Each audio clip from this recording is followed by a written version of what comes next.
and black raw in the projects. Rich is whipping that black hard. I'm just saying, my skills is whipping that crack hard. Look at LeBron James. The black guard got big lips and black raw. As soon as I leave Earth, it's back to the stars. Right a job, lives with jewelers and girls. Just ask now to buy the world. My mental vision, setting up intuition. And you really don't have nothing if you intuition. I work with light just to give birth to life. I was born in all forms in the perfect night. The black god got big lips and black raw. As soon as I leave Earth, it's back to the start. I am the ruler, just like the lion that drew my third eye, which feels like an iron computer that's dark matter and deep thought making your heart shatter. I sleepwalk, talking with smart chatter, so I don't need you to ride or die with me. I got ancestors that vibe from the other side with me, and they beam up life after death. We got noses on our eyes cause the light suppress my priceless flesh. The final copy look like I do not eat like God. Got big lips and black raw in the projects. Rich is whipping that black hard. I'm just saying, my skills is whipping that crack hard. Look at LeBron James. The black guard got big lips and black raw. As soon as I leave Earth, it's back to the stars. Right a job, lives with jewelers and girls. Just ask now to follow the world. Yo, the black guard got big lips and black rods in the projects. Rich is whipping that black hard. My rhymes the same. My skills is whipping that crack hard. Look at LeBron James, that nigga's a black guard. And you wonder why we spit lead. Just the old raps, niggas got big heads like Olmec. The way that I'm writing is more than Vegas. It's the age of enlightenment. Be the Moors in Spain. Now that Johanna, I pray to a black vagina. Even the Pope prays to the black Madonna. In the sun, I shine as bright as I be. I'm the greatest of all time, like Muhammad Ali. When I die, baptized in the fire. Only flat night, black skies are higher. Prior to job, my lives with jewelers and girls. Sex nights, fire, rule the world, rubies and pearls. Black guard, got big lips and black raw in the projects. Rich is whipping that black hard. I'm just saying, my skills is whipping that crack hard. Look at LeBron James. The black guard got big lips and black raw. As soon as I leave Earth, it's back to the stars. Right a job, lives with jewelers and girls. Just ask now to follow the world. Yo, the black guard, infinite to infinite stars. It's infinite light. My life's got an infinite charge. The instruments to implement to give strength to your heart. The temple within, the imprint, mimic the art. Into the dark, the dragon spark the phantom from a higher consciousness. I talk with atoms, I live in the land, and I live in the stars, original man. I am the image of God, calling type I'm common. I cut diamonds, so as long as I live, nothing can stop shining. You won't need to be in the biz to drive me crazy. Live on CNN, hearing cries from Haiti. You know them people down there trying to hide them babies. The black guards, surrounded in light, attract stars. Black guards, surrounded in light, attract stars. The black guards, surrounded in light, attract stars. I told you, I'm a crazy. I told you, I was a big at the wrong time.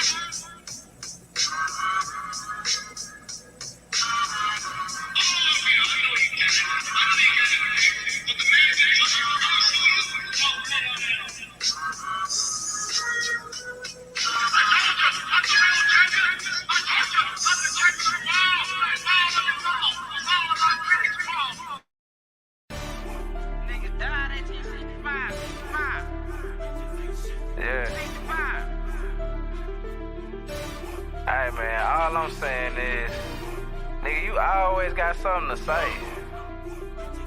It's like you don't shut up. On the track. A lot of niggas died 1865. Single Michael fled high, I ain't gon' let it ride. Everybody hot and black was never on your side. They do maps to tell your apps where you sleep at night. They put that white man on. Got you begging them for answers like that white man know. Had you swearing you was African, that's that white man home. Had you proud to be a savage, that's that white man's zone. And I ain't talking shit, this by definition. And being savage was our nature, y'all be non-existent. We done took your ass out when we was in them kitchens. Instead of showing you how to live and how to maintain business. White supremacy fake. Only way that shit real is if you do what they say. We the guards of the gate, so when they say they fear God, now you know what they made. Suave on the track. Whatever it takes. Alleyway. Coco, this your season right now.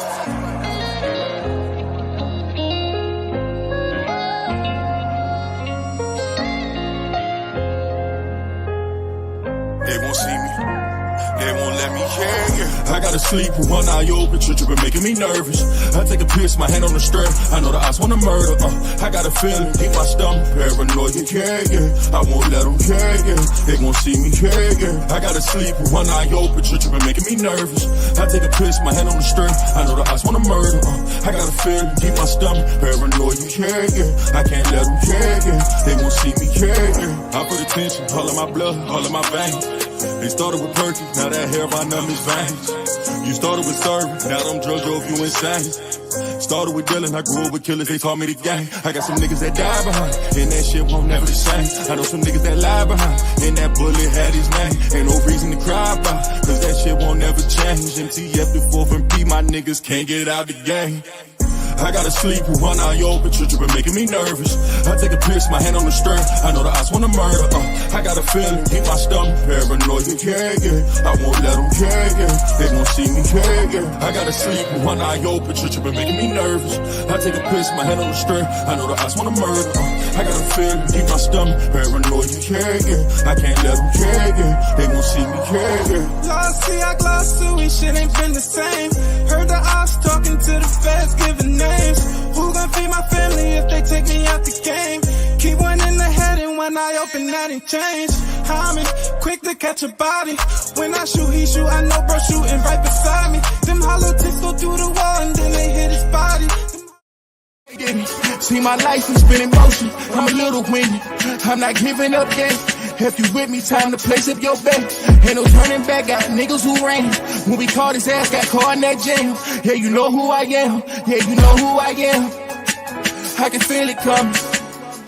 I can feel it coming. Is that feeling in your stomach? You can feel it coming. Is that feeling in your stomach? You can feel it coming. Yeah, you can feel it coming. Fake love, snake you in your face, love. That snake you in your face, love. I told my brothers we gon' make it, that's how God wrote it. And the snake gon' show his face, cause that's how God wrote it. Too much fake love, that snake you in your face, love. Your face, love.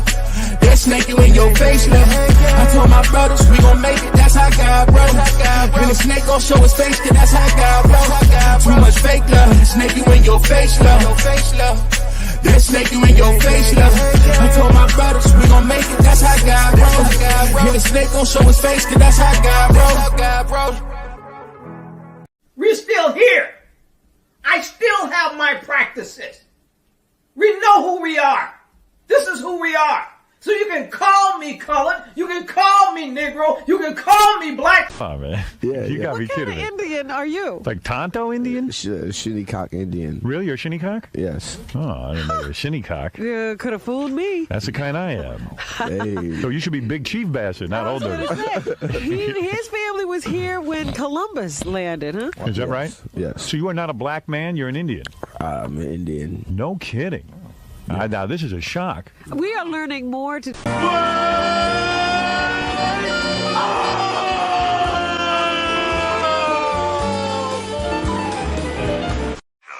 don't need no gun to do my thing. Mao Zedong said that power grows out the barrel of a gun. He never said that power was a gun. That's why I don't need no gun to do my thing. What I need is some freedom. What I need is the power to determine my destiny. Rapping about a life that they never live. Realize. Streets crying for a miracle. I'm on fire. I am American. Niggas lying.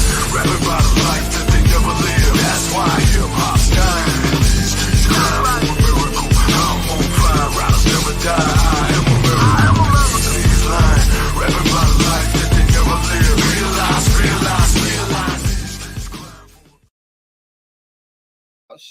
Shout out to everybody in the building, man.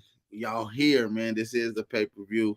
This is the American Guys. I'm gonna let everybody say something before we get started. Peace and blessings to everybody that sent in. Hopefully everybody got their email links. If I can get y'all to drop a fire emoji in the chat, they hear. If y'all can hear everything loud and clear, drop a fire emoji in the chat. Let me know that y'all can hear everything loud and clear. And I'll let A1 take the floor. Go ahead, A1. You got the floor. Yeah, man, thanks, man. Thanks for throwing me out there, man. Shout out to all the Aborigines, man. Shout out to all the guys, all the goddesses, all the Aborigines, North, South, Central, as well as the conjoining islands. I'm just gonna say a few things before we really get into it. and just understand, like I said on my live stream yesterday, right? You know what? Let me actually just read something for you guys real quick. Just give me 1 second.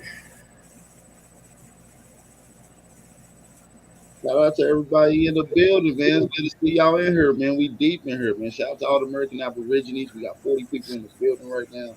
Hopefully we get a few more people off in here. Yeah, let's get it. All right. So okay, all right, let's start like this, right? It's widely held belief about indigenous people is that they were primitive culture living in primitive condition at the time of the arrival of Christopher Columbus in 1492. Now remember, I don't subscribe to that Columbus story. I believe it was in 1792, and they changed the whole timelines around. But however it go, this is the perception of what people believe when you say that you are indigenous or Indian, right? Now understand this, right? Say the dictionary defines primitive as being of an early age, crude, simple, little evolved, unsophisticated, or produced by a people or culture that is non-industrial, often non-literally to tribal. These definitions of primitive suggest that indigenous people lived in undeveloped, simple, and unsophisticated societies at the time of Columbus and Columbus' arrival to the Americas. All right, so just gonna play something real quick before we really get into it. Another thing just to back it up. Give me 1 second. All right, so here we go. Let me know if I'm being heard or not, AP, if my audio is good. You good. Everything's good. I'll let you know. All right. These people civics. Because once the people start looking at civics, they'll start learning not only the principles of jurisprudence, the operative principles of positive law. They will begin to recognize within the confines of the study of jurisprudence, you will also find much of the spiritual background of the customs and traditions of our ancient mothers and fathers that has never been openly attributed to these Asiatics of the land, etc. They will always demonstrate that the Asiatic people of the land were uncivil, or they're just. Let's understand this. When he say Asiatic, he say Aborigine. Taj, he cross-reference all this, but most of the time he say Aborigine, but he's talking about the Aborigine inhabitants of the Americas. So just follow with me, okay? Just went around hugging trees and talking about the clouds and the greatness of the mountains, and our people lived over here in the valley over there, and they picked or grew some beans along the river of the Colorado and things like that, and make it appear that our people didn't do anything else but sift sand and fish, etc. When actually much of the technologies that are used around the world were simply a part of the culture. And much of the technologies that are and will be presented to you within these coming months, etc., are not new technologies, but are actually ancient. And some of the technology that you will be learning in the near future is actually a million years old. And much of the other technologies that will be brought to you relative to vibration, colors, healing, etc., even in their more what you call crude form, are over 80, 90, 100 years old that actually has been held back. All right, so with that being said, we present to you American Gods.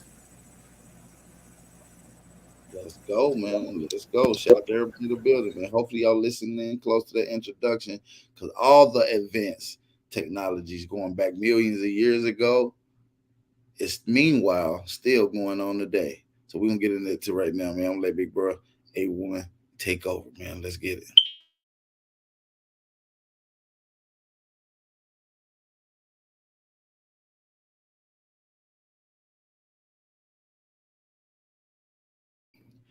If you're talking, Nah, I'm right here. I thought Jag was going to say something, but let's do it. You want to say real quick?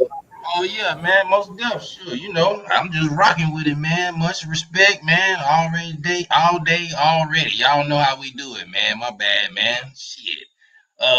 Much respect to the chat. Salute.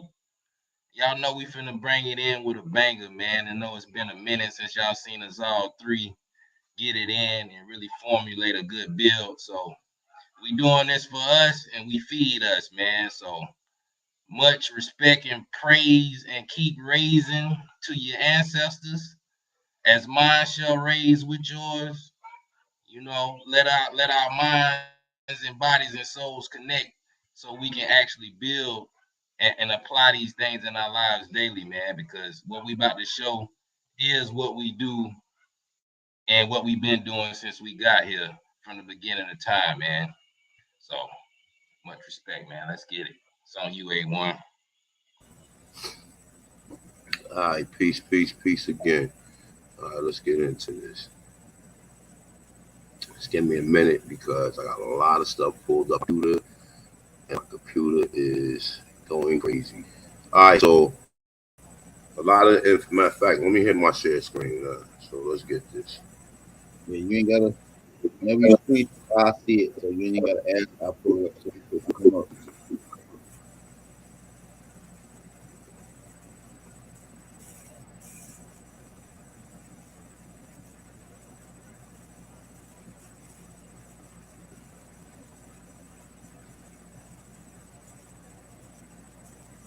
All right, so a lot of the sciences we teach you are going to be primarily based in, let's say, the Yucatan Peninsula and maybe some North American as well as South American culture, right? I hope by now we're all inconsistent with who the Mayan and the Olmecs and some of these civilizations was, such as the Incas and everything, right?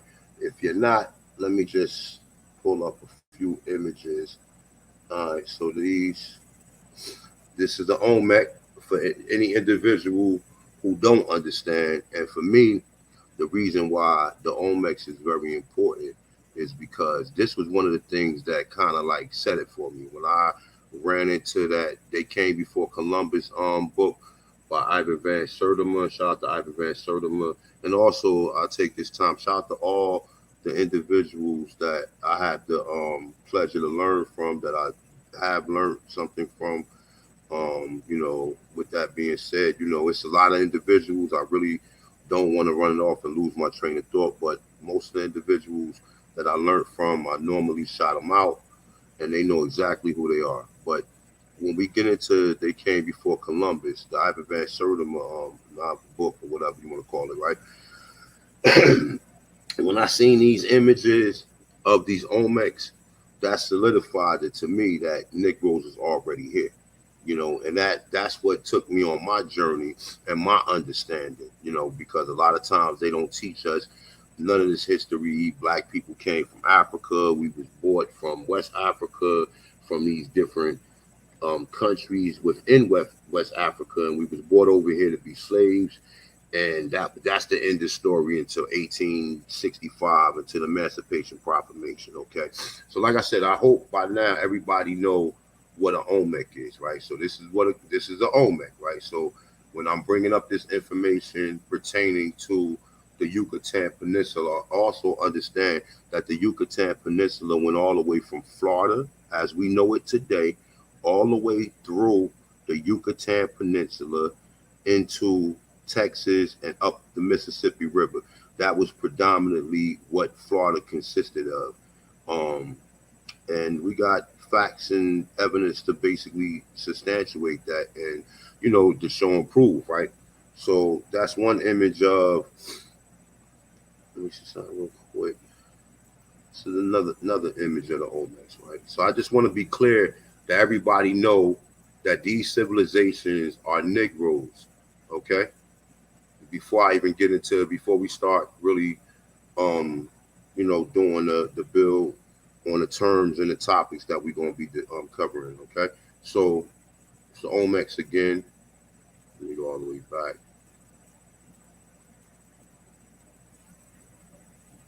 All right, so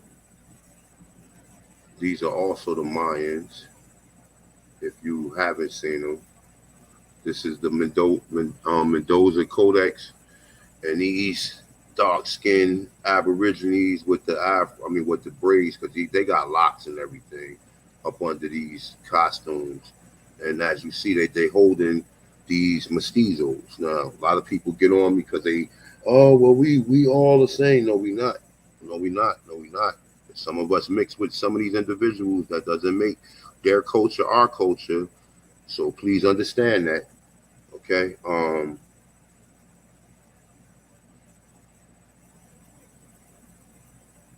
right. These are some of the images that they found. These are also Mayans and Olmecs and all that type of stuff. So by now, I guess you get the picture, right? So it's another image of one of the Olmecs that they found in Central America, aka the Yucatan Peninsula. Let me see.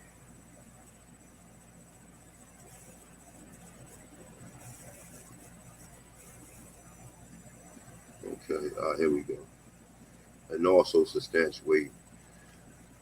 These are articles that are dealing with anthropology. I'm just going to pretty much just read the highlighting. So this is an article by Walter Neves, Joseph F. Powers, Andre Proas, and Eric Azalin, and Max Bloom.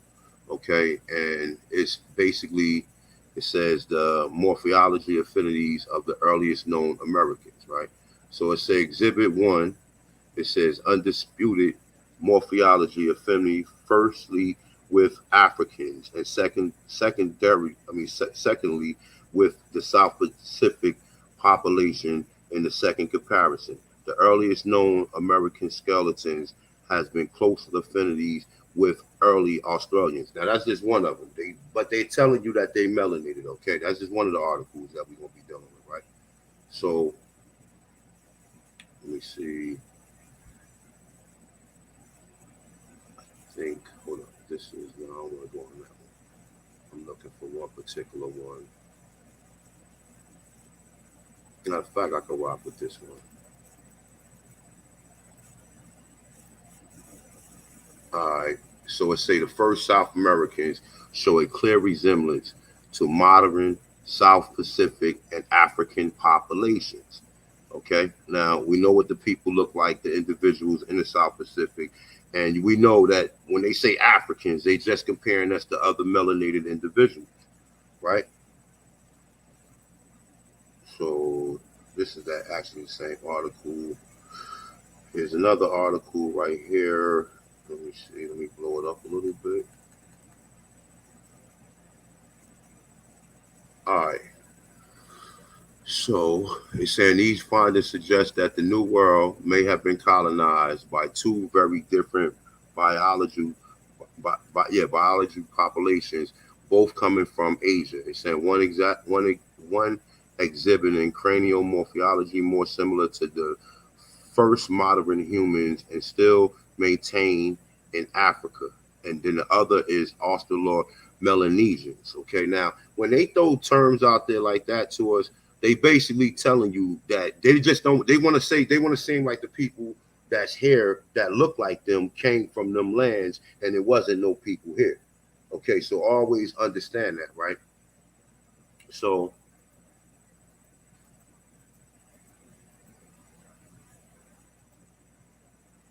just bear with me.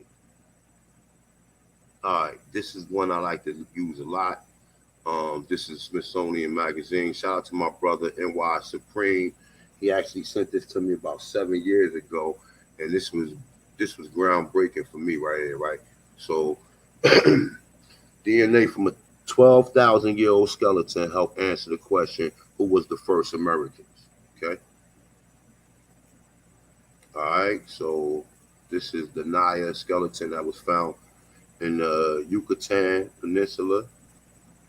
1 second.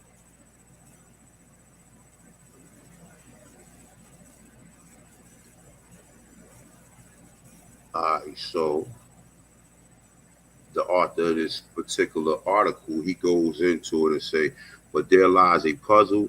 Modern Native Americans closely resemble people of China, Korea, and Japan, but the oldest American skeletons do not, say archaeologist and paleontologist James Chatter.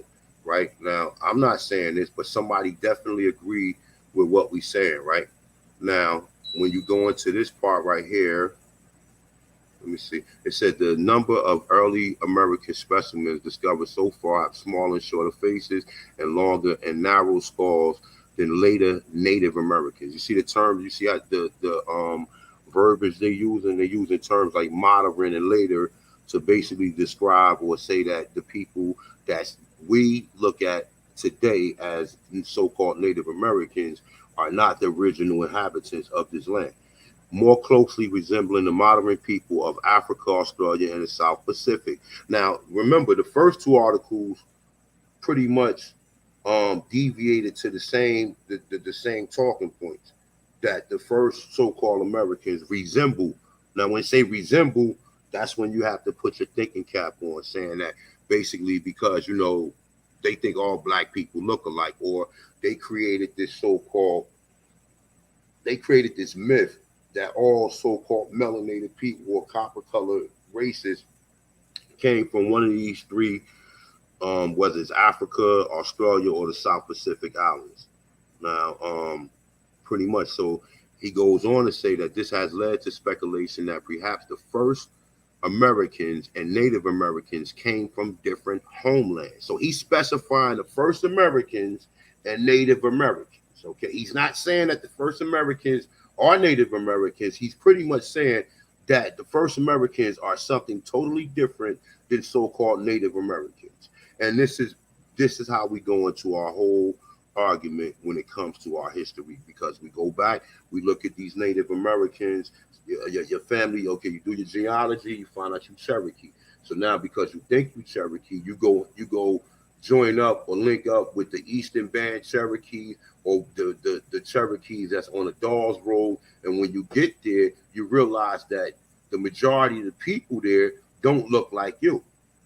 So now you're confused on, well, maybe one of my ancestors mixed with one of these individuals. No. The archaeologists, they're telling you, according to the skulls that they found in the soil or the remains that was left in the Americas. And I'm going to say it again. He goes on to say, okay, it's saying, let me start right here. It says narrow skulls than later Native Americans, most closely resembling the modern people. No, I'm sorry.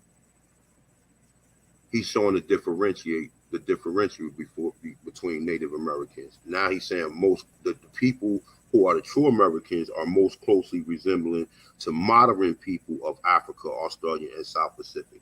Okay, so when we're talking about these individuals, we're talking about our people. We're still trying to figure out, and we're still trying to decipher, decode, and cross-reference this material that was pretty much hidden from us, and we're trying to make sense of it, and we're trying to find out what was our culture and who the fuck are we? Are we these so-called Indians that are praying to the water and praying for rain and doing all of this craziness? Or are we descendants of the motherfucking gods? So with that being said, let's get into it.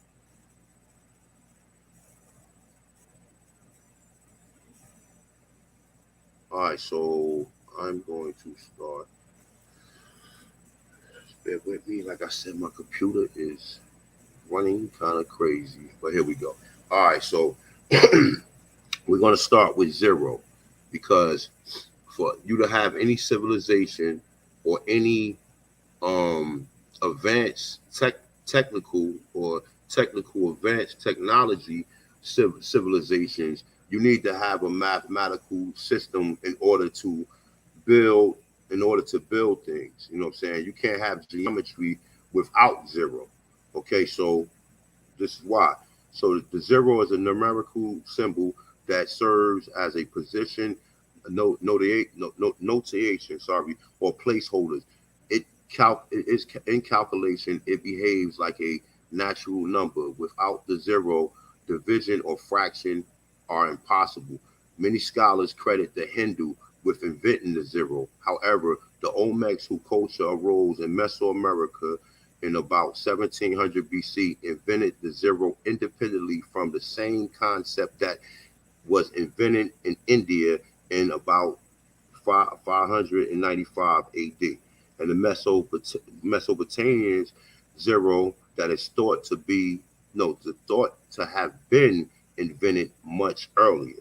Okay, Mesoamerican scholars believe that the Olmecs was using the zero the same time near 31 BC. The earliest date of the Olmecs carved into stone that has been found by archaeologists. However, logic dictates they were developing and using the concept well before this time. Okay, at the same time they was creating the concept of zero, the Olmecs invented the calendar. It said a bar and dot numerical system and writing. Okay, so check this out. They mentioned two so-called cultures, right? They mentioned the Indians and they mentioned the Mesopotamians, right? Now, when you get into, I'm gonna come back to the Indians, but I want to touch on the Mesopotamians first, right? Now, there's a lot of strange things dealing with Mesopotamia, right? Some people say that Mesopotamia is actually in the Americas, right? Now, here we go right here.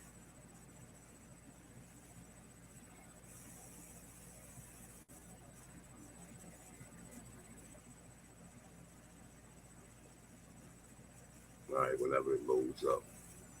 All right, so look. All right, Mesopotamia. It's saying narrow northeast, southwest orientated geographical region of the northeastern Argentina, comprising of missions, whatever.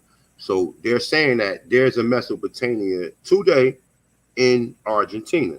Now, when most people accredit Mesopotamia, they're talking about the Sumerians, which the Sumerians are also credited with the Babylonians and all of the stories surrounding the Middle East, right? Now, I got this article right here. You can't actually see it, but I'm reading it from my phone. I didn't want to pull up because I told you my computer was acting pretty crazy. All right, so, excuse me. All right, so where Peru is at now, right? It is said that that land was called Kugaki, okay?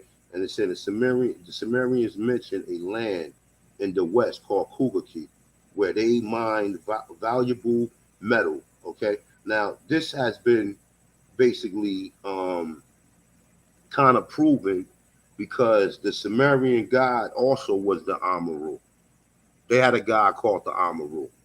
And it's funny that they was in Peru at the same time. Now, a lot of people don't know about this, but also, a lot of people, when you see the Sumerians, you also see, when you look up the Anunnaki and all this other craziness, they basically are the Sumerians. And they show you that same reptilian, winged, I don't know, individual or thing or whatever creature that's holding a bag with the watch on his arm in South America. This is some of so-called Father Crespi collection that pretty much substantiates that the Sumerians, or the people who we refer to as the Mesopotamians, are the Americans, or are the Amarus, or are the Aboriginal inhabitants of the Americas, period, right? All right, so look. So let's go back real quick.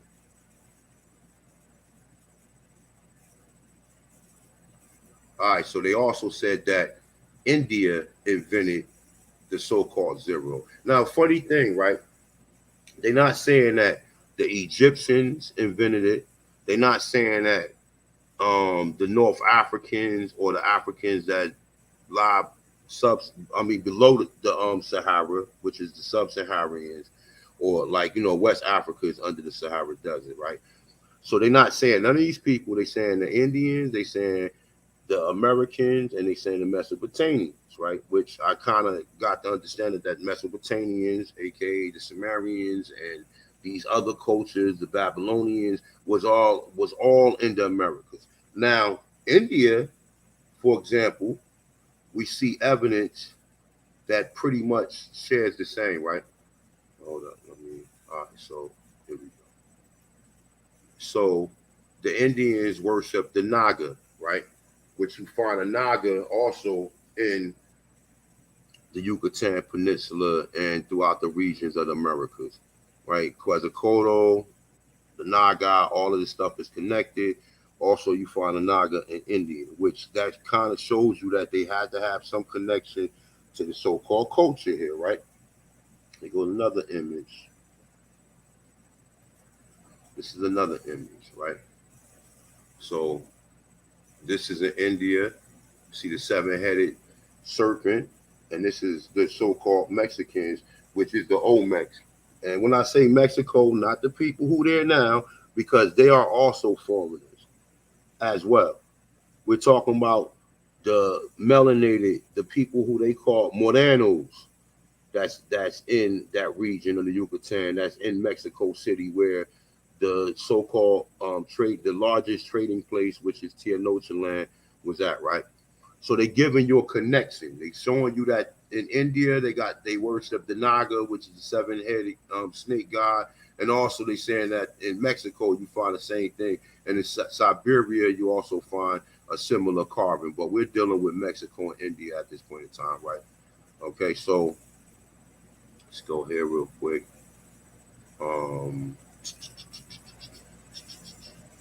right, so right here, I'm not going to really get into this article in its entirety, but I'm just going to kind of like just turn you on to something that can pretty much change your perspective about us not going or traveling to other places and taking this science that we created here. Because it's kind of funny, right?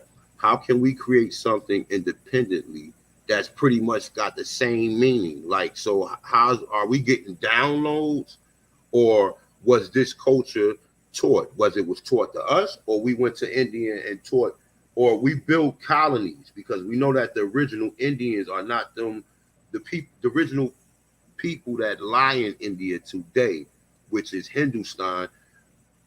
They was melanated, they had afros, etc. Right? All right, so this is the article right here, right? That pretty much says the Hinduism and Mayans and Aztec and Inca, Sumerian, same culture proof. So as he go into the article, he shows the similarities throughout these three so-called cultures, and he kind of like tie them together. Like one of them definitely was the Naga, in which I just went over. Let me see.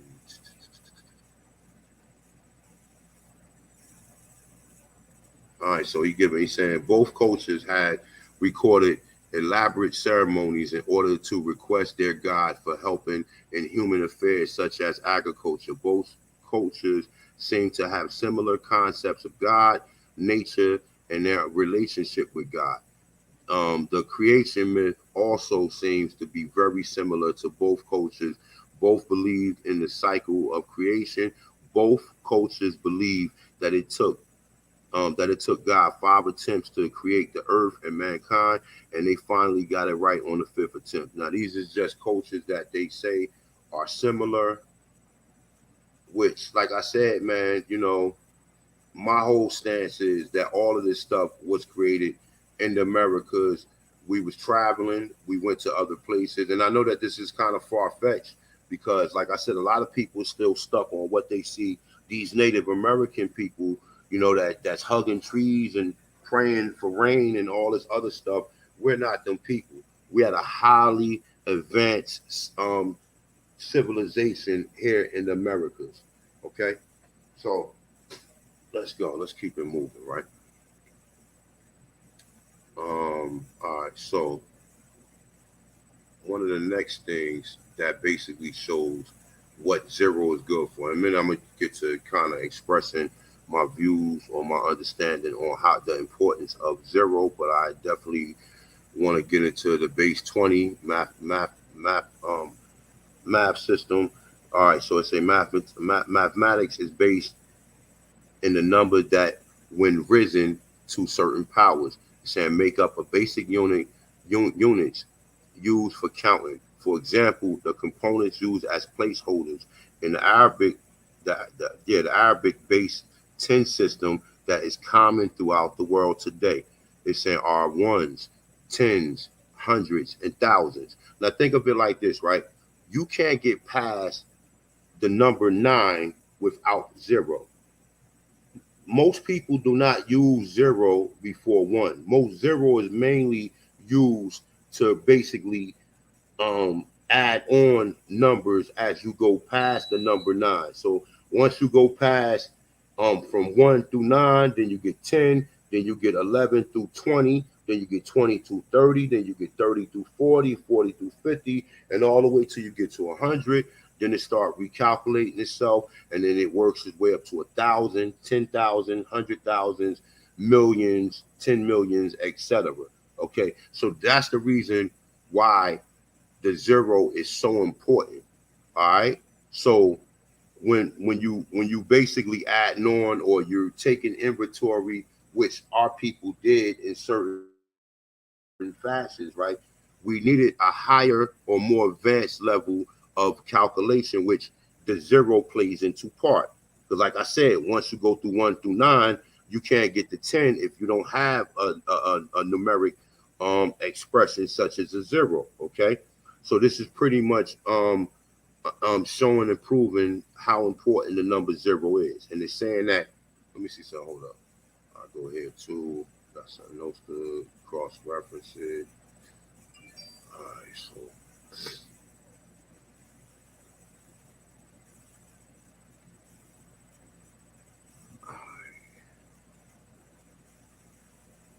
All right, so here we go.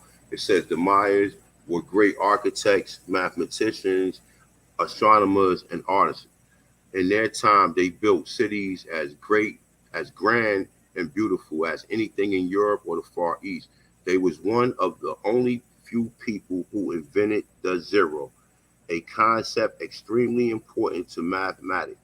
Okay, so like I said, this is something that's very important, because there would be no highly civil, there would be no highly advanced math if it wasn't for the number 0.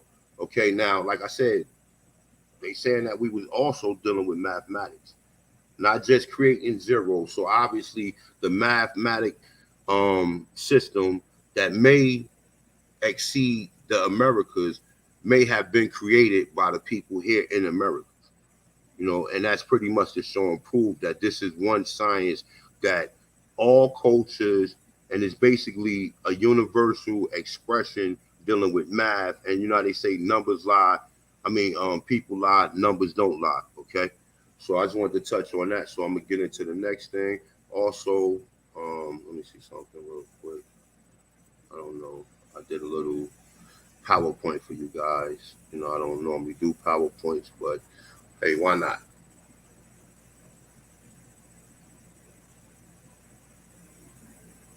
So this is just break down exactly what my presentation will be about.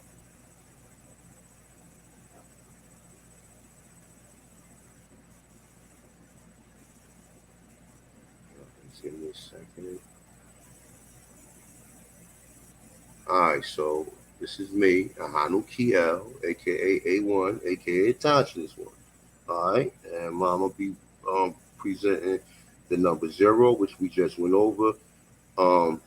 Astronomical observatories, the calendar, the Olmec bridges, as well as the road system. All right, so went through 0 already. Now we're gonna get here. All right, so astronomical observatories. All right.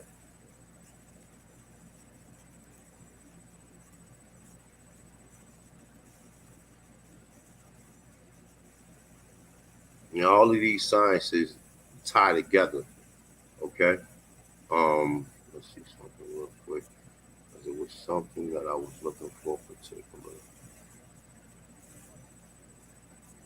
All right, here we go. This is exactly what it is.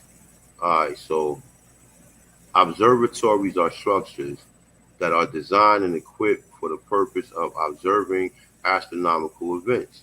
Mesoamerican and South American and Dean astronomers constructed towers from which they could watch the movement of the planets as well as observe other astronomical features and events. Although culture groups throughout the world observed the planets and stars and recorded their movement, the stone structures of the Mesoamerican and the South American Indian culture groups are significant because they show the emphasis these early astronomers placed on making clear and accurate observation. In North America, as well as the Anasazi, who culture flourished in the southwest and north of North America from about 350 BC to about 1450 AD, built structures with windows aligned for the observation of the celestial events. The Pawnee of no, the Pawnee, a North American plain culture group, used their earth lodges for observatories. All right, so you go down, boom, getting into the Mayans. The Mayan astronomers use fixed locations such as temples to observe the sun, moon, and the planets and the stars at the horizon by placing cross sticks along the lines of sight.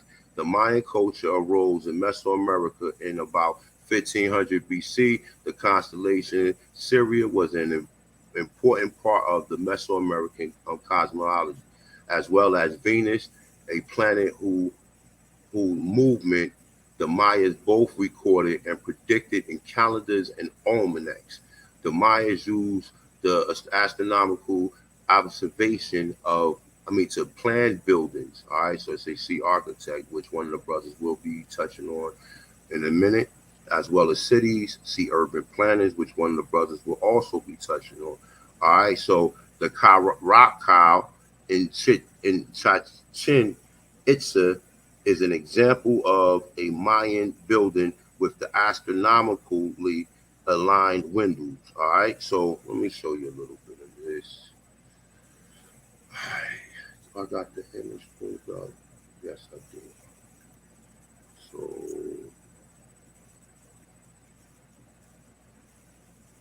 So this is it right here.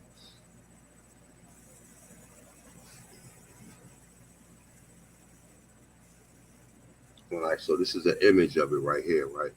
But I have another image for you guys. Let me see.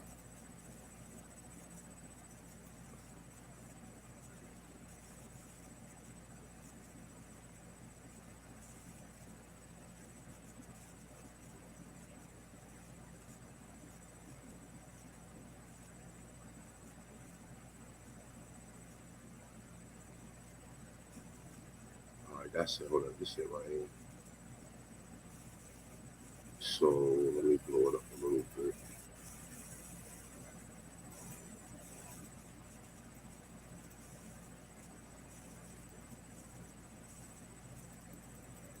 All right, so this is the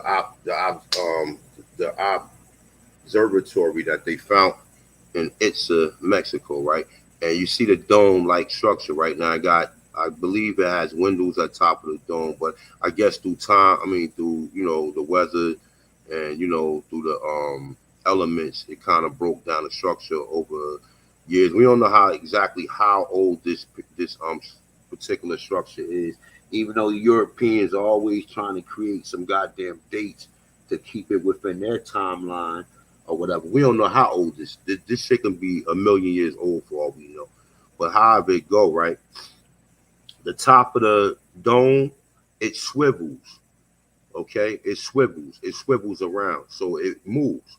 I don't know how advanced architects or dealing with brick and stone masonry you have to be in order to move. I gotta just that thing moves. Yes, it swivels. Yeah, like from the top. Yeah, from the top, middle, and like that bottom of the top of the roof, it all turns. Yeah, that's right. And also you see it actually got 3 doors. You can see 2 of the doors that's actually present. The other door's probably on the other side. And what it does is it tracks. Hold on, let me get into the article because the article kind of explains it better. So, all right. So this is another look at it right here. All right, so this building, excuse me, one of few circular structures built by the Maya is believed to have been used for astronomical observation. I'm sorry, hold up. Let me see something. Hold on. I think it's this other one. Let me see, because the other one got right to exactly what I wanted to do. But no, nonetheless, though, how it go, right? So it's saying this so-called Karakal or observatory is a structure built in the form of a large circular tower set on a platform with the central staircase. The base is set on another rectangular platform, decorated with the coordinates of the rounded corners on the upper part. My bad, man. Every time I say this shit, I always butcher it up. The Karakal is really built of three superimposed buildings. All right, it's saying the first part of the cylindrical tower is formed by two concentric walls, which enclose a pair of circular chambers, each with four doorways. Okay, so this is another look at it right here, right? So pretty much, it shows that how it tracks it traces the equinox too, right? So in one of the articles I had, it says that one of these doors it follows the movement of the planets or whatever. And I'm gonna put this out there too, right? I believe the Earth is flat. I don't believe in no other planets. But however, for the sake of this argument, I don't know exactly what our ancestors was looking for beyond the clouds. I don't have no understanding of it. But for the sake of the article, this is how it's directed. Because I know a lot of other people believe the Earth is flat, and they have heard that it wasn't no planets. So I don't know as far as what our ancestors were looking for. But nonetheless, though, okay, it's the three doors. One of the doors, basically, it starts at March 21st. The next door starts at, I believe, June 21st. And then the last door starts at September 21st. Now, many people have heard that there was only, I believe, 9 months. The original so-called calendar only had 9 months, which I'm going to get into next after AP go.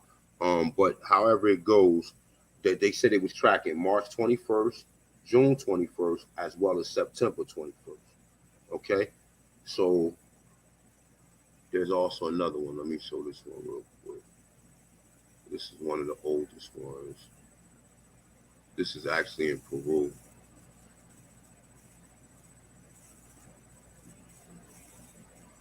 All right, so this is Chanquillo. Okay, that's how that's pronounced, I guess. Let me see if I got a better image of it.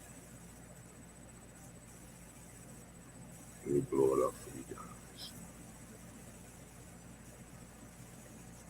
Yeah, basically what they were studying was they was observing certain positions I'm sorry, say that of again. light in the sky.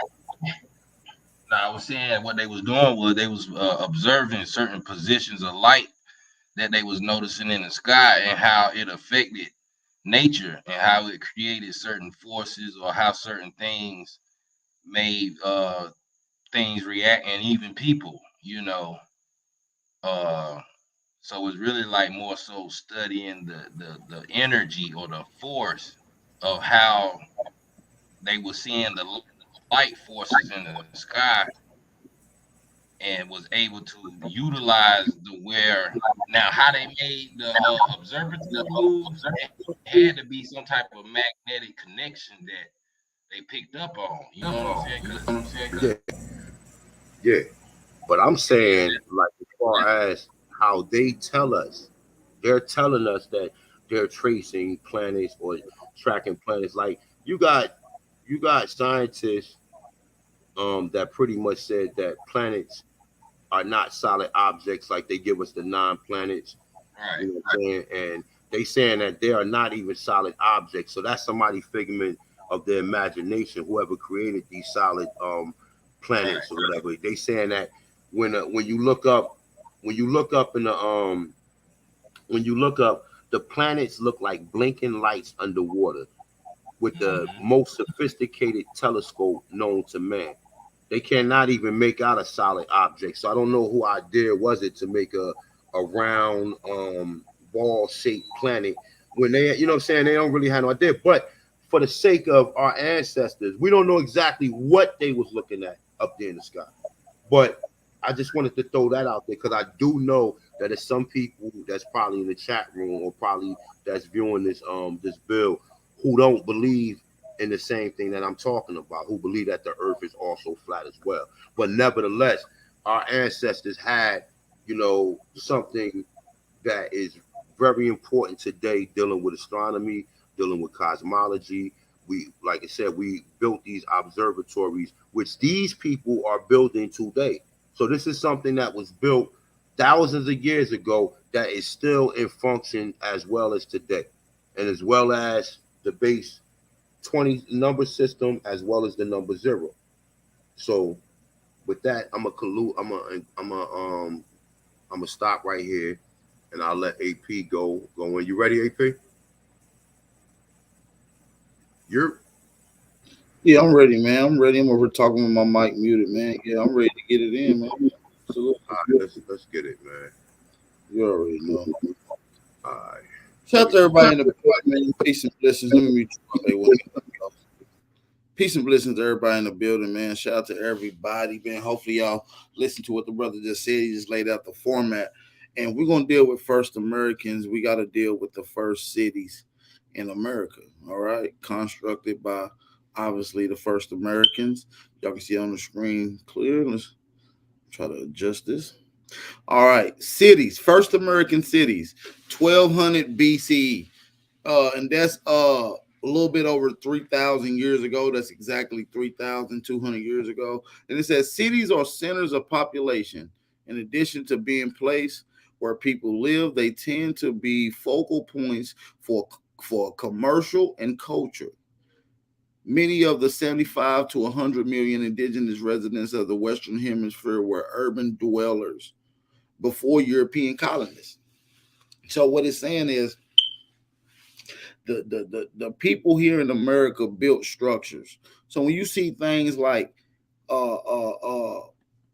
Chachula, you see things like Takal, you even see the Pueblo style homes. These are already structures that was already built here. When you look at the imagery that you see behind Montezuma, these are the structures that's been talked about that was here 3,000 years ago. Okay, so 3,000 years ago, these things was here before the colonists. It also said the oldest city site that has been found is El Esporo, which is in now Peru. Shout out to Pocahontas. If you're going down to Peru, check out this location, which is one of the oldest cities. It was built 3000 BC. That's 5,000 years ago. And this is not Corral Supe. This is another city that's just as old as Corral Supe, but it took some urban planning. When we mean by urban planning, we mean the apartment complexes. We mean Quebecers. We mean all type of different homes like you will see. Matter of fact, they start taking on the similar look that you see in New Orleans. If you see these apartment or these Pueblo style houses, they start to take more of a urban look 3,000 years ago, 5,000 years ago, especially in Peru. They quit building the pyramidal structures and started building urban developments. You see what I'm saying? And in El Esporo, right? That's 3,000 years ago, 3,000 BC, which is 5,000 years ago. It's famous now for its pyramids. Some indigenous urban centers or cities include culture centers, Poverty Point in what is now Louisiana, right? Also had cities as well. And that's why I showed you that particular image just a second ago that was on the screen, because this is from New Orleans.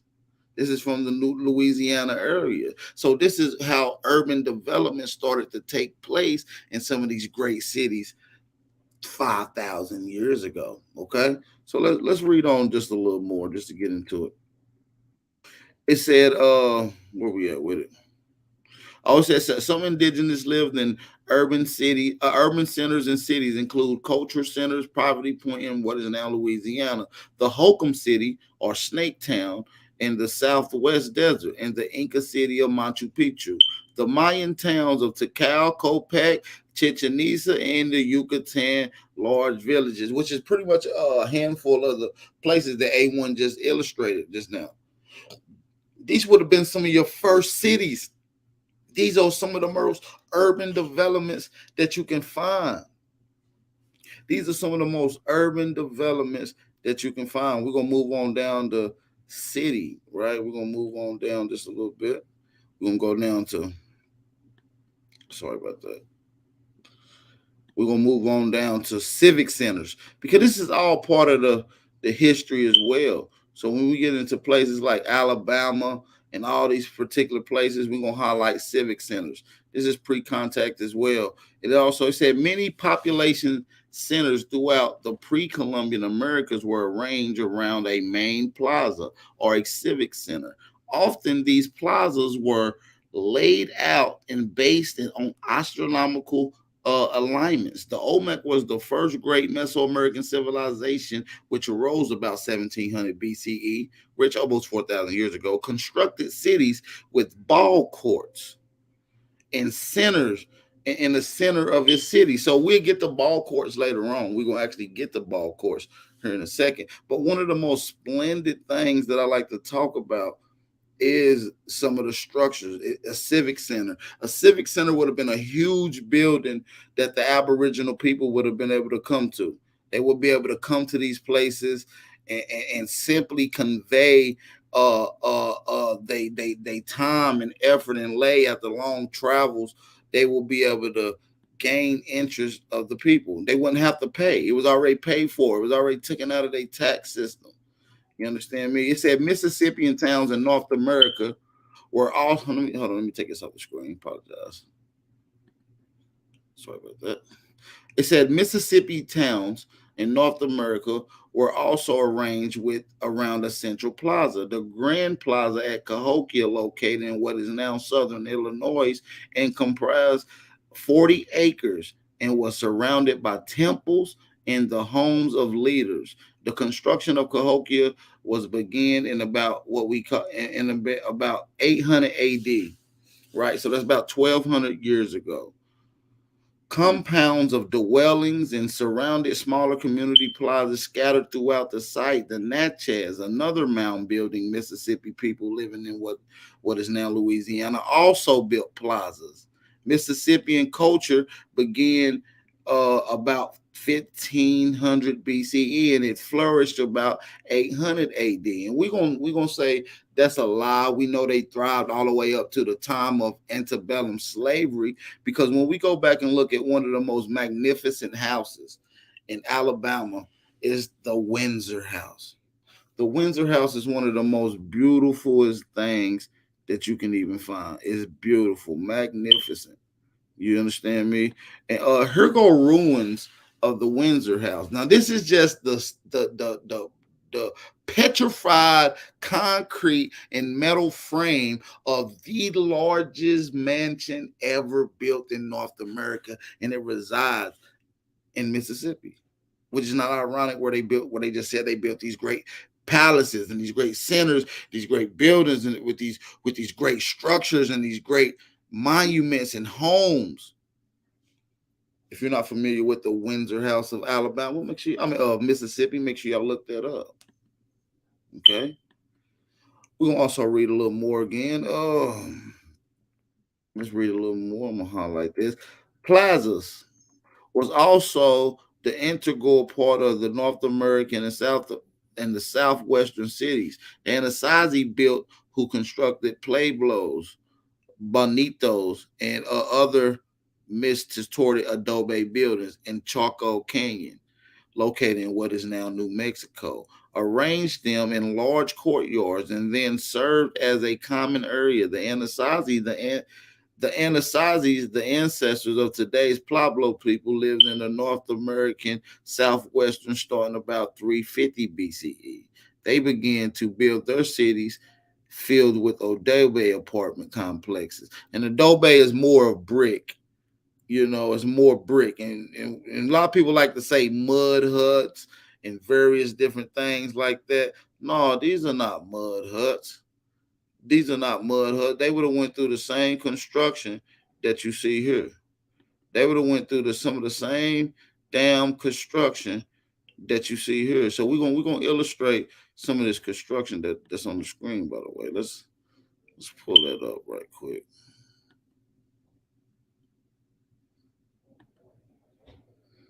Let's pull it up.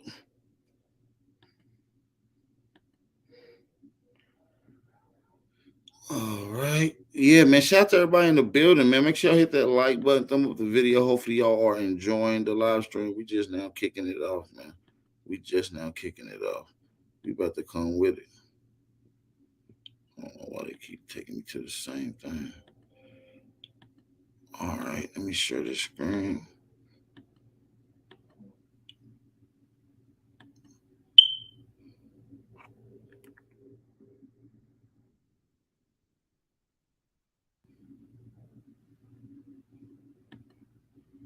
Get the ball courts. All right, now let's get it, man. We got the apartment complexes pulled up. Let me get this off the screen. If you're ready, let's go. All right, apartment complexes. This is also part of the first American cities. If these 75 to 1 million people living in these towns, you're not just having large open area just full of land in one huge house. You would have had apartment complexes similar to what you see now. So we're going to get into some of that here in a second. It said apartment complexes, multi-family dwellings. That goes back 1 AD. So that's like 2,000 years ago. They started building apartment complexes. All right. It said indigenous peoples from the tribes in both North America and Mesoamerica lived in grouping and multi-family dwellings that contain living quarters for the families, as well as shared in common with the other families. Although multi-family dwellings were built by other cultures, American Indians constructed some of the largest, most impressive in the world. Excuse me. The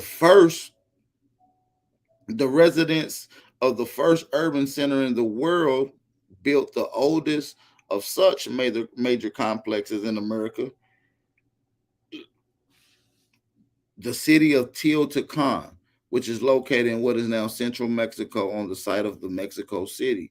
The city flourished in the first 1,000 years after AD. And it was only Mesoamerican cities that have multi-family dwellings. Archaeologists who are unsure of who these people of Teotihuacan were, where they came from, and what happened to them.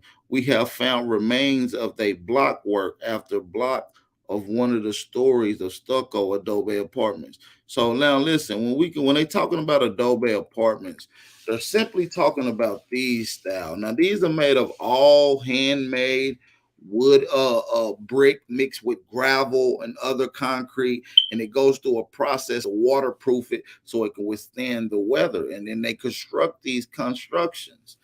These constructions but this one in particular goes back 2,000 years old.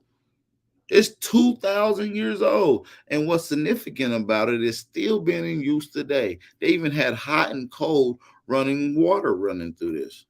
Hot and cold running water through this. It said multi-family dwellings. And this particular picture is from the National Archives and Records Administration at College Park. It said multi-family dwellings and the first American apartment complex were common throughout the Southwest Taos Pueblos, still occupied today. It is a prime example of Pueblo style of architecture invented by the Anasazi, who began building their structures in the Southwest around 700 AD, right? And they know that they had these in Teotihuacan as well, as what we just read. They had these same apartment complex, which don't look too much different than the ones you see in New Orleans. Maybe a little update, maybe a little different. This comes from the people who had the same signs that they call Poverty Point. This is the same people that they would have called at Poverty Point. Let me pull up my screen again. Apologize about that. All right. What else would they have in some of these particular cities, in some of these neighborhoods? They would have had basketball. And in basketball, you have basketball courts, right? And let's zoom in on this basketball court right here. This basketball court goes back. We're going to get into this. All right. Let's read this right quick at the bottom. Basketball court, similar to this one at Xolo in what is now Mexico, served as a playing field for the games invented by the Olmec, whose culture arose at what, like we said, 1700 BCE. Players earned points by passing a rubber ball through a vertical stone ring, the wall at each other court at the end of the court. Each other's ring and goal was at each end of the court, similar to how we see basketball played today. It's really no different. It would have been just like this. You see what I'm saying? The people here would have been able to simply fill up these areas, and you often, which is weird in this particular structure, in this picture, is often when you see ball courts, you see another large structure or three pyramids somewhere in close proximity. So within this photo, I know it's three pyramids around here, whether they illustrate it or not. Let's get into some of the basketball culture here in just a second. We'll get into some of that. Sorry about that, you guys. Wait. Shout out to everybody in the building. Appreciate everybody for tapping in. Shout out to everybody for tapping in. Basketball. Let's get into basketball. What would have been played on these courts? Basketball, a team sport in which points are scored by throwing a rubber ball through the hoop. It is an all-American game. This is, most people believe, was invented 100 years ago. In truth, it was played by American Indians, the first Americans in the first American cities, 3,000 years ago. The Olmec culture, who lived in what is now Mexico and Central America, or the southern parts of North America, right, from 1700 to 400 BCE, originated the game because of latex producing trees grew in the area, and they had developed the technology to create and made rubber from it. So because this game is one of the first one known to have used rubber balls, many anthropologists considered it to be, what did it say? Shit, my computer freezing. My bad. Because of this game, the first one known to have been used as a rubber ball, many anthropologists considered it to be the forerunner for all modern games that use bouncing balls, including basketball, soccer, and football. Both nobles and commoners played in the game, or nearly every oscillant male practice, and the noble sponsored professional basketball teams that played on their feast day, usually like ceremonies. So they had sponsors sponsoring this shit and everything, man. I'm talking about a lot of science when it goes into these. And when you got places like Kitchenisa, or you got the school down in Pueblo, Mexico. Go look up the high school. It's a ball court just like this in the middle of the field, in the middle of the whole schoolyard, and they got it set up as if it's a basketball court, which it really is a basketball court. It goes back 3,000 years ago, but they got modern basketball court equipment on it right now. So even when you go back and look at things like that, you even starting to see how people produce rubber. There's no way we're running around butt naked with sheepskin on when we have the science to create rubber. When we invented corn, and we know corn is one of the biggest use for silk today. You get silk clothing out of the hull from corn. And you mean to tell me we wasn't wearing silk and wearing rubber and putting this science together? I'm not going to be long-winded. I'm going to get into my other spiel, but I'm going to allow Jaguar Olmec to get ready to come in and do his thing. But I do want to read this real quick before we go past. I do want to read this real quick before we go past.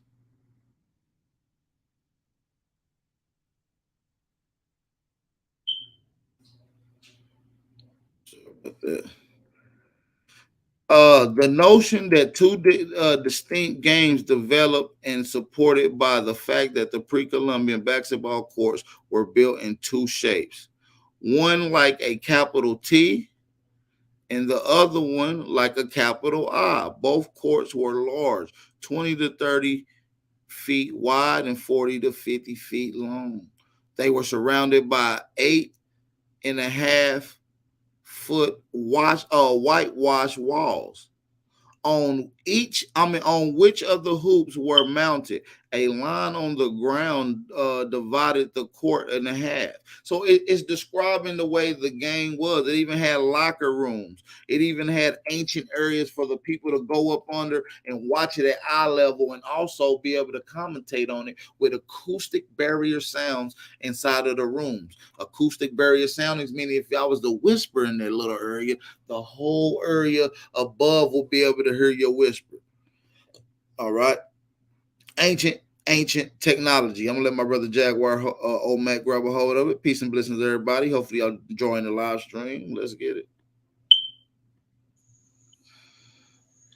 Yo, man. Hey, y'all see what it is, man.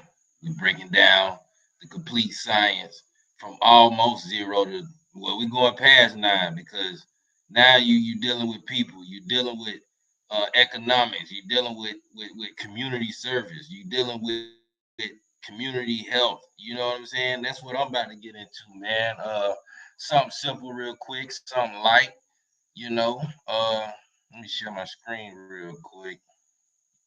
And of course, it's just things that we got to really understand, man. That's what we here for, and that's what we here to break down, man. It's not nothing that we should be afraid of, because there's nothing new under the sun. Now, what I want to start out with, of course, the topic of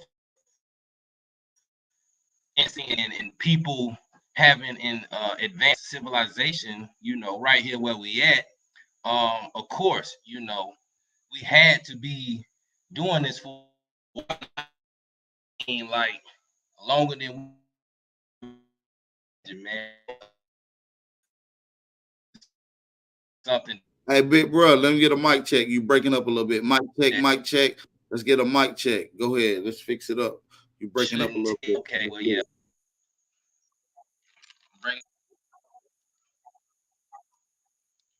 Can you hear me now? Mic check, mic check. You good? I'm good. Yo. Yeah, it was breaking up bad, but go ahead. You got it now. You back clear a little bit. Okay. All right. So, like I was saying, if y'all can hear me, making sure I'm clear again. I'm clear for real. Nah, you going back out again. Get close to your Wi-Fi modem if you can. But I just want to make sure I ain't breaking up. Yeah, you breaking up, big bro. Bad.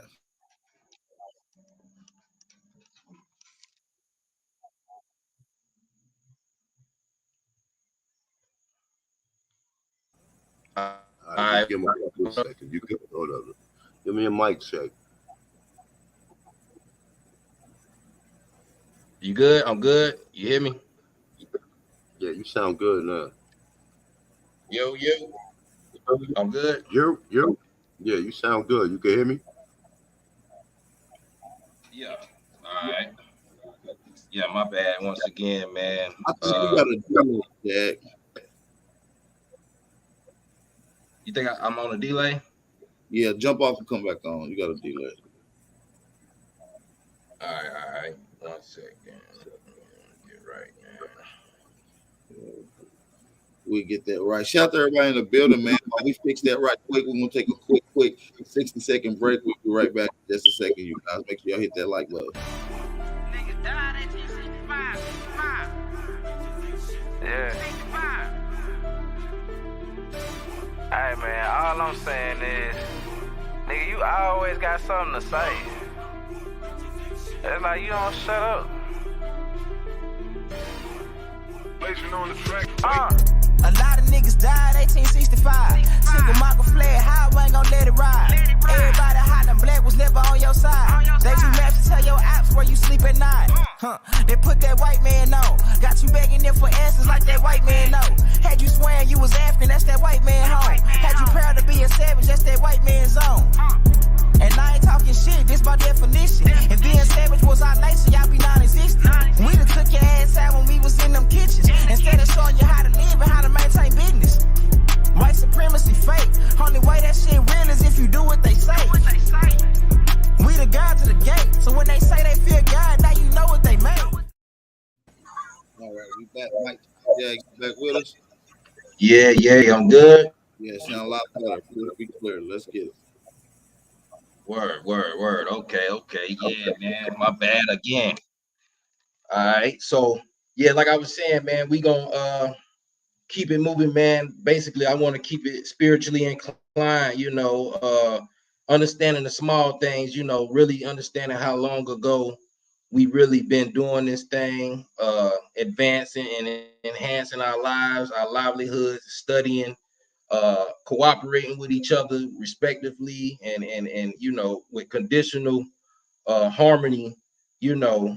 This is what it brings. It brings civic centers. It brings monuments of greatness. It brings apartments. It's gonna bring us together to be able to do great things. And one thing they didn't really mention, of course, seeing us in a pre-contact notion. Once again, I'm gonna go over compulsory education. And with that, we all know this is something that we use today, classroom setting. And of course, they're going to get into a little bit of the Aztec, we all know, but it's going to get into later on how all the tribes all over the Americas had some form of education system, you know what I'm saying? So we got compulsory education pre-contact, you know what I'm saying? Mesoamerican, South American, North American, Arctic cultures. So this is the whole America, you know what I'm saying? Compulsory education is formal schooling that has mandatory attendance. It said all Aztec young people between the ages of 10 and 20 receive compulsory formal schooling. The Aztec Empire was established about 1100 AD in Mesoamerica. It says male Aztec children who did not come from the ruling classes lived at schools called Teopacalis or Teopachilos, or whatever you want to say, which meant youth house. In Nuado, the Aztec language, female children also attended these schools, but historians are not certain whether they boarded there or attended them as day schools. So they wanted to add that in for notion. It says the young men and women were instructed separately. However, both received training in singing, dancing, and playing musical instruments. All right. So, I mean, once again, you had to be pretty much well beyond primitive to be in a setting where you can actually construct all this and carry all these displays of systems, music, learning, you know what I'm saying? And you got people singing too. So, I mean, obviously there was some love in the air. You know what I'm saying? It says, according to Father Diego Duran, who observed the schools in the 1500s, students were taught to be well-mannered, to respect their elders, to serve, to obey, given papers on how they were to serve their lords. It says to move along them and be polite to them. It says oratory was also taught in these schools. which was how to, speak correctly. It says during their schooling, the boys worked on projects such as carrying firewood for the temples, making roads, okay, and repairing buildings. All right. So there had to be buildings here, when nobody staying in, just a hut or a tent made with hide, you know, with running water and all this and that. You know what I'm saying? This is some advanced stuff, pre-contact. It says the main focus of their training was learning military skills. Once again, this ain't no play. You know what I'm saying? Shout out again to Money Bay, showing the Solomon Sir Jones on even how we had schools of military and combat fighting. Uh, I actually have a few images uh, that I would like to show. This is some old images of a school. Of course, it wouldn't be pre-contact days, but hey, this just to show, this is something that's been going on since they can even remember, and probably before any other foreign ever came to this country. You see what I'm saying? Who knows? This is some millions of years stuff. You know what I'm saying? Just looking at people come together and doing stuff like this. Of course, look at that. The structure of the housing. All our people right here at a school. The young children. You see what I'm saying? This ain't no, it's just something to show that, this is old pictures. I think this was back in the 1700s right here. I think one of these pictures. I'm not for sure for certain. I had a lot more other stuff. This is another one too. You know what I'm saying? Just to give people, hey, and you can find this more than likely going to your local museum in your area, especially if from where I'm at. You would see going to see, what they would show as old schools or ancient schools or whatever. In my area, I will be showing the footage on the next go round of my museum actually showing you pictures of the old schools that are now schools still to this day. Some of them got knocked down, and I actually did a video showing a school that was built on a mound, Verena School, Verena's Elementary. And me and my wife was talking the other day, and it's ever since she known, it's always been a copper colored principal at that school. Now I might be wrong. It could have been another, I'm not saying that it wasn't ever another race or anything that became principal or leader of that school, but I'm just saying just for what we speaking on, right now to this day, there's a copper colored principal at that school. So just keeping it in sync with what we got. But I'm gonna keep reading. It says, so with the military tactics, it says we can also look at that. It says these skills included archery and sword fighting. And I'm pretty sure, you wondering, okay, well, darn, hey, pre-contact, like I say, they telling us we out in the woods, flirting around, trying to, kill deer with sticks and stuff like that, or spears, you know what I'm saying? But we got actual sword fighting classes and archery classes pre-contact. You know what I'm saying? This is not a game, people. This is not a game. It says children of noble attended Kalmekas, exclusive schools that were connected to a large temple. Okay, so kind of like a university, if you would say, or maybe even would you say a lodge. You know what I'm saying? It says here they received leadership training with an emphasis on self-control, obedience, and discipline. All right. Promising youths from the lower classes were also sometimes selected to attend these special schools. In addition to being groomed for government administrative positions, students were trained for the priesthood and the military. All right, you know what I'm saying? And we still have this going on to this day. Of course, more of our people have to do things in a more private sector, and we got to do things according to how we know what we know. But in the public forum, we still got our people out here, man, who real jegnas and chiefs and leaders for real in our communities, man. And much respect and much support and love to them. You know what I'm saying? It says, according to Frey Duran, the classes taught at the Kamekas included instructions in the arts, military skills, religion, technological skills, and astronomy.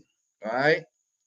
It says etiquette was also a major focus of the curriculum. All right. So etiquette, you know what I'm saying? Knowing how to really present yourself. You know, you're not just gonna come here being a bum, acting any type of way, saying whatever. You know what I'm saying? You're not finna just, basically show your ass and show out. You know what I'm saying? This is a real school. This is a temple. It's not just a school. What we talking about? So basically, it says in addition to hands-on instruction methods, students learn from studying textbooks. It says see also books. You know what I'm saying? It says students who attended the Kamekas were expected to perform community service. It says unlike the manual labor engaged in by boarding school students, the children of the nobility helped the priests during ceremonies and engaged in other tasks that would prepare them for the responsibilities that they were expected to shoulder as adults. All right. So, like I say, once again, man, this is something that never really left our communities. I just think it's something that kind of happened with, getting our families divided as time went on, people kind of getting a little too adaptive to the US corporate way, you know what I'm saying, instead of actually keeping their family ties and strings together. A lot of people say, well, hey, I got a PhD now, and none of you are trying to get one, so I don't have to deal with none of you. I got a whole new people I can deal with, which to each his own, you know what I'm saying? More power to you, man. There's nothing wrong with people doing that. Nobody should and can be judged for that. But what I'm saying is me as a person, coming into this, looking back, hey, yes, I could have went to college and furthered my education with a master's and all, but I said, well, before I do that, I need to really see what's going on and see how I can enhance me and my people all at one, So here I am today. It says, in South America, the Inca, whose empire was established in what is now Peru in about 1000 AD, also had compulsory schooling for the sons of nobility. All right. It says the Inca did not provide education for children of the lower classes. All right. So lower classes, as in, maybe if you just really didn't prove yourself, or, maybe you weren't just hygienically accepted, when nobody was judged, but hey, maybe you just didn't have that option with dealing with the Inca people. It says teachers called Muatas in the Quechua, the Inca language, instructed their students in a wide range of subjects. It says including astronomy, music, philosophy, history, religion, martial arts, poetry, and government. It says students learn how to encode and read information from quipus, which were knotted strings that were used for accounting and to record laws and history. And that I know you probably gonna find that in calendars when you get in that A1. It says they were also given military training. It says boys typically received 4 years of schooling at a school in Cusco. It says the Inca capital, all right, which was Cusco. It says the teachers lived in the schools which were called Yaka Huaki, or teaching houses. It says girls of conquered people that showed special talents were selected as chosen women at the age of 10. Says they were brought to Cusco and taught cooking, weaving, spinning, and other domestic arts as well as religion. All right. After this training, the Inca emperor decided whether they would be placed to work in a temple or spend their lives serving him. Now, we all know how that go. I don't think it was like that in a sense, but you know, probably over the years of time, who knows? You can't judge every emperor and say, you know, they did that and they was handling things like that. You know what I'm saying? Everybody didn't have the same nature. It says, although not compulsory in the sense of Aztec and Inca schooling, other American Indian tribes had formal education systems long before the arrival of Europeans. Okay. It says, for example, the Inuit of East Greenland receive instruction in specific skills like whale hunting and kayak making from specialized instructors for a fee. Feats of strength and drum singing were also taught. All right. So once again, like I say, uh compulsory education, you know, I know it sounds light, but we got to really realize what's going on and what's taking place here, right here today, and who we are allowing to give us our compulsory education and why we never knew that we had compulsory education coming up learning this in school. You know what I'm saying? Of course, they told us we had schools and we had our own educations. You know, we had our own systems, but if you think about it, how they gonna tell you that and tell you at the same time you was a slave? You know, so just within 30 years of so-called being set free, all of a sudden you got thriving schools with militaries and stuff like this and teach children how to actually, you know, fish and use guns and weapons and you know, like AP, play basketball, soccer, football, you know what I'm saying? Like, is this you mean to tell me people were slaves then? There's no way possible, man. It's just no way possible. You know what I'm saying? So it all makes sense once you really put it all together. That's why, you know, I'm glad these brothers went in on how they went in with everything to where we at now, man. So matter of fact, I'm gonna do consensus management right quick since it's not that long, just to show how more intrigued we were. And this is pre-contact, and this is just North American. So they only give this to us, you know what I'm saying? And it's crazy because all of a sudden, you know, the US come and we have a census, which is a whole nother classification of a people, you know, that never even came up with the classifications. You know what I'm saying? So, you know, but here it says pre-contact North American cultures consensus management. It says management by consensus is the practice of making decisions based on the general agreement of the group. Many business leaders in the late 20th century believe this form of management is an enlightened one because it results in workers having a vested interest in corporate policy. Just however, Indian tribes throughout North America practice management by consensus. It says, although leaders govern Indian peoples, these leaders did not command people to carry out orders. Instead, they generally served by example. It says decision making for matters affecting the tribe generally took place in council meetings that often lasted until complete consensus was reached out. It says so that even those who did not totally agree with the choice had a chance to resign themselves to it. Says the process, although sometimes lengthy, drew on the collective wisdom of tribal members and created a unified sense of community. So once again, man, you know, and you know, we don't went over the Iroquois Confederation, articles of, you know, confederation and stuff like that, man. Basically, you know, international rights, human rights is what they call it now. You know what I'm saying? Basically, just copy that from that.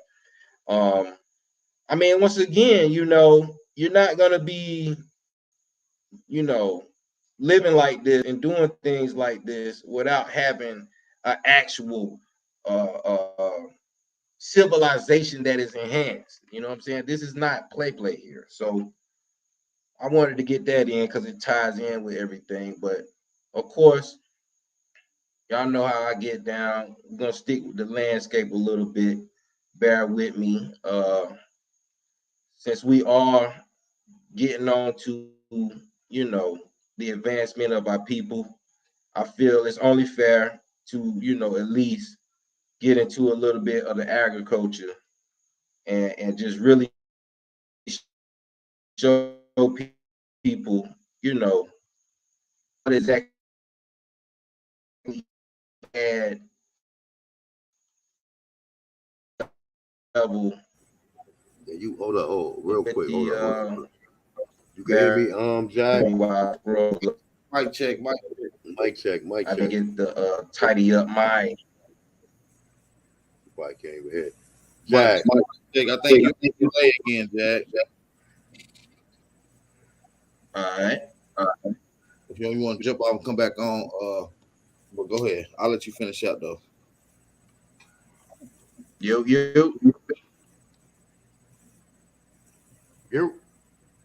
I don't think he can hear us. You. Yeah, he got a little delay. I'm delayed again? Nah, I'm just saying he just dropped out. Hey, listen, people in the chat room and the viewers, sorry for the technical issues we having. I don't know, is this by coincidence or is he really having technical problems? But just bear with us, and like I said, we're gonna get through this, all right? Yeah, you know they in the chat room. Information, man. So shout out to everybody in the building, man. While we wait on Jaguar to come back and finish up, man, I'm gonna give y'all time to hit that like button, enjoy yourself, get y'all something to drink. We'll be back in the next 60 seconds, man. We'll be back in 60 seconds. See, my life has been in motion. I'm a little windy. I'm not giving up yet. If you with me, time to place up your bet. Ain't no turning back, got niggas who ran. When we caught his ass, got caught in that jam. Yeah, you know who I am. Yeah, you know who I am. I can feel it coming. I can feel it coming. It's that feeling in your stomach, you can feel it coming. It's that feeling in your stomach, you can feel it coming. Yeah, you can feel it coming. Fake love, that snake you in your face, love. That snake you in your face, love. I told my brothers we gon' make it, that's how God wrote it. And the snake gon' show his face, cause that's how God wrote it. Too much fake love, that snake you in your face, love. Your face, love. That snake you in your face, love. I told my brothers we gon' make it, that's how God wrote it. And the snake gon' show his face, cause that's how God wrote it. Too much fake love, that snake you in your face, love. Your face, love. That snake you in your face, love. I told my brothers we gon' make it, that's how God wrote it. And the snake gon' show his face, cause that's how God wrote it. Shout out to Jaguar, Olmec. Shout out to Johnson is one of everybody's back in here. We back, man. Shout out to everybody in the building. Y'all can hear me? Yeah, you in here. Let me turn A1 mic off because he got an echo. Let me turn mine off. Go ahead and get a mic check now, Jack. So I'm good? Okay. Yeah, you're good. You're good. All right. My bad, man. Like, I don't know. It's raining down here too, so I don't know if that's what it is or they just ain't trying to let a Jag speak. I don't know what. But yeah, man, of course, man, we know, like I say, we know about agriculture. Once again, just getting into more of a setting of what we was doing as a people in harmony, man. Like I say, this is something that we can't take lightly, man. This is just what we need to really go through as far as, making sure we keep utilizing some of this greatness within us and with our people, man. So I know a lot of our people, still got their, gardens and stuff right there, but still doing plumbing, still doing carpentry, carpenter work. You know what I'm saying? This all still matter to this day, man. We can't give up. I know a lot of us getting savvy with these new jobs and stuff, these plant jobs paying $20 and $25 an hour now. So don't let them trick you out your game, you know what I mean? But let's get a little bit of it. Agriculture, 8,000 to 7,000 BC, which is clearly 10,000 years ago. But this is clear. This should be pre-contact. I don't know why it's not. I did want to make mention of that. It don't make sense to say agriculture is not pre-contact, but I guess just to say what they have and what they can record, just to give a rough estimate, But we know definitely 10,000 years ago, it wasn't too much contact going on with no, what we know is, Europeans. Says Mesoamerica, South American Andean and tropical forests, North American southeast, northeast, and southwest cultures. You know what I'm saying? Once again, like I say, agriculture. This right here is a nice map of how it looks to, see exactly what can be grown and what should be grown in certain areas. And if you notice the seed game, the whole planting game, you should know, what seeds and what actual plants or whatever can take whatever environment. So if you don't, of course, get an almanac. They should sell those anywhere in your botanical stores or maybe herbal stores or something like that, mom and pop stores or something like that. If anything, flea markets usually have them somewhere. I know we do in the South, people sell almanacs, because they know people like to plant, people like to garden. But here we go. It says agriculture, the science of cultivating the soil to produce crops, arose independently in 4 areas of the world, 2 of them in the Western Hemisphere. In Meso and South America, farming based on corn, squash, and beans began in the floodplain of the Tehuacan Valley of what is now Mexico in about 7,000 to 8,000 BC. So I do have a image of a floodplain image. This is one that's a close up that they do. They still doing it to this day. Like I say, this is something that's been doing for a long time. That's been happening for a long time. The usage of using flooding water and how to use that water to actually elevate and grow crops in certain areas. Now, of course, all farmers know you do have to let the land settle and come to a certain type of texture or whatever. Even after you done had it, been farming for 2-3 years on a certain area, growing crops, you might want to give it a break to let the soil get back fertile because the certain crops do, draw out nutrition from the soil more than others. Other than that, they say you can go up to 7 years, but most people try not to go past up to 2 or 3 years, really, man, depending on where you at. This is another floodplain that's kind of a more one that you can see on a bigger scale. This is one that's in Peru that go for miles, as you see from actual I guess helicopter image. That's a good site there. Like I say, you got to have some advanced technology and some a sharp mind to even be able to carry on feats like this, man. This ain't nothing to play with. This is some real work right here. This is not no play.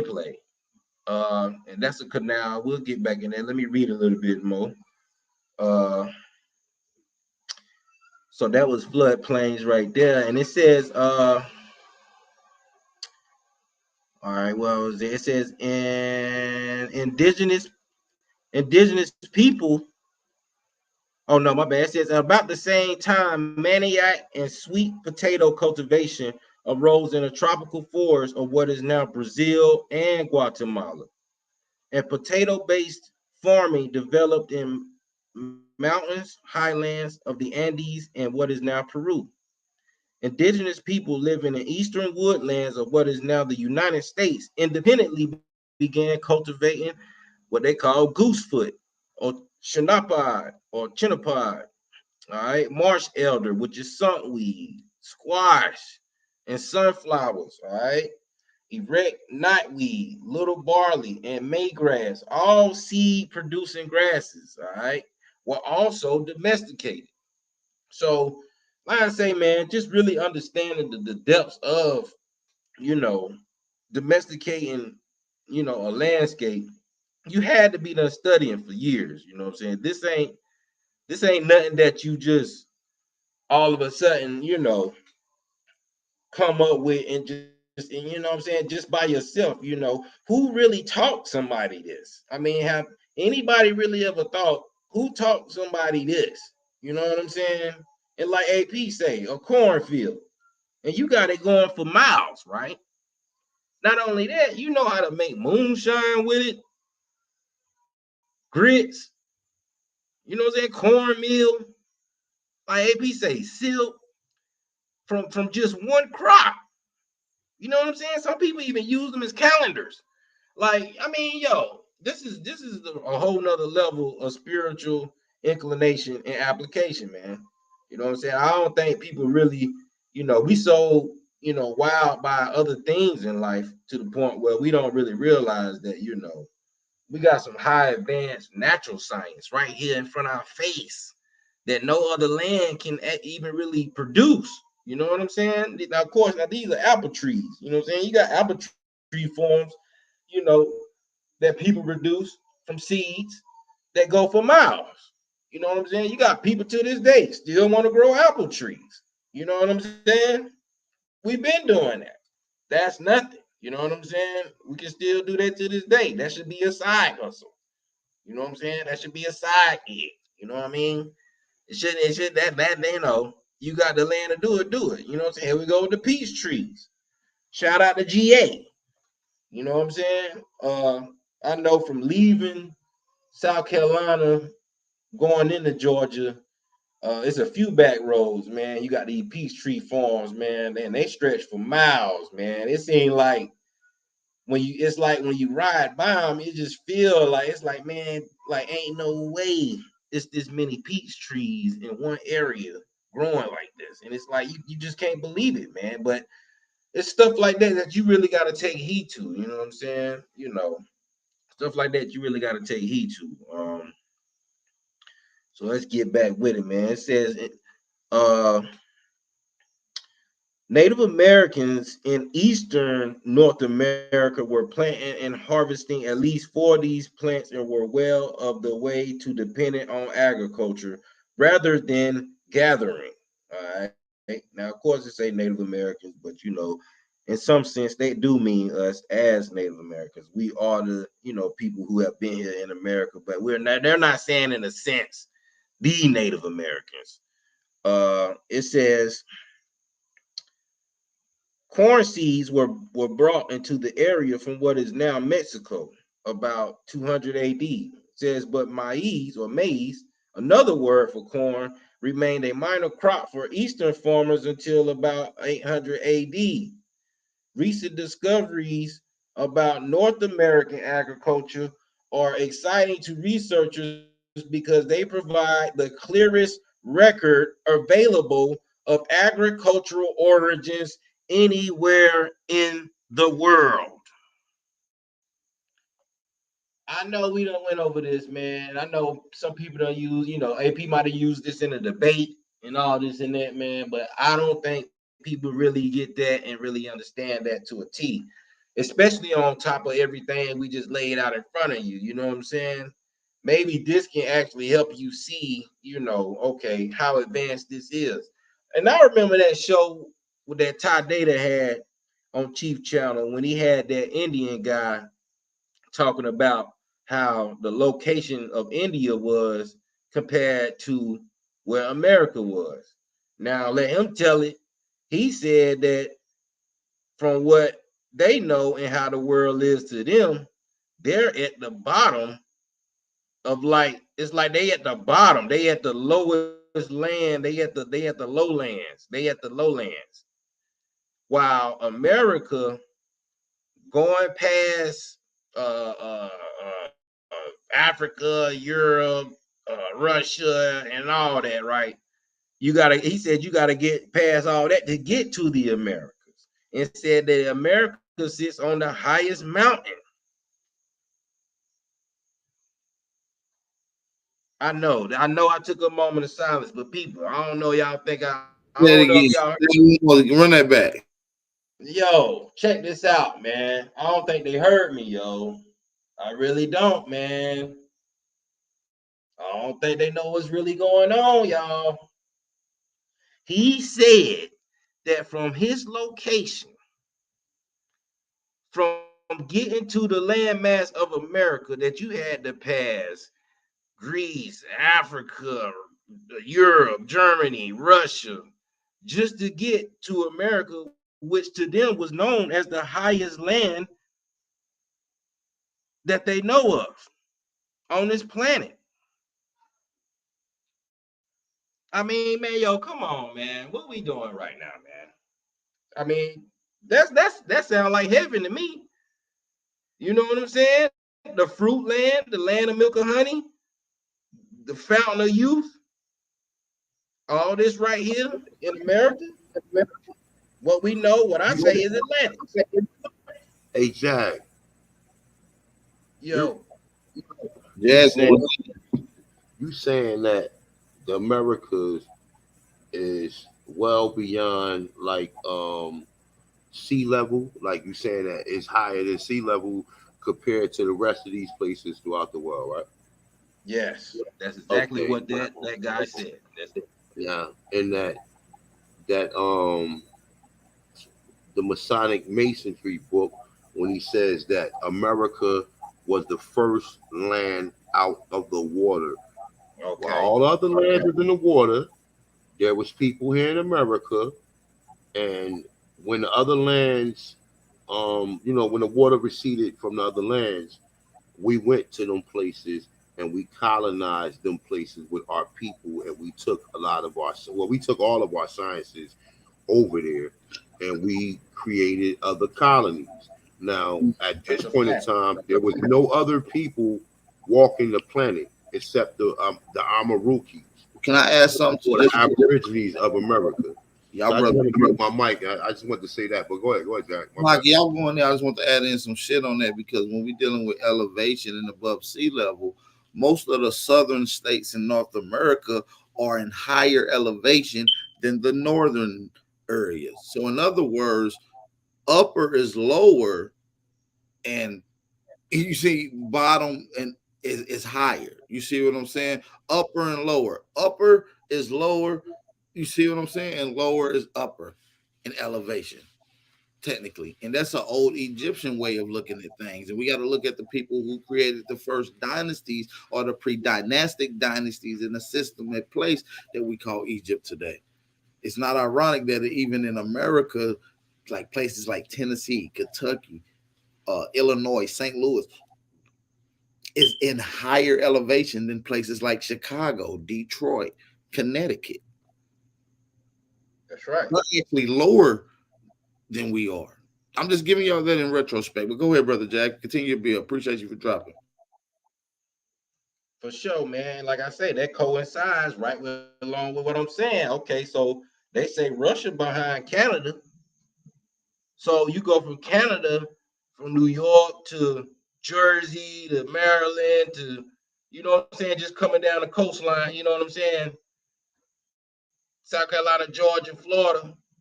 And all of a sudden, it's a bunch of islands on high elevated land. You see what I'm saying? On higher elevated land than what we owned it. Like, I mean, yo, what we talking about, man? Let me keep going for a sec, though. All right, it says, the transition from hunting and gathering food to growing crops was a complex one. Comma, pause right there. Now, who's to say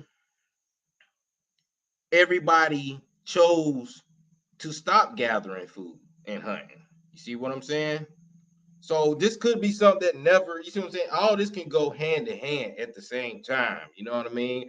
It's not to say that, we didn't hunt and we didn't gather food while we was growing food, while we was building buildings, while we was farming. You see what I'm saying? It's not to say that. So I don't know why they try to separate the two as if like these things wasn't kind of going hand in hand, as we was, advancing our lives. It's taking place over thousands of years. It required knowledge of plants, growing cycles, and seed selection, as well as understanding how temperature, moisture, and soil composition affect plants.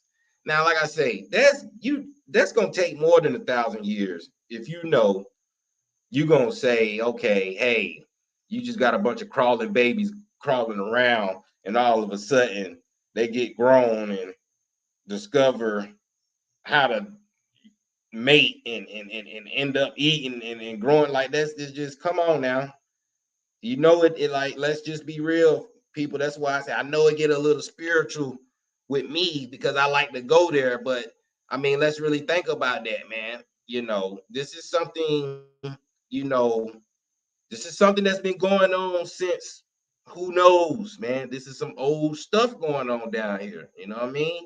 A lot of us just happen to frequency kind of devolve into this to the point where, okay, hey, we remembered a lot, but we didn't pay it no attention, so we kind of overlooked it. Some of us, did remember, but we got sidetracked and we kind of, you know what I'm saying, thought we was, better than this, you know what I'm saying? So I mean, just look as time goes on, man. Like this is amazing stuff. It says archaeologists believe that American Indian women, whose responsibility it had been to gather plant foods, brought about this revolutionary transformation.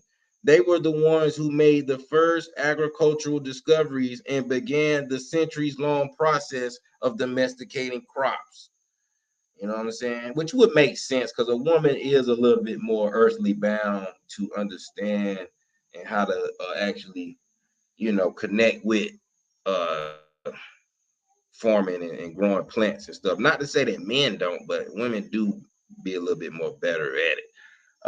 Agriculture was an important development, not only because it supplied steady nutrients to keep people alive, but also because it allowed people to invest less time in obtaining food than hunting and gathering required. All right. Says the new ability to remain in one place enabled settled villages to flourish and indigenous Americans eventually to develop political systems now called chiefdoms.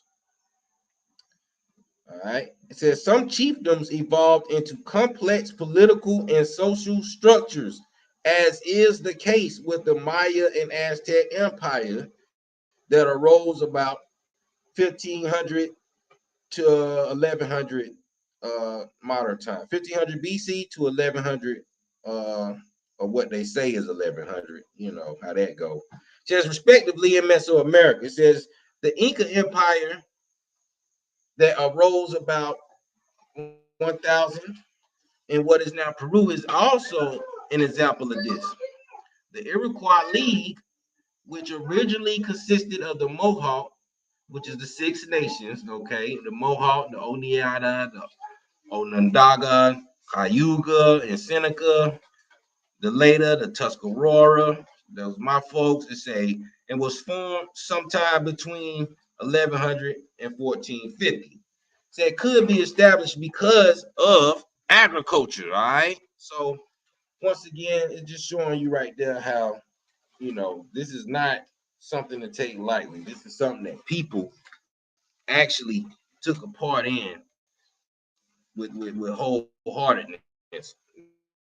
Now, of course, you got the Meso and South American agriculture, which grew things from a long time ago, uh, getting into the flowers and shrubs, the marigolds, the morning glories, the however you say that. I'm getting tongue tied to tiger flowers, eucazanias, all right, and then you got the stimulants, which is the coca. You know what I'm saying? A lot of people like to look down on that because they're not, using it correctly nowadays. But the cocaine was known as a stimulant to help with speed up heart, to also kind of induce circulation of blood flow at times.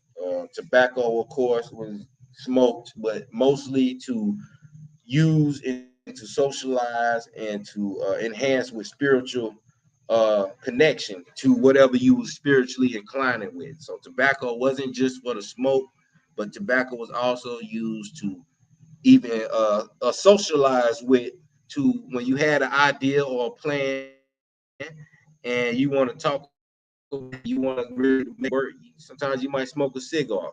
or what people smoke now, cigarettes or Black and Milds. Tobacco also can be used to take away insect swelling and insect stings from like bee stings and wasp. You could take the tobacco even from a cigarette, put it where the sting is, and it'll pull the sting out. Now I know a lot of people know that. Oh, God, that's Can't sleep facts. on My friend did that shit. you know what I'm I saying? did So that to me when I was a kid, so I actually have to say that one actually works, man. That's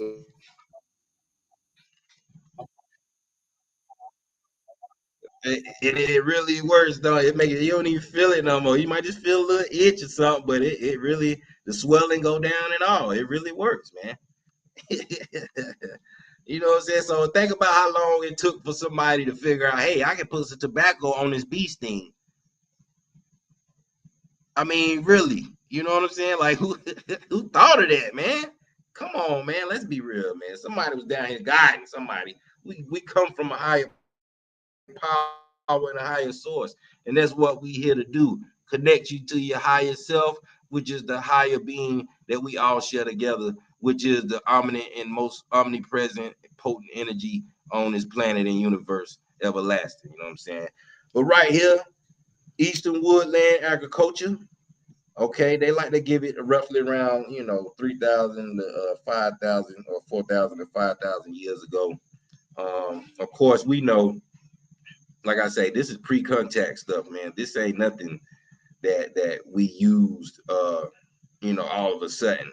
This had to be something that was going on for millions of years, man, millions of years. But I'm gonna start right here. It say by 2000 BC, American Indian agriculture was established in areas known today as Tennessee, Arkansas, Illinois, Kentucky, Ohio, Missouri, and Alabama. In time, more seed-bearing grasses were domesticated, including erect knotweed, little barley, and maygrass, so that between 250 BC and up to modern 100, Hopewell villages centered on farming were established in river valleys where the soil was most fertile. You know what I'm saying? You can still find it to this day, still in certain areas. It says the crops grown first by the Adena and then by the Hopewell people who lived on small farmsteads and cultivated small plots. It says do not have high name recognition. It say for years archaeologists and ethnobotanists chose not to study them. Now, why is that? Because they knew that if people knew how advanced these people were with their farmsteads and cultivating land and really taking care of stuff, that for one, whoever they had running game on and whatever mission they was carrying out, trying to dispose the diversities of Jesus Christ and the Roman Catholic Church and stuff like that. See, you can't let stuff like this be known when they showing you that people was feeding themselves for thousands of years. You see what I'm saying? See, they can't let stuff like this come out if they want you to believe that you need to pray to something to get it. You see what I'm saying? And then all of a sudden, they the ones growing it now, so you can read the book praying to them to get it. That's exactly what they did to us. You see what I'm saying? That's why they chose not to study them, because they didn't want nobody to study them. You see what I'm saying? It says, even though these crops are relatively known to the most people today, they once provided a balanced diet for American Indian people. The plants they chose to domesticate had high yields.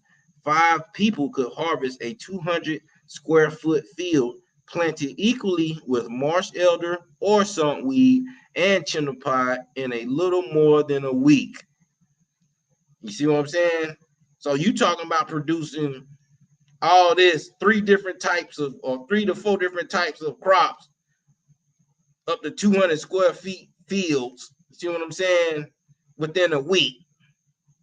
You know what I'm saying? You talking about super seeds. You know what I'm saying? Well, they must have been using maybe some of that super mud. You see what I'm saying? Like, where would they get that mud from? The southeast, maybe? Who knows? that terrible crater, that Amazonian You feel me? super mud. Yeah. Yeah, they're good. Come on, man. You growing stuff in a week? Come on, man. Hey, man, what we talking about, man? That sound like auto flower. That sound like auto grow right there. That's some new shit, right? That's what I'm saying, man. People ain't even doing that today. Ain't nobody doing that right now. Who growing something in a week? Yeah, that's impossible. That sounds impossible. 7 days? We had super soil over here, man. That's why I was growing so fast, because the minerals are so dense. You know what I'm saying? To basically, and then plus we had a nice current rainflow as well. But the minerals that was dense in our soil, man, it was one. You know, before they depleted the land and they did everything that they did. Now we need fertilizers and we need compost to basically, They said mineralize the soil. But they said they did their own compost. They said they did a wet fire burn, and they used, and I guess how they did it created that colonized microbe nowhere else. You see what I'm saying? So that's why they take a lot of your dirt and take it to Dubai. They take it to Egypt. They take it to places and colonize their soil with it. Yep. But my bad. Go ahead, Big Red. Nah, you right. Pete, what it say? It say a field such as this would have provided requirements in the form of oil and starch. Mic check. Mic check. Yeah, you good. You bet. Mic check. All right. It say a field such as this would have provided half the caloric requirements in the form of oil and starch for 10 people over a period of 6 months. So that's like your family 6 months, they straight, you know what I'm saying, off this field right here.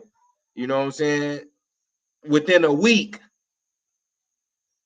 man. Come on, man. What are you doing, man? Let's get moving, man. Let's say about 800 AD, North American Indian farmers began cultivating corn or maize in large fields, developing varieties that would mature in 90 days to fit the growing season where they lived. All right. So, like I say, that's why I showed that map, showing you that, hey, we understood the climate, we understood the land. You know what I'm saying? So we knew, okay, by the time fall get here, all this will be done growed and we can get it on up out of here and we can chill for the next 6 months. You see what I'm saying? Until we can start back growing again. See, now that's what you call good rhythm and rotation. You know what I'm saying? We might have even made it like that too. You see what I'm saying? To grow a village and stuff. It says they grew corn from what is now northern Florida to Ontario and from the Atlantic coast to the Great Plains. From Florida to Ohio. All right. It's American Indians living in what is now the United States and Canada also cultivated hickory nuts and chestnuts, as well as several varieties of berries. All right. Despite the fact that farming was taking place throughout the East, European colonists often described the land as a vast empty tract, a myth that has persisted in American history books. All right, let you know that's a myth. One reason for this was their claim to ownership of the land through eminent domain. Shout out to Amani Bay, man. Said this concept, a part of English common law, operated under the premise that if property or possessions were unoccupied or unsued, they belonged to the crown. In order for the rule of eminent domain to apply, it was necessary for British colonists, the same racist people to this day, who are the real racists and who started all this racist crap, portray the New World.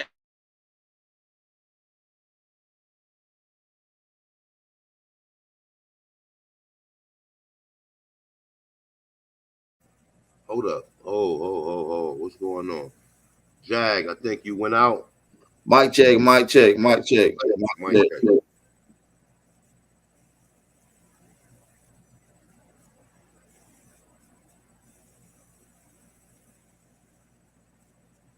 I think he fell off. Is he still in the Is he still on?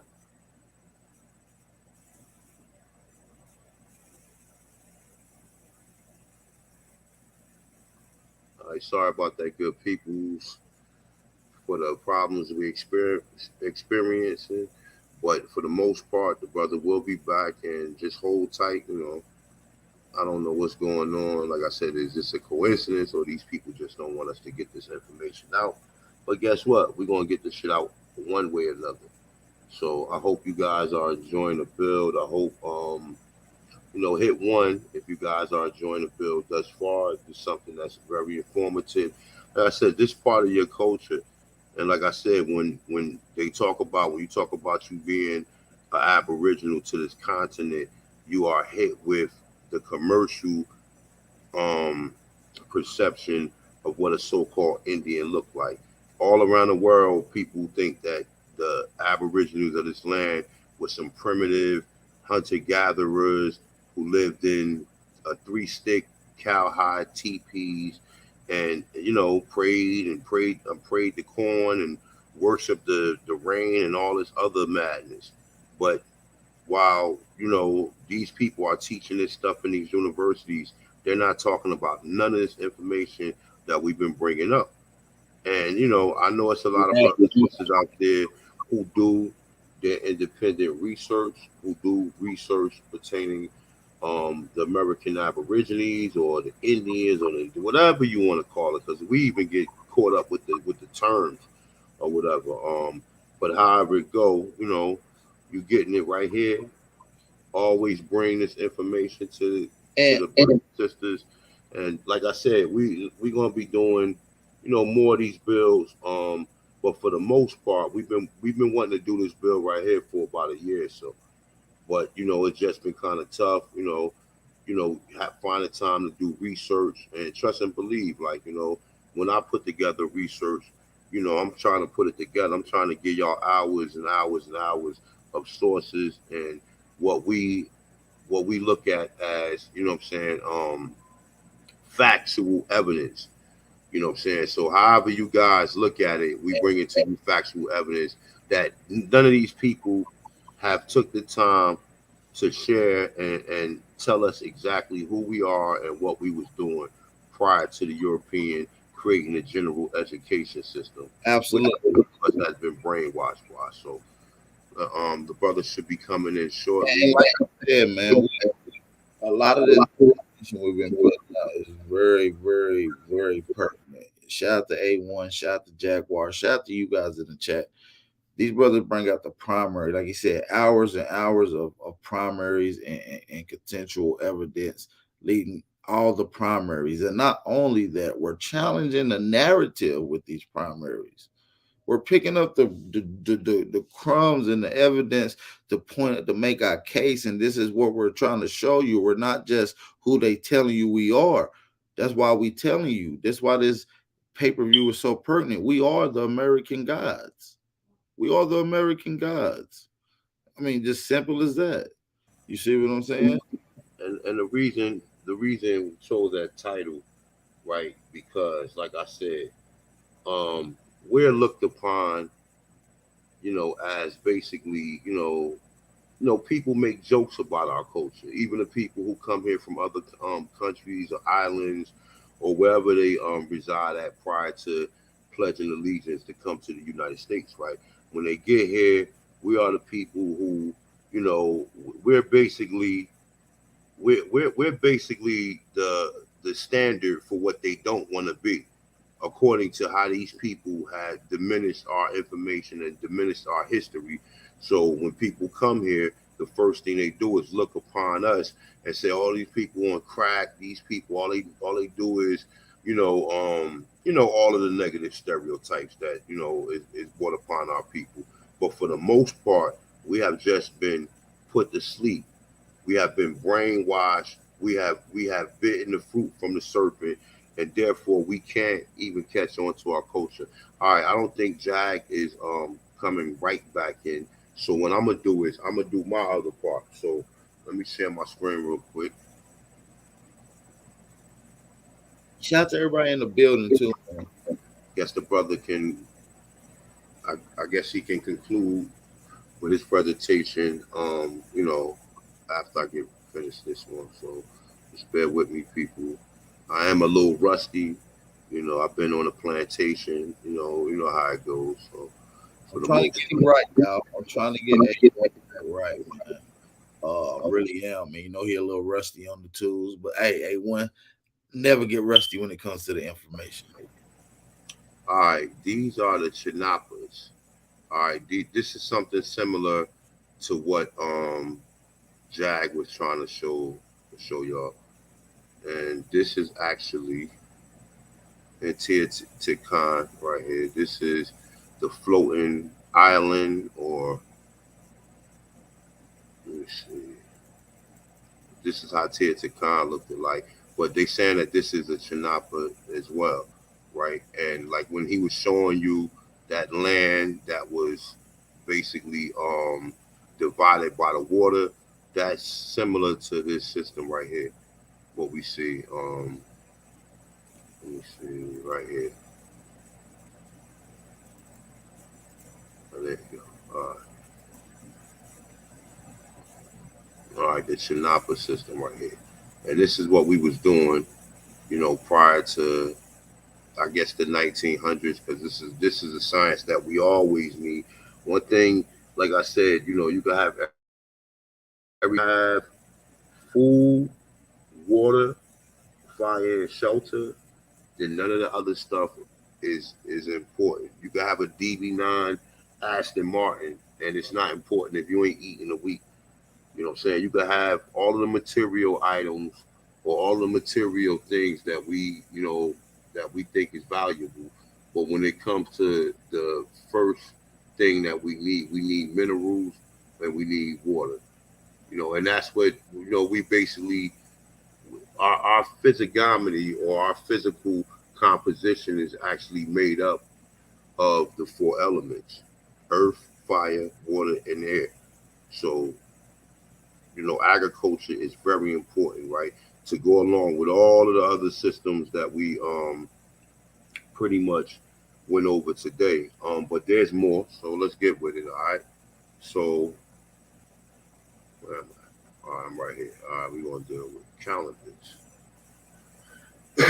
All right, so calendars, according to their timeline, which they don't have no timeline, but, we definitely going to use their timeline for the sake of this, right? So 600 BC, Mesoamerican, South American, Andine, North American, Great Plains, Southwest, and the Southeast cultures.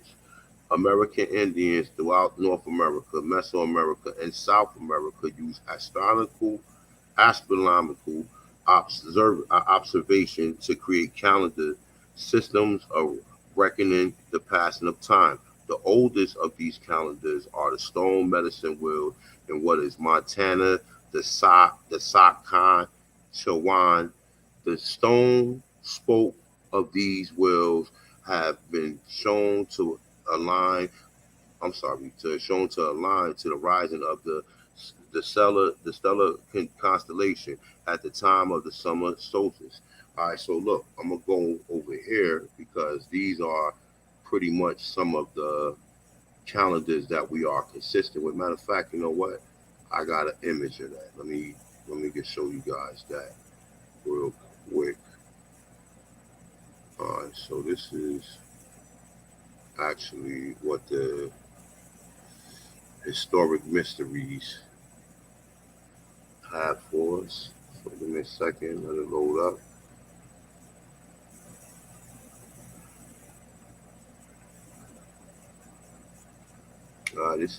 This is a image of it right here. If you guys can see it, let me blow it up.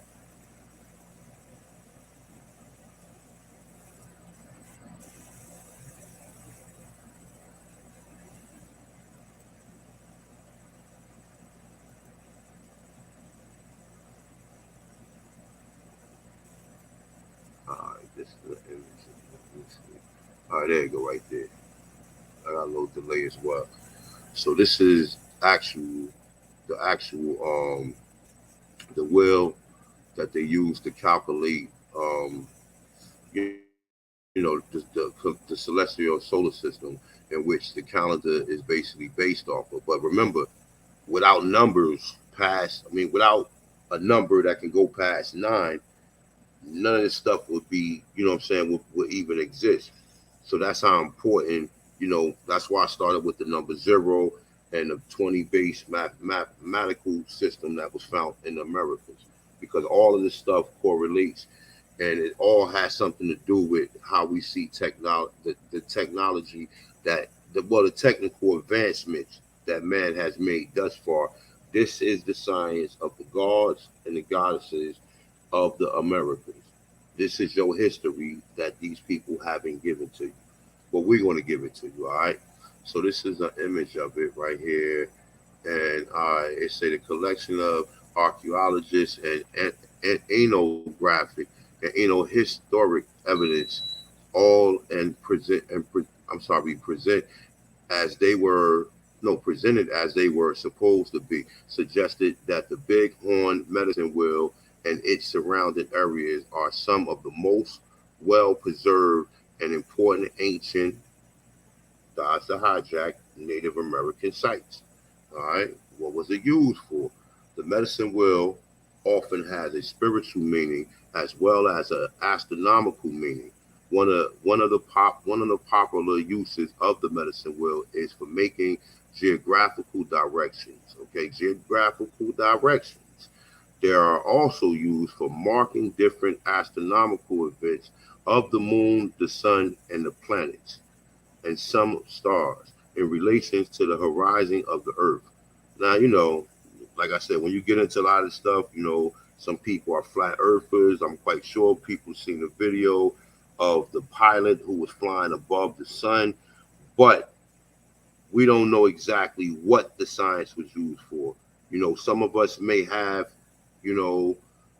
some of us may get downloads from the universe to where we can resonate with a lot of information. Some people can't.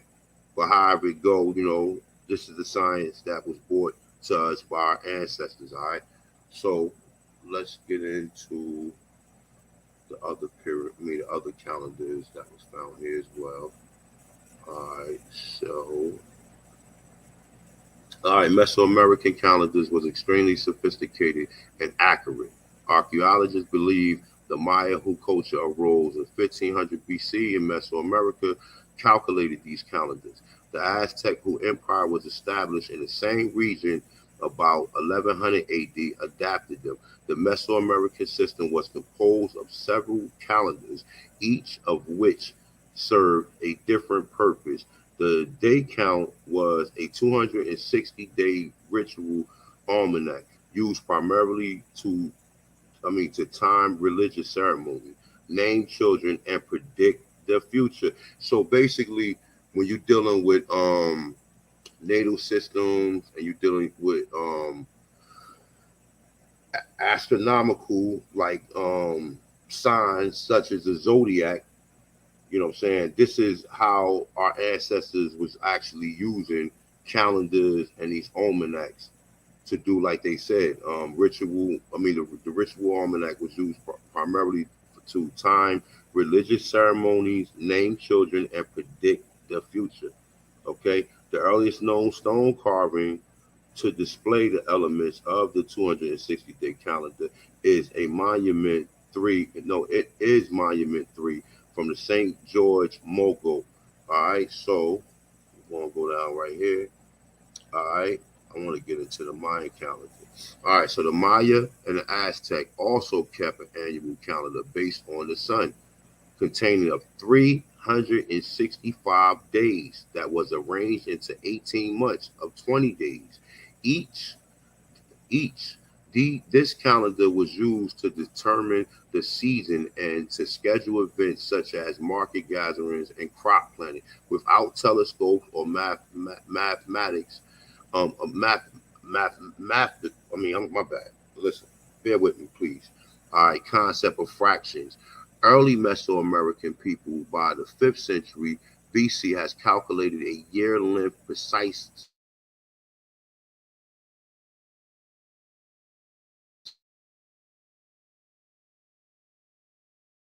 Yo, A1, can we mic check, mic check, mic So check. precisely that it was. Run that Yeah, back what's by up? 30 Well, I seconds. broke out for a minute. You went out. Run that back by 30 Huh? seconds. I'm sorry, say that again. I says, yes, you went out. Run that back about 30 seconds, if you don't mind, brother. Okay, all right. Yeah, he getting kind of choppy. Damn, everybody choppy tonight, man. What the fuck is going on? Y'all got a brand new modem over here. Verizon just sent this shit to me 2 weeks ago. God damn. All right, so let me know if y'all can't hear me, okay? Are we good? You? My bad. I'm talking with the mic muted. Fantastic. You're good. All right, let's make sure we good for the people. All right. So, all right, as I was saying, the mind. Yeah, man, it might be me. Says going back out. AP, how is it on your end? Can you hear me? You're good on my clear now. I can hear you. You're good on my end, A1. I just got to mute you because you got a bad echo. But yeah, you're good on my end. You can rock out. All right, okay. All right, the Maya and the Aztec kept an annual calendar based on the sun, containing 365 days that was arranged into 18 months of 20 days each. This calendar was used to determine the season and to schedule events such as market gathering and crop planting. Without telescopes and highly sophisticated math concepts of fractions, early Mesoamerican people by the 5th century BC has calculated a year length so precisely that it was only 19 minutes off. Only the Chinese equal this amazing feat of observation and calculation. The scientific tools of the Mesoamerican astronomers used to construct their calendar was shadow casting devices, accurate observation, and metricless record keeping. All right, so look, let me go down a little bit right here. Matter of fact, you know what? Let's just get right into this right here. Let me just show you guys this, as you guys probably already seen before. Let me go back. Yo, is my mic still good, AP? You're good. You're good. I'll let you know if you ain't. I promise. You good. You rocking out. All right, not a problem. All right, we good there. So,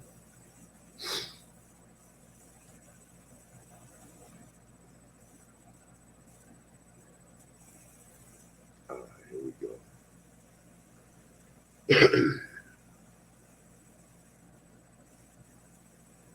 I just bear with me because my computer is responding kind of slow. Let me go back. What the fuck is going on?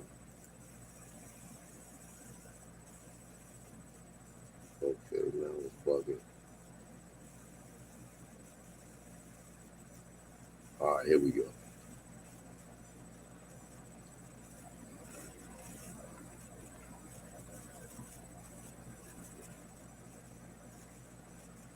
All right, so in this article, I really don't want to get into it because they got a lot of crazy words in it, right? But however it go, the author of this article is basically, and this is basically from a university in France, and they're trying to decode the Mayan calendar. So in the terminology they use, and they're using mathematical um, expressions to basically calculate exactly what the Mayan calendar or the precise accuracy of the calendar. Okay, so I'm quite sure everybody that took mathematics in school, some form of math, past what we call PIMDOBs, would be parentheses, exponents, mathematics, addition, and subtraction, right? So when you get past that, then you start getting into the algebras, the calculus, the what's the other shit that they made us take? I can't think of that other math. Start with an S. Statistics rather. And you start getting into all this highly, highly sophisticated mathematics, right? So this is the math that these people are using to basically try to factor out exactly what the Mayan calendar was based on, right? Now, if you see the X1s and the X3s and the X2s and the 2 square X0, now these are basically these are factoring. These are like when you see in algebra these algebraic expressions, right? Now, some of this shit is just so highly that you'll really have to sit down and really like study this shit, right? Now, if you guys can see this right here, let me just blow it up a little bit.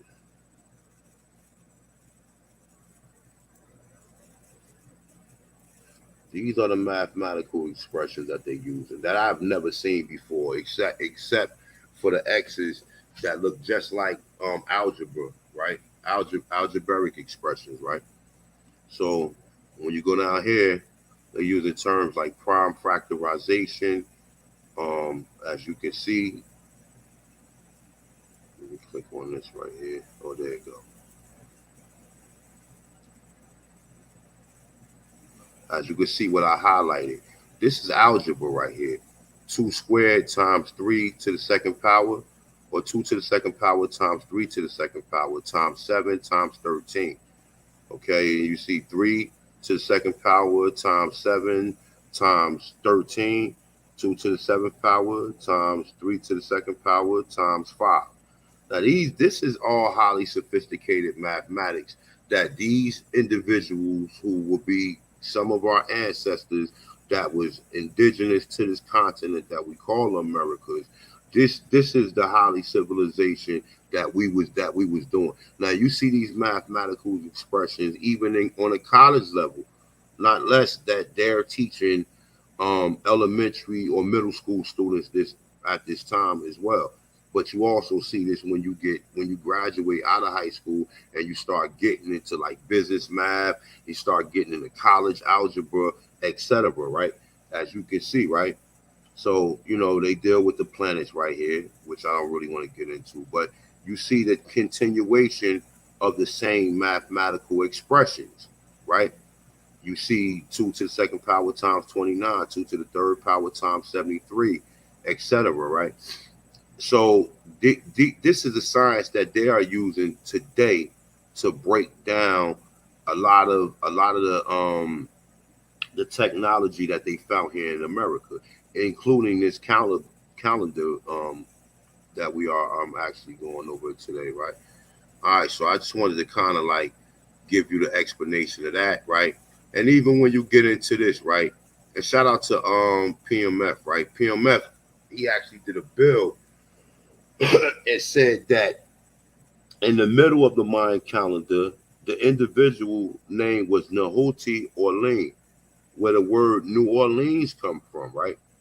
Now, as you can see, whatever the image of this character that's in the middle of the calendar, he doesn't have a nose. And this is what they always do when they never want to show you that Negroes was responsible for a lot of the sciences that goes throughout the world. They broke his goddamn nose off. Okay, now I actually had a better image of him with his nose. Let me see if I can pull it up. Let me see if I got it. Hold up.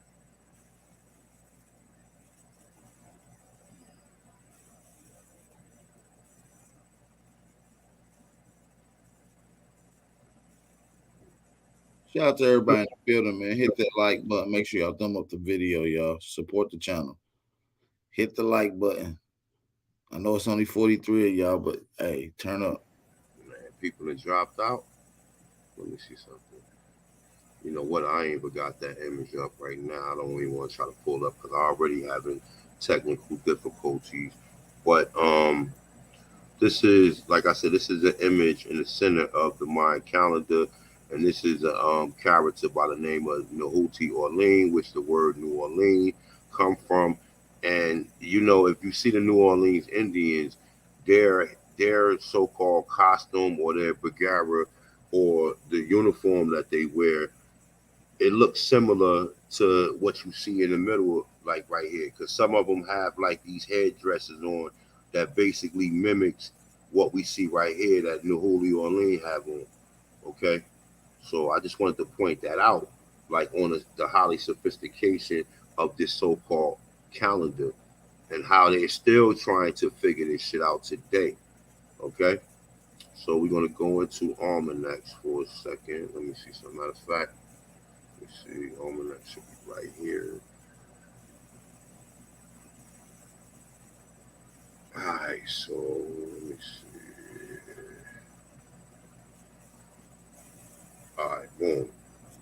So I go to almanacs. All right. So Mesoamerican culture, 600 AD. Almanacs are books containing astronomical and meteorological information. Many facets of the Mesoamerican life were influenced by the almanacs. They were based on observation of the planet Venus.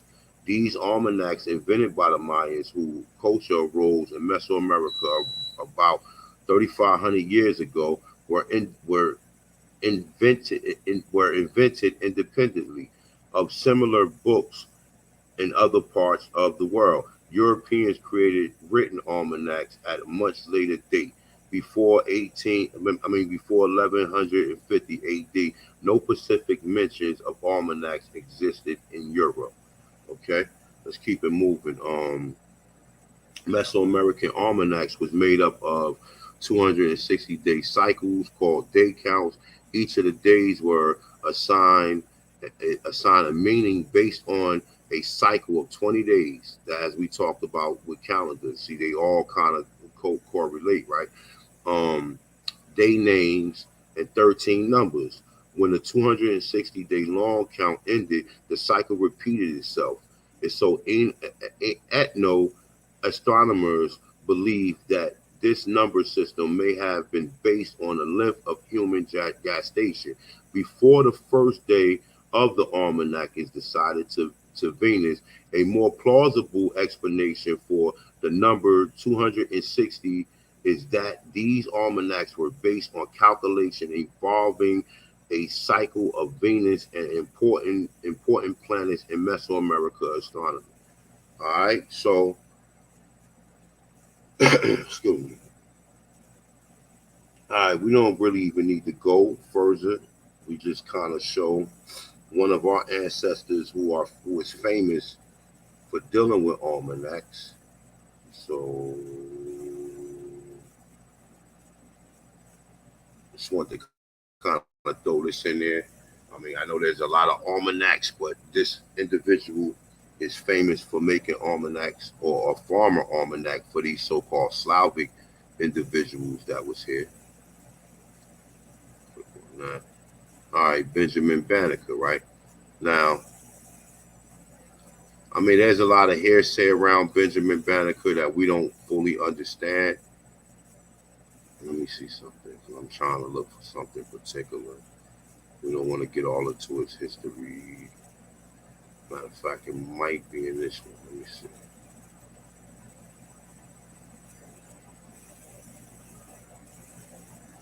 All right, I think it's in this one. Can you bear with me, people?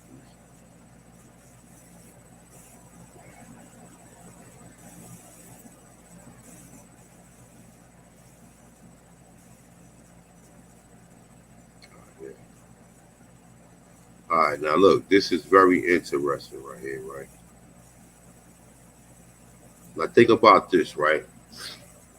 You got kids that self-taught themselves how to dance, how to work a computer, how to do a lot of. Oh, excuse me. Give me 1 second, people.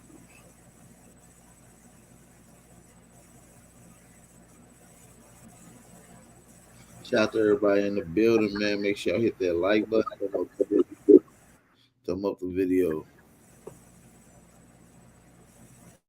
one is paused up right quick. He can unmute himself when he's ready. But shout out to everybody in the building. I did drop the link to the American Indian Encyclopedia, 15,000 Years of Inventions and Innovation.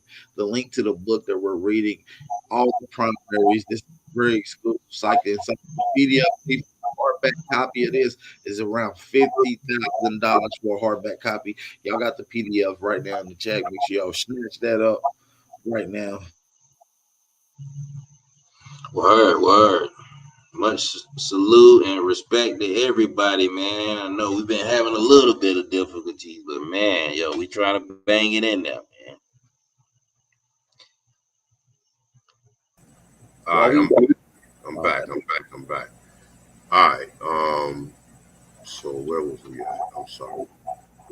We was talking about Benjamin Banneker, and all right here it say Benjamin Banneker was a largely self-educated mathematician, astronomer, and compiler of almanacs and writers. Okay, now that's very interesting that he taught himself astronomy. Okay, you know what I'm saying? And a lot of people would say that Benjamin Banneker was a black European. So why do he have the science that resides here in America? And how was he able to build clocks? And why these people even built the giant clock in Europe to basically, show him respect or show him, tribute for his great accomplishments, right?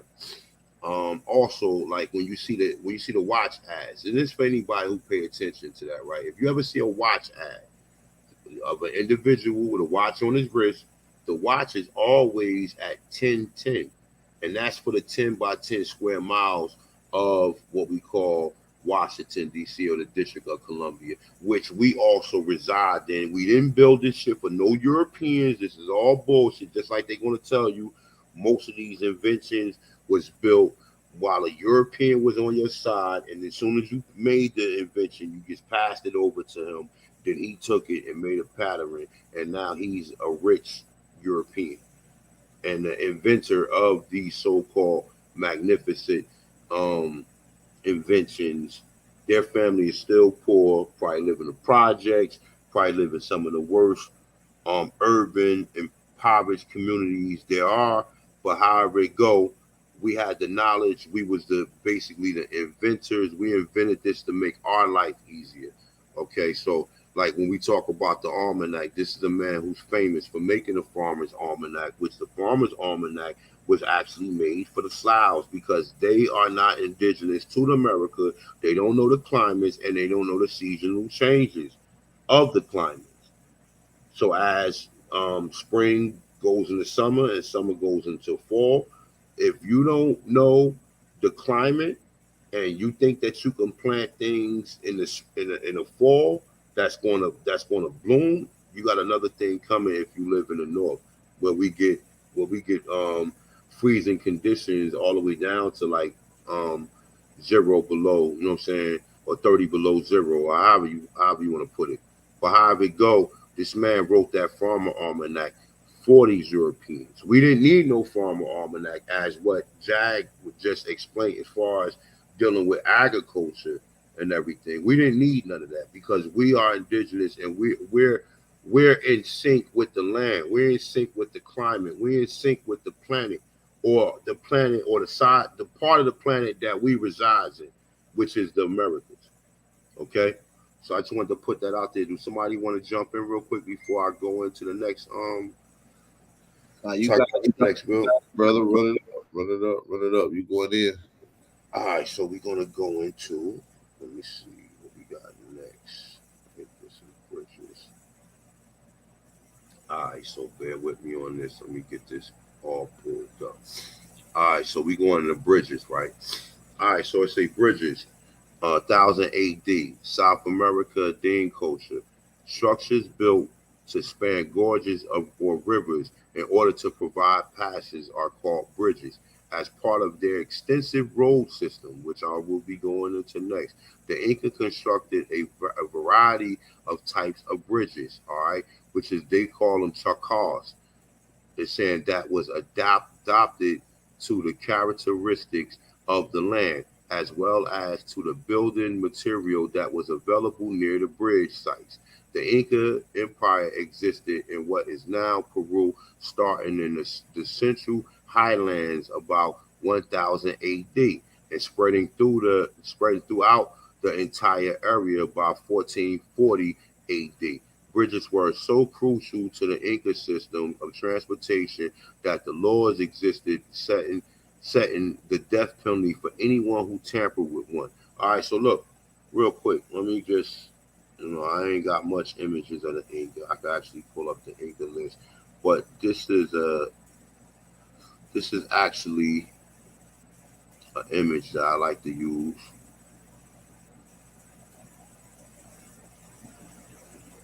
I don't know if you guys can see it, but this is what they said the Incas look like, which this is a motherfucking Negro who look just like your cousin, your uncle, or some of the other individuals that are in your family. Okay, so this is what the Incas look like. The Incas don't look like them people that's over there. The Incas, we don't even know where the Incas. The Incas probably went further east and went into South America. I mean, well, certain parts of South America, as well as went into the Yucatan Peninsula, right? So let's get back to the bridges. The Inca was all dark skinned. That's facts. When you pull up the Inca list, that's very all of them, all the kings of the Inca past was black. Exactly. So the bridges were so crucial. Once again, I'm gonna read it again. Was so crucial to the Inca system of transportation that the laws existed, setting up death penalties for anyone who tampered with one. The upkeep of the bridges was one of the labor tax imposed. So we had labor taxes at that time, and we supposed to be these primitive, uncivilized individuals.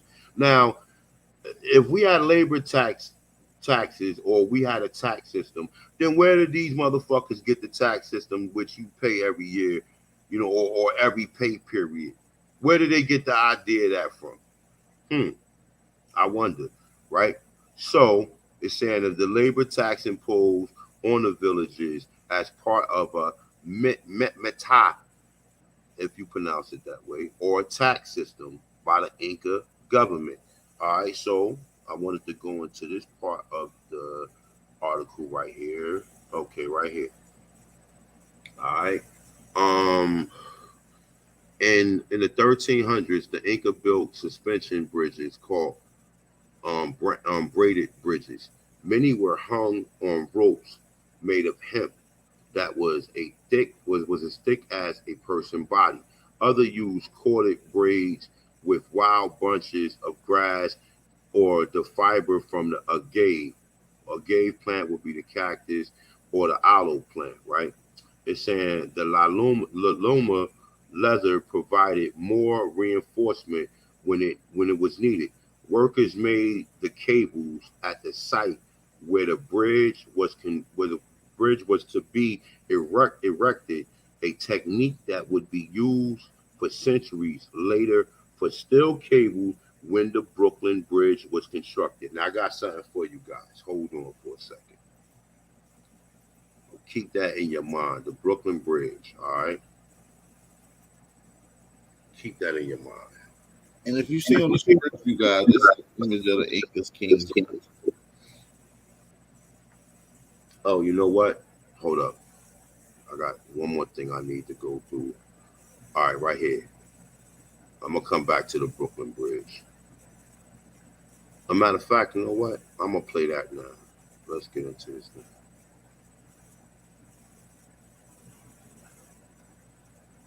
All right, so bear with me.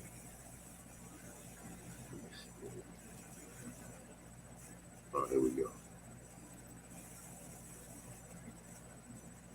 Everything was laid out perfectly, and that wasn't done randomly. And they want us to believe that it's done randomly. It's like, no. So definitely, when you say, for example, saying that the Brooklyn Bridge was built, My bad, hold up. I guess you could say by Western civilization. So you're insinuating that it's older? I'm insinuating it. For, I guess, for people that are new to this type of information? Okay. I'm insinuating it was built by the original civilization, which would be the Moorish civilization. And the same thing with rail lines, subway, streetcars. Let me just put this out there. I know a lot of people sensitive to that word more, but just dodge the hijack, all right? Or just understand that when they talking about the original civilizations here, they're talking about the people who you assume to be the Tanchans, the Aborigines. But every now and then they throw that term more. So please, you already know what time it is, all right? The whole 9 yards. It was all interconnected. It was all part of the grid. Free energy generating system. So I'm going to show you the Roebling Bridge in Cincinnati, and then I'm going to show you the Brooklyn Bridge. All right. Okay, this one is in Cincinnati.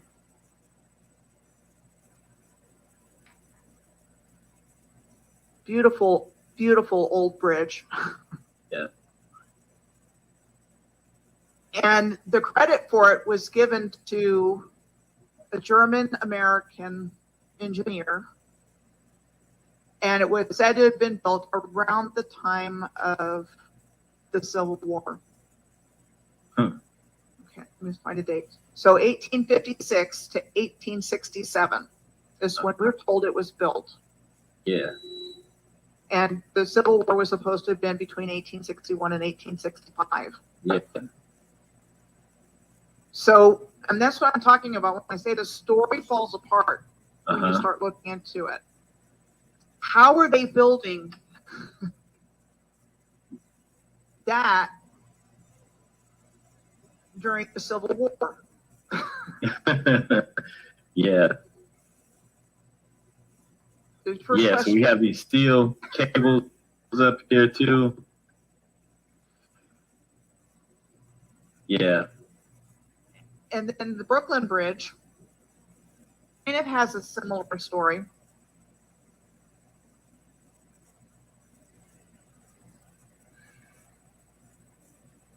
The same idea, beautiful stone masonry, and it was supposed to have been built also by the same guy, same man that built the bridge in Cincinnati. Yeah.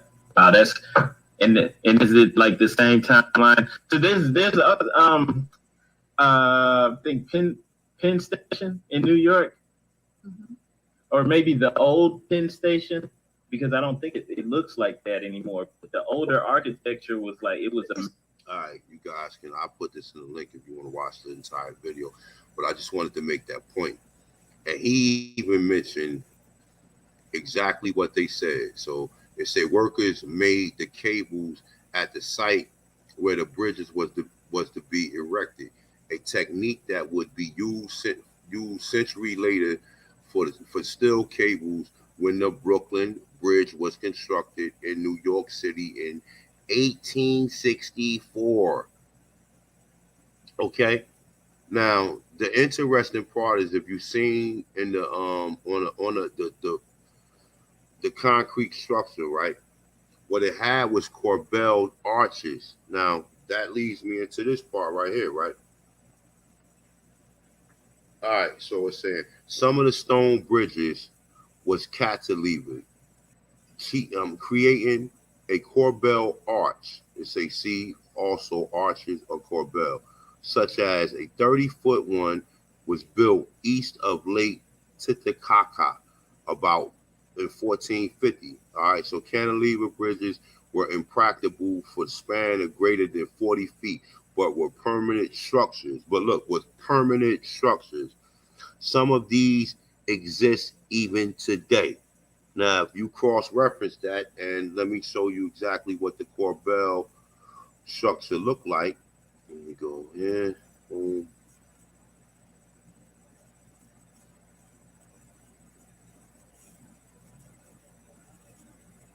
Take this back here.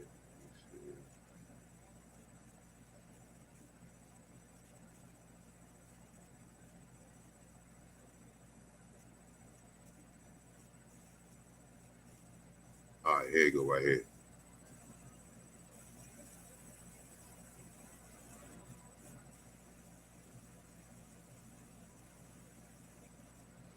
So these are actually images of what the Corbel arches would be. These right here, right? But then they also would be something like this, right? Let me open this up. They also would be something like this. Okay. Now I can't even. I got so much stuff pulled up. Let me see if I can go back to here and show you. Once you go to the Brooklyn Bridge, right here. It's right about here. It's right here.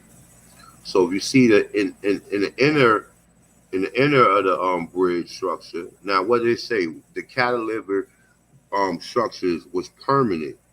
Okay. Now look, and it says some of them are around even today. Now if you look right here, these are the Corbel arches at the top of the Brooklyn Bridge. Okay. And you see these arches in a lot of times. You see them in a lot of places. You might drive by, you may think that they are more recent constructed buildings or like bridges, for example. So let me show you some more examples. Let me click out of here. Look. Okay. Some of the same designs that we see, that these are the Corbel, I guess this is the Corbel design. Okay, you see more of them right here. More of them right here. Right here. You see this one as well.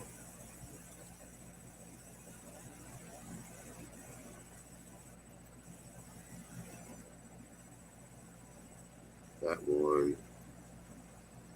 Like, let me see this one. And the funny thing is, in Prospect Park in New York, they got these same type of buildings. They're not bridges, but they got buildings with them Corbel arches in them. And in Central Park. I don't know if anybody from New York that's in the chat room who ever been to Prospect Park, but there are a lot of people, they always glorify, they always talking about the structures that's within Prospect Park. Okay. They got like some ancient structures there. But like I said, my computer, I got so much stuff pulled up. I do not want my computer to shut down, so I don't want to open up another page right now. We'll get to that sometime later, or you guys look it up. Look up the architecture structures that's in Prospect Park in Brooklyn, New York. Okay, so when they were talking about the cantilever, let me see something. Do I got that pulled up? I think I may. All right, boom. There you go right here.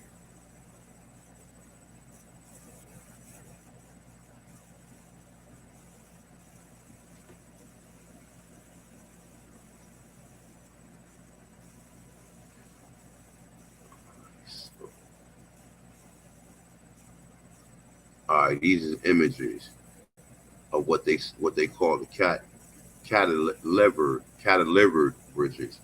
Okay. Now, even when we look at some of these structures, right? Look at the concrete base. Look at how these concrete bases are made. Still got that Corbel arch.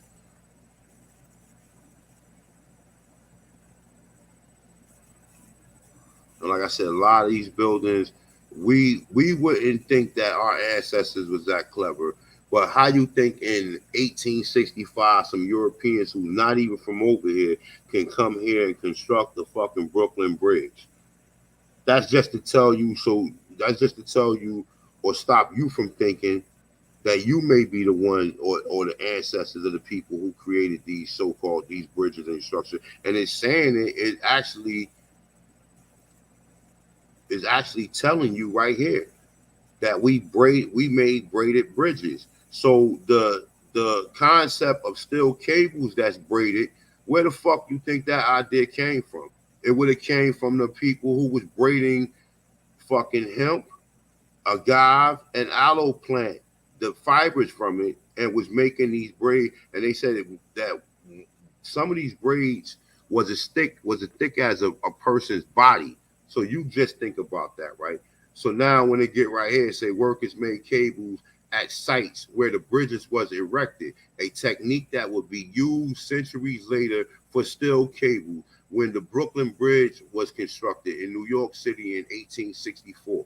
Now, why wouldn't you believe that your ancestors wasn't responsible for building that? I mean, not even take advantage of saying that we build it, man. Come Breaking on. up a little bit, Jack. Mic check. Give me a mic check.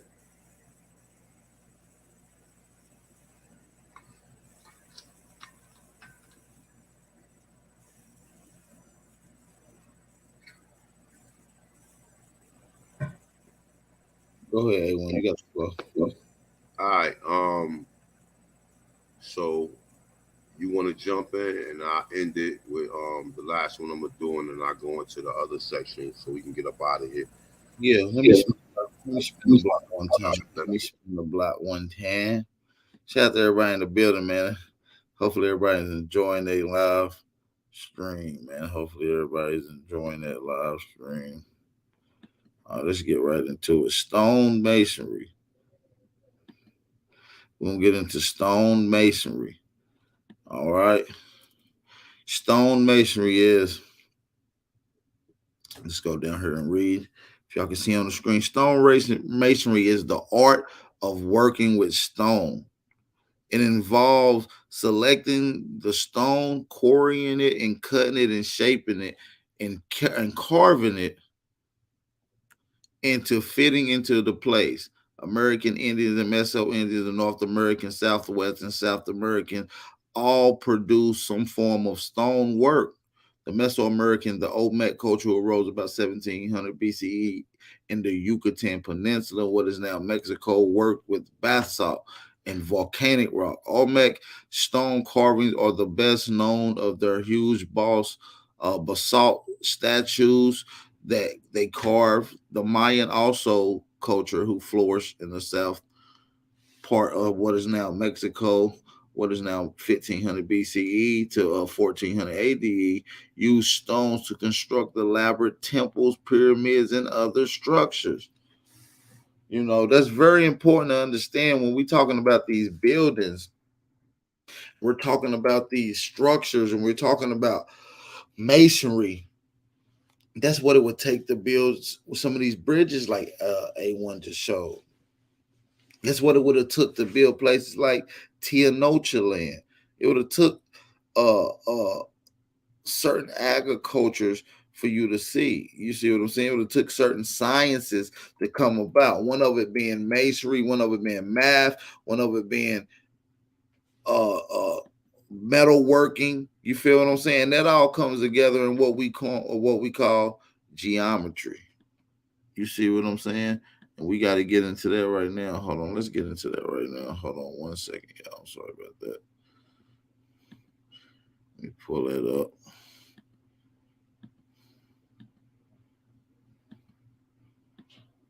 All right. Oh shit, it's the wrong one. But we'll get into hospitals in just a second. Let me click on the right one.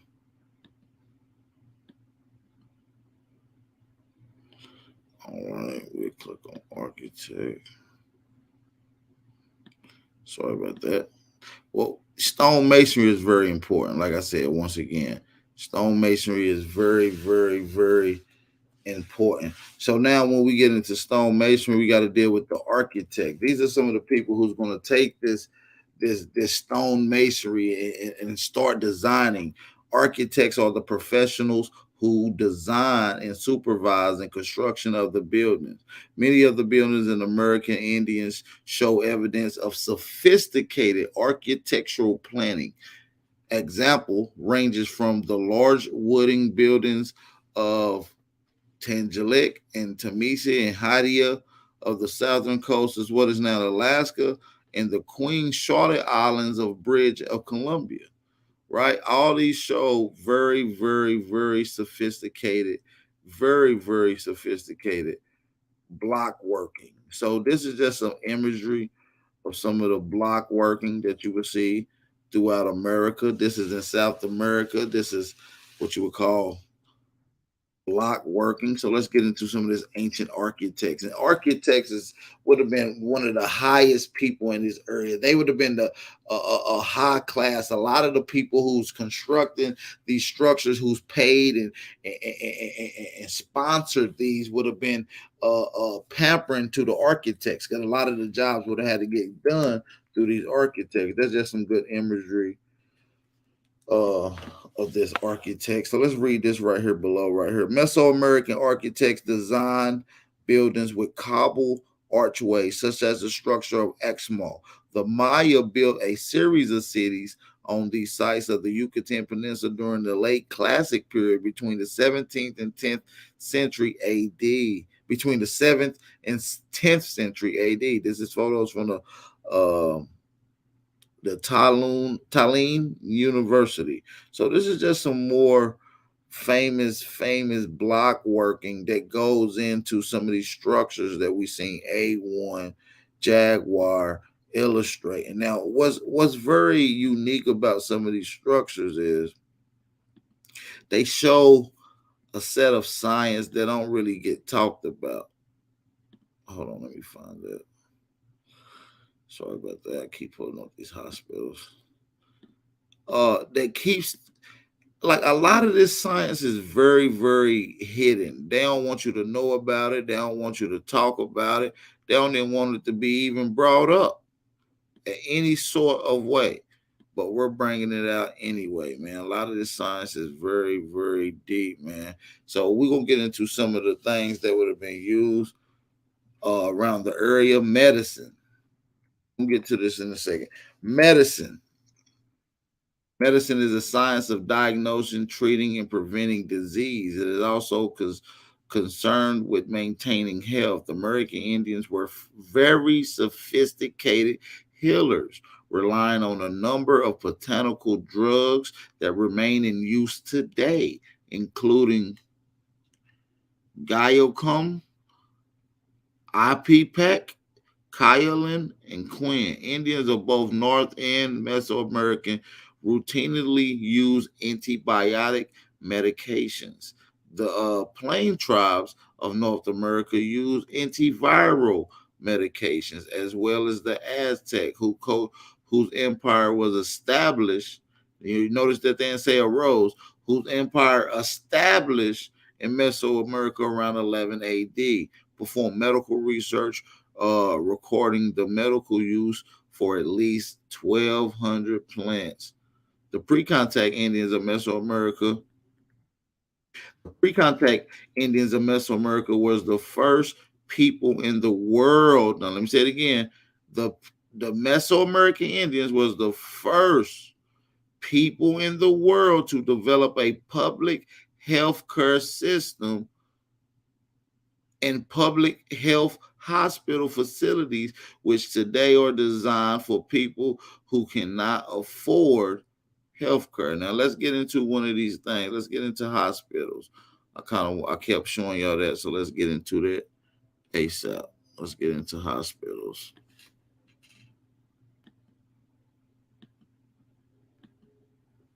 I believe this is right here. Another stone masonry.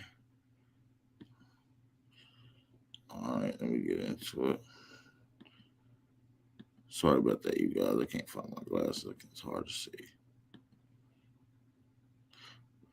All right, so now we got into medicines. So we're going to get into something else in just a second. Before we even get into hospitals, because in order to have a hospital, you got to have a structure. And in order to have a structure, you got to have stone masonries. We showed you architects. And this is some other form of science that goes into this, which is geometry, right? Geometry, one of the key components to building and understanding these structures. So the mathematics of the properties of measuring in relationship of points, lines, and angles, known as solid geometry, was developed by the Indians of North and Meso and South America, independently of the system derived of ancient Greek, Chinese, and other people of the Middle East. Based on the circle, indigenous geometry has been practiced throughout America for well over 2,000 years, and probably longer. Archaeological evidence shows that the American Indians applied their knowledge to the principles of geometry and architect, city plannings, and ornamentation design. They used the sculpture, painting, and textile paintings, such as those woven by the Maya.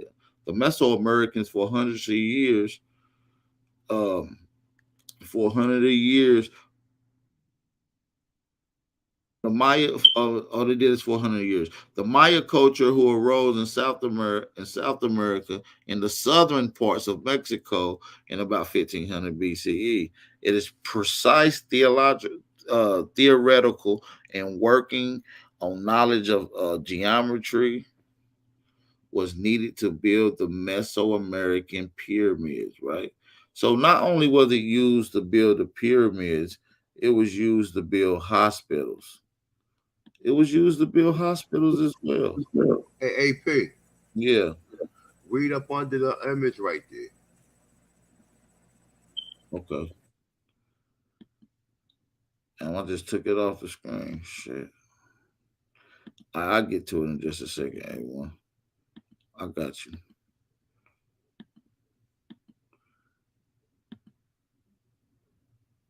I got you, A1. But yeah, man. So like I said, getting into some of this history and a lot of this science is showing you that it's more than just rock slapping. It's more than just TP shit. This is real science right here. And so all this structure, all this understanding, all this masonry, all these architects, all this science of medicine is formulated and put together in one building that we call a hospital. You have geometry, you have stone masonry, you have architect, you have ecology, you have the understanding of the plant life around you and how you can benefit off of it, which is which is medicine. Not only that, you had to do medical research, which is applied to how you use the medicine, which is all formulated in what we call hospitals today.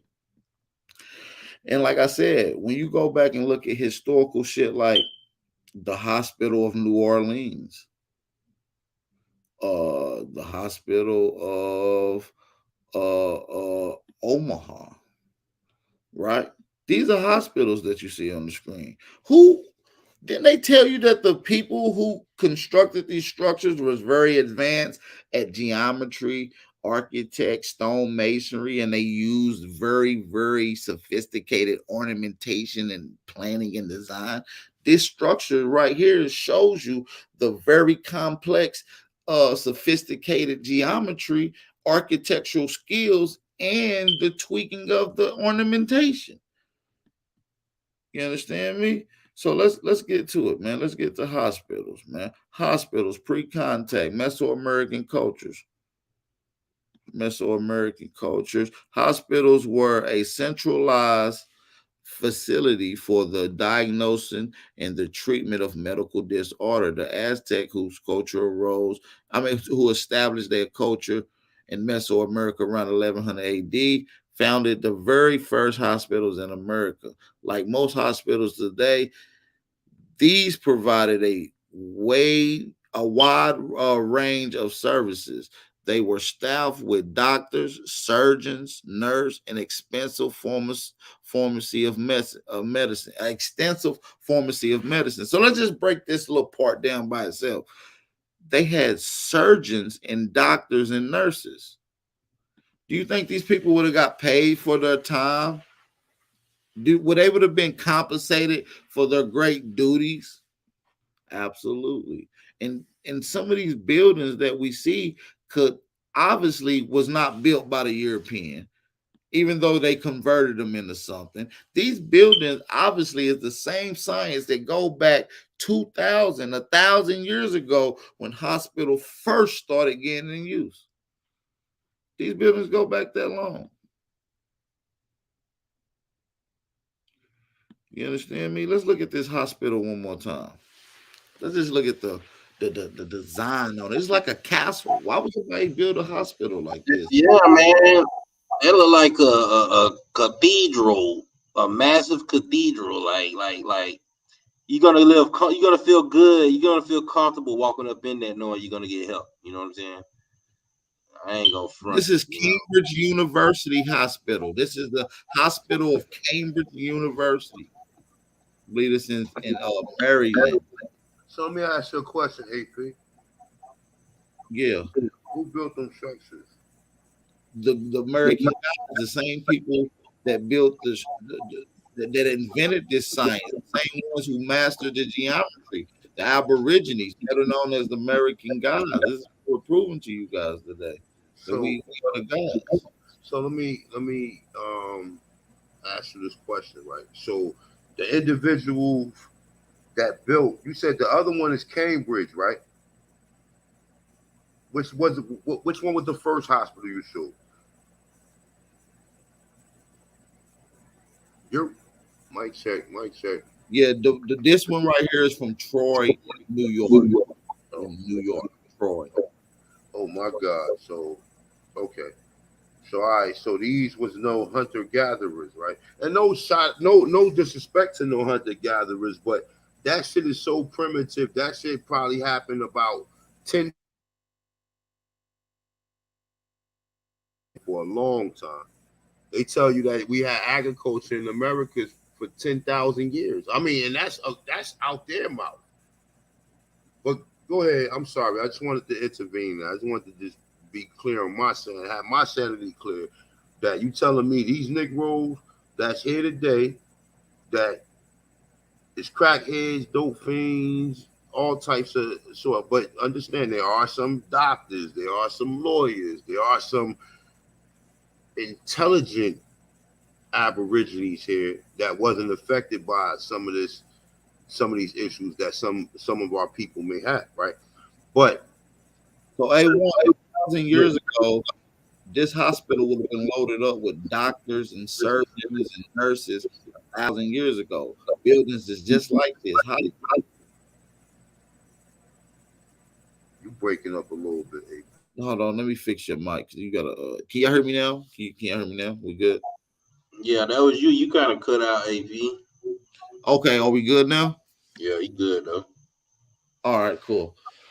Yeah, man. So listen, there would have been hundreds of doctors and surgeons and nurses working in these type of structural hospitals throughout the world, man. This is according to the American Indian Encyclopedia here. It said they would have had a large staff of surgeons, doctors, nurses, and an extensive pharmacy of medicines. The ancient facilities were able to treat a wide range of pathologies and disorders. Aztec surgeons perform amputations, right? Well, obviously some type of surgery, successful brain surgeries, and plastic surgery. So you had niggas doing the same shit they was doing in Hollywood. Oh, I don't like the way I look. I'm gonna fix my chin. Oh, I don't like the way my body is. I'm gonna lose some weight. Get gastro bypass. You understand me? Nigga might get muscle implants. They doing plastic surgery around here, for crying out loud. Plastic surgery?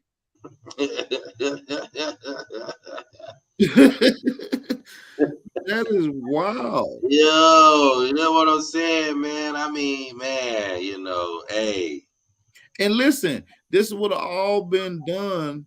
This would have all been done in a building that we obviously see. Now we got to ask ourselves, did this building have electricity? Well, why not? Electricity goes back 200 BCE. That's at least 2,000 years ago.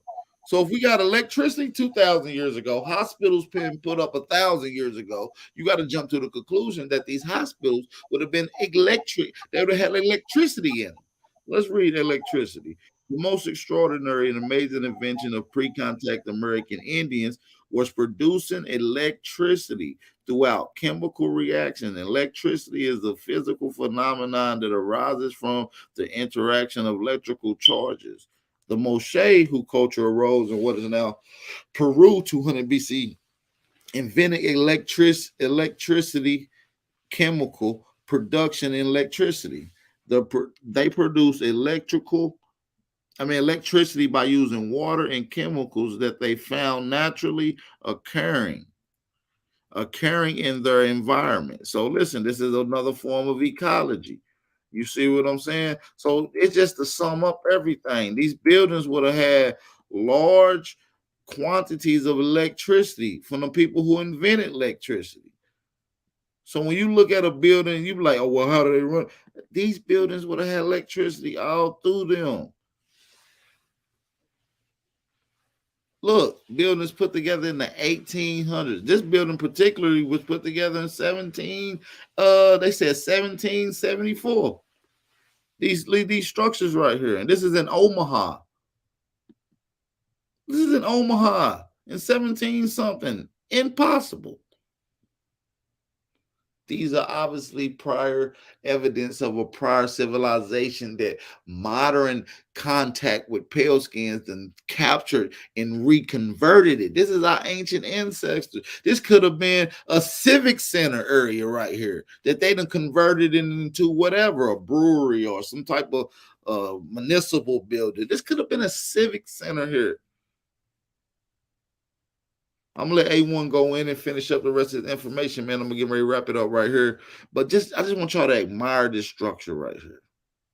Beautiful. Beautiful, beautiful structure, man. Put together by the American guys. Shout out to everybody in the building, man. It's your brother Aboriginal Power. Shout out to Jaguar. Shout out to everybody in the building, man. Shout out to A1 once again. Shout out to everybody. Hopefully y'all enjoying the live stream. Hopefully y'all enjoying the pay-per-view. All right, man. Sure. I was gonna do irrigation systems for them real quick, man. Go ahead, jump in it. Go ahead. So they'll know that the hospitals did at least have running water. You know what I'm saying? Like we wasn't in there, you know. Hey, you know what I'm saying? We gonna add that in there too. You know, plumbing and making sure building these places in the right places to receive the proper plumbing and irrigation was key as well. So we gonna get into irrigation systems, man, and I got a few picks I can line up real quick before I get in, just to give people an idea of what we going at before I go in, kind of help keep us woke for a second.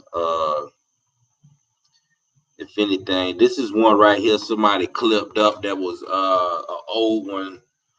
I'm not pretty sure where, but I did a search for ancient irrigation systems in America. You can find multiple pictures like these. It's one in the encyclopedia as well that I'm gonna get to as I read. Here's another canal system.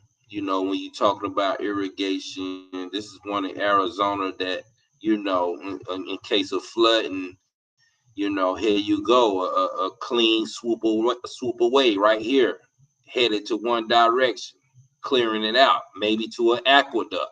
You see what I'm saying? Because when you get into irrigation, you get into stuff like this, aqueducts. You know what I'm saying? This right here is located in Peru. Now you got different styles of these, but I thought these was very interesting because you showing people doing symmetric engineering going into the earth. You know what I'm saying? Here we go, bringing it all together again. Let alone you see the crops and stuff right along with it on the side of it. Because we are, this is pertaining to water, so this would be by farmland or wherever crops or where any area that we need water to be managed at. So let's get into it, man. That's right there. That's in Peru right there. But we got irrigation systems calculated, of course, what we own 10,000 BC, man. You know what I'm saying? Taking it to the top.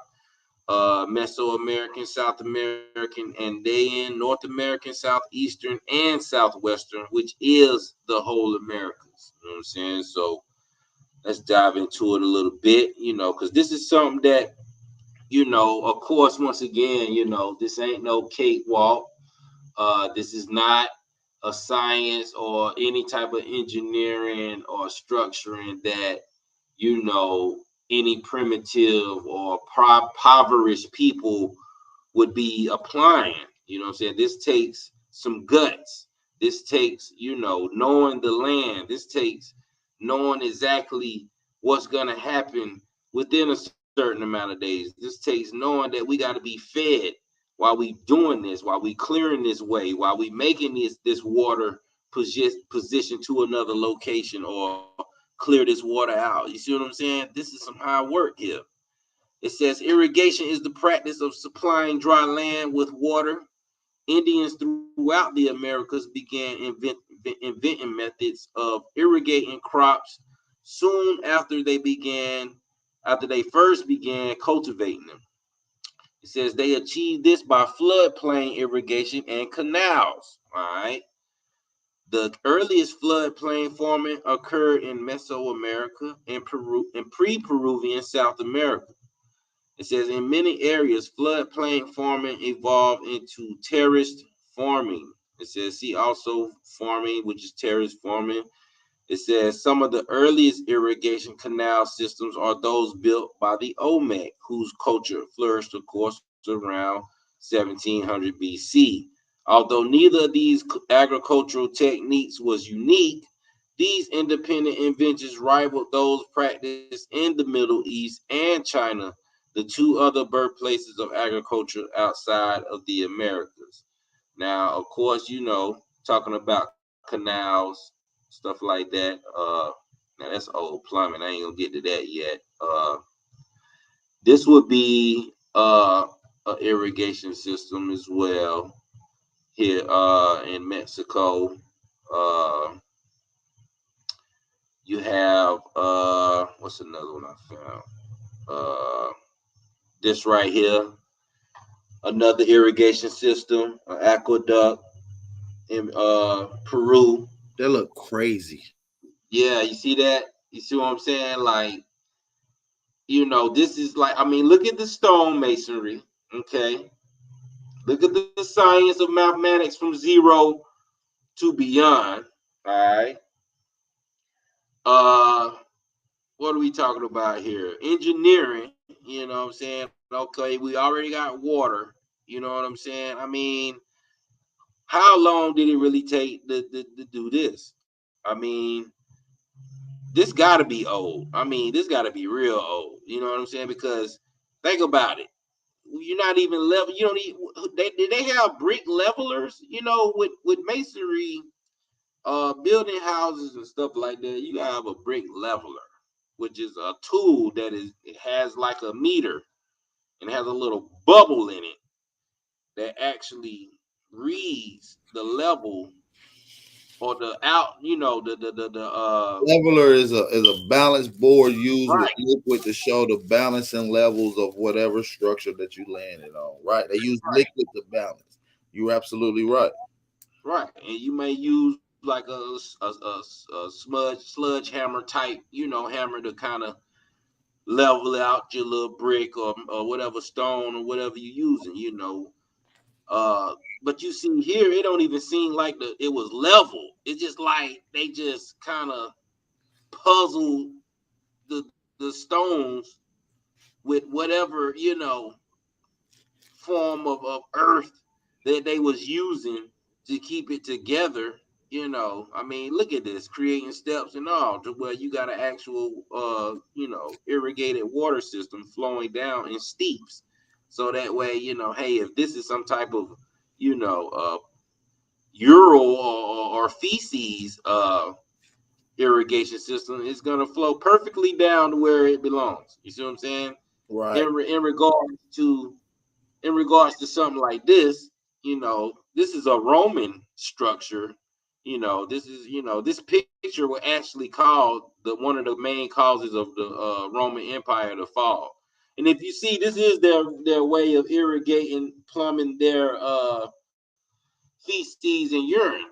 So obviously it wasn't going nowhere. It was just sitting there, just piled up rotten up under these, stone toilet. Ooh, you can imagine the smell around that motherfucker. I'm talking about, yo, you probably would have died, man. Just walking up, you probably just like, yo, okay. Seriously, man, look at that though. That ain't right. And then you got people sitting beside you, so you gonna have flies and all type of maggots and worms. Like, just, I mean, come on, man. Like this. But that's one of the so-called Roman plumbing systems that we got there. Now, this was one that they found in Mexico, I think, an old plumbing system that basically, is no longer in use. But as you see, this would be something that's correctly. You know what I'm saying? That's something that's used. If it was in use, at least it was under the ground. You know what I'm saying? At least they had something flowing away from the people. You see what I'm saying? Right. You don't want to just throw out and toss buckets of doo-doo out in a creek or something. You remember the Games of Thrones? I don't know if y'all watched fresh it. water.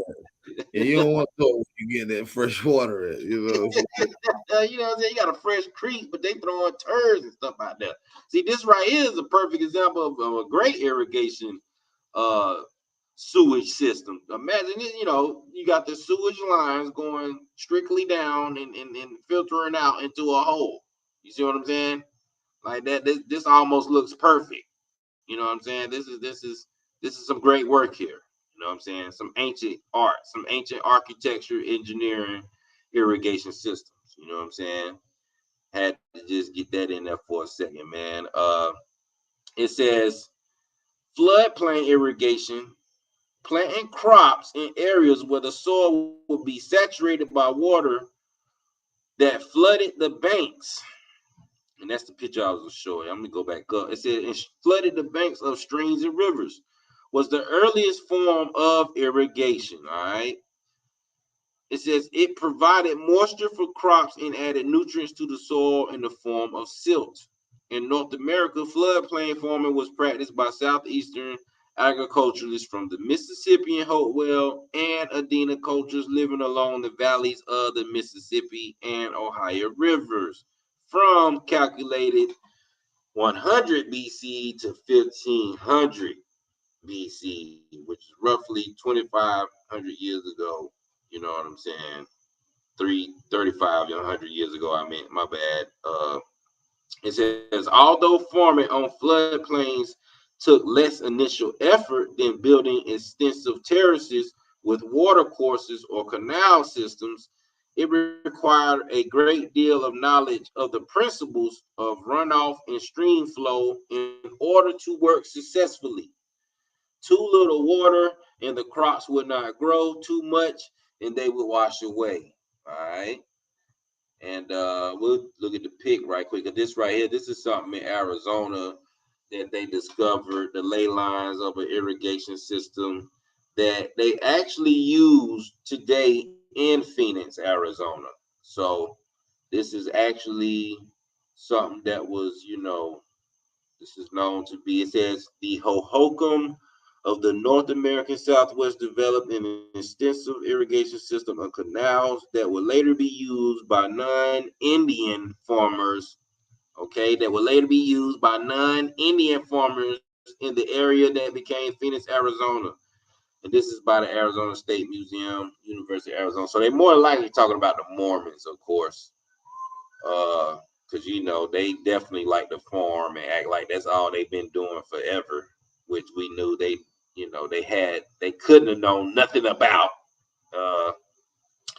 It says the Moshe, who lived on the northern coast of what is now Peru from 680 to 200 BC, were highly skilled water engineers. Okay.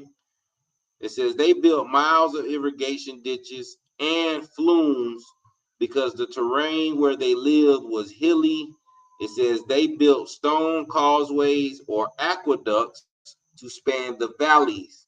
It says later the Inca, who established their empire about 1100 modern, it says control water in the same area by building narrow sluices controlled with stone slabs as gates.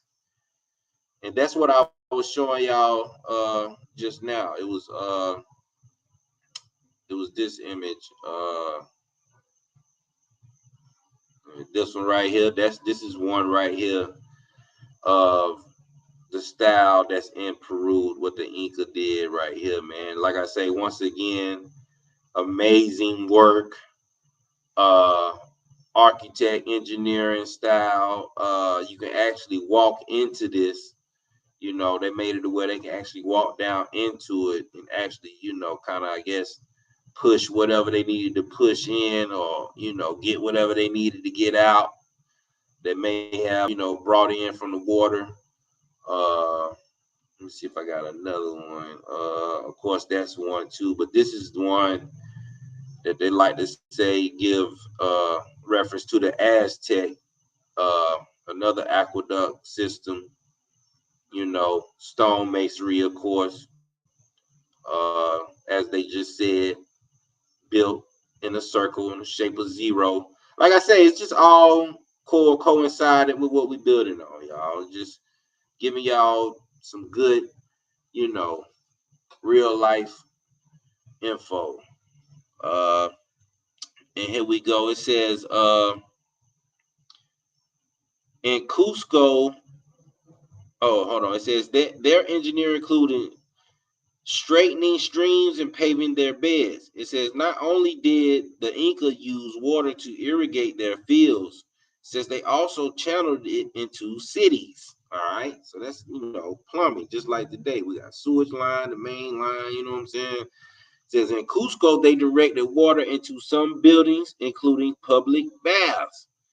Then see also hygiene, personal, all right? See plumbing, all right?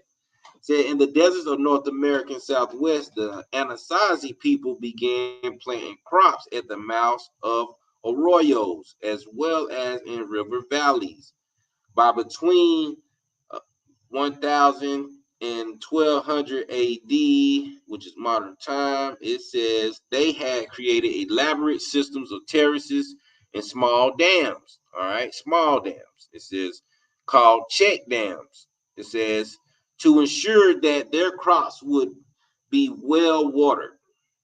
All right. It says in Mesa Verde, a large Anasazi settlement in the southwest. I went down too far. Sorry. Excuse me, y'all. Bear with me. It says,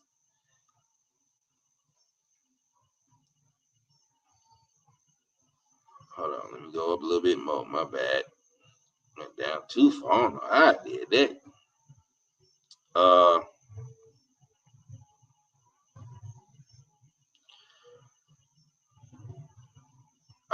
right. It say it's a master water engineers. The Anasazi living at Mesa Verde created reservoirs to store water for both household and agricultural use. It says one of the best known systems developed in the New World is the complex organization of canals.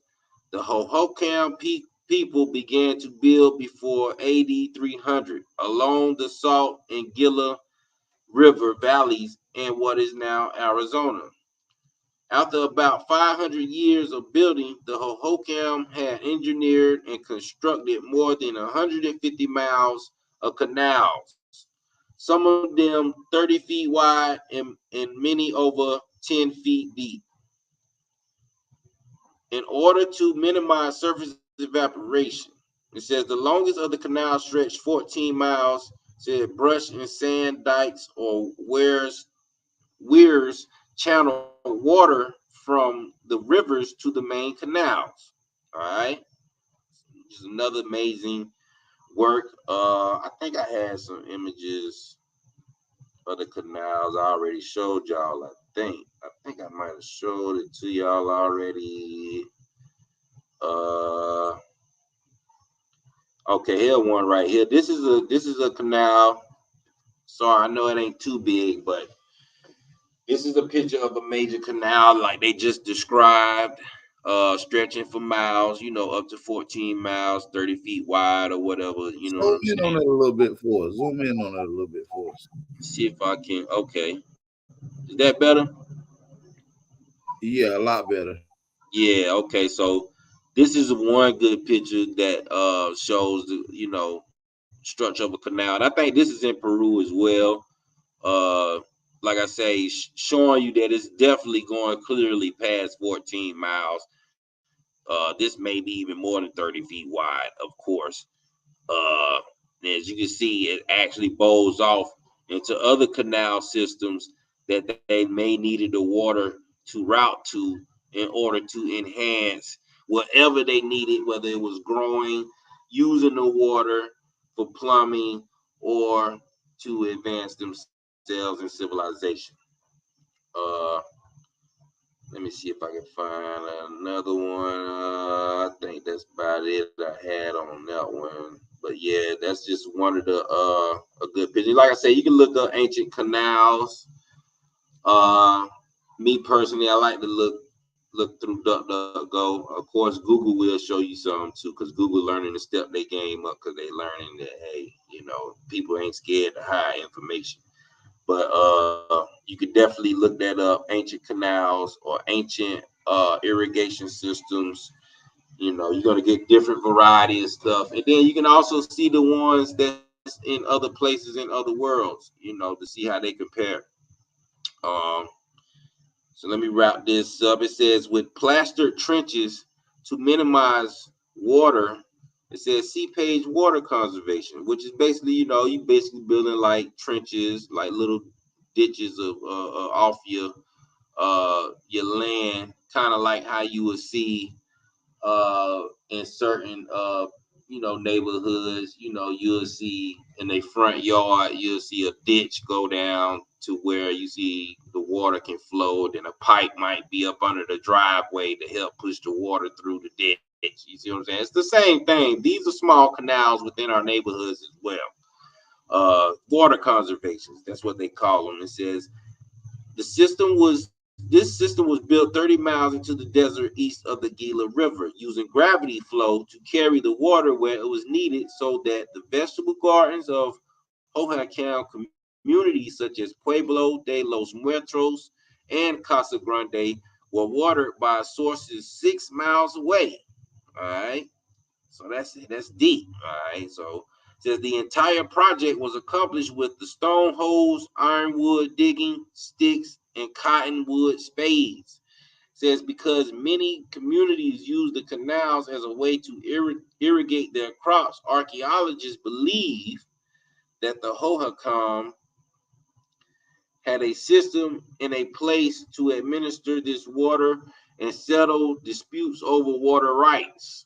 All right. So even with that, like I say, like AB was saying with urban planning,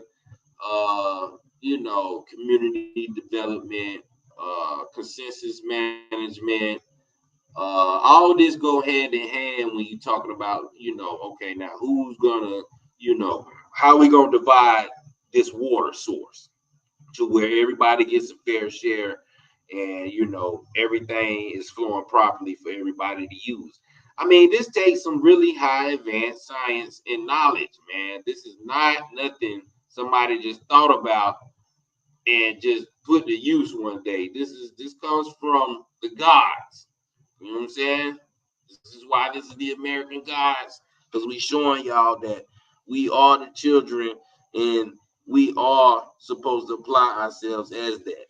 All right. It says uh, once the canals had been built, they needed to be maintained by way of dredging for silt and replastering. This too was managed by water and administered. It says the irrigation project continued for a period of 500 to 600 years.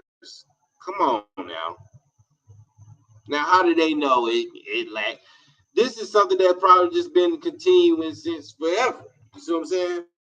You talking about managing water here. You're gonna always need a man.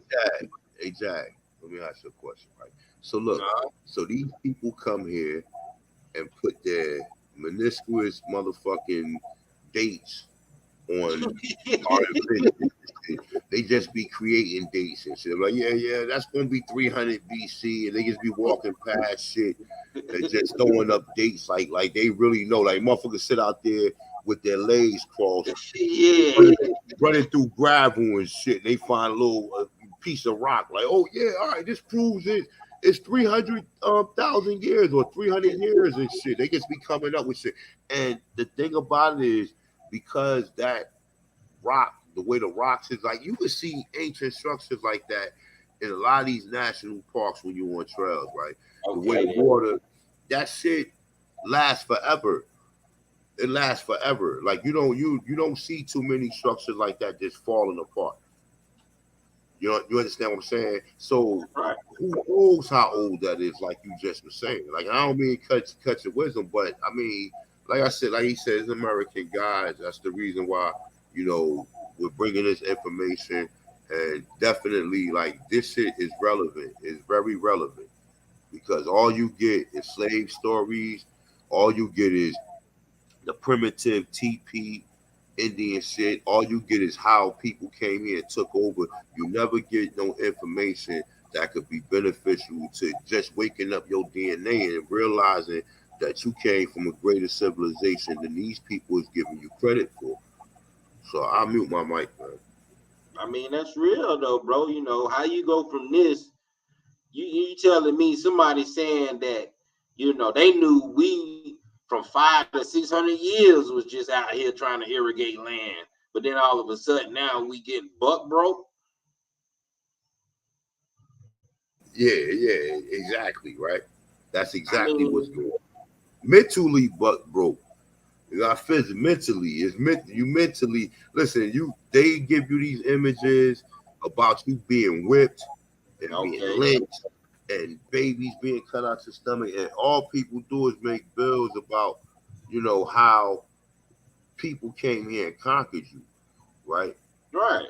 But we got the shout out to Monty Bay too. That Sir Solomon Jones information showing that we had towns going in through the 1900s. They just give you Black Wall Street, and motherfuckers be happy. Motherfuckers be flipping out of the chair. Oh shit, we had black.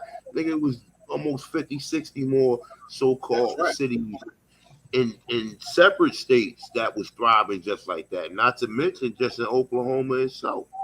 That's right. So, privately. You know what I'm saying? And as we're showing you, right?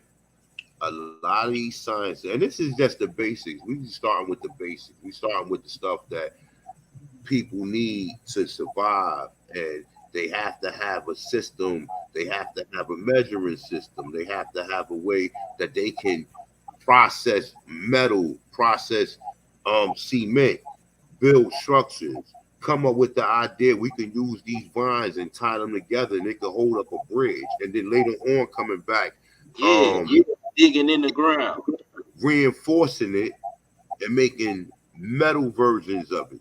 Okay. So like, I mean, it is what it is, man. I definitely hope people appreciated it.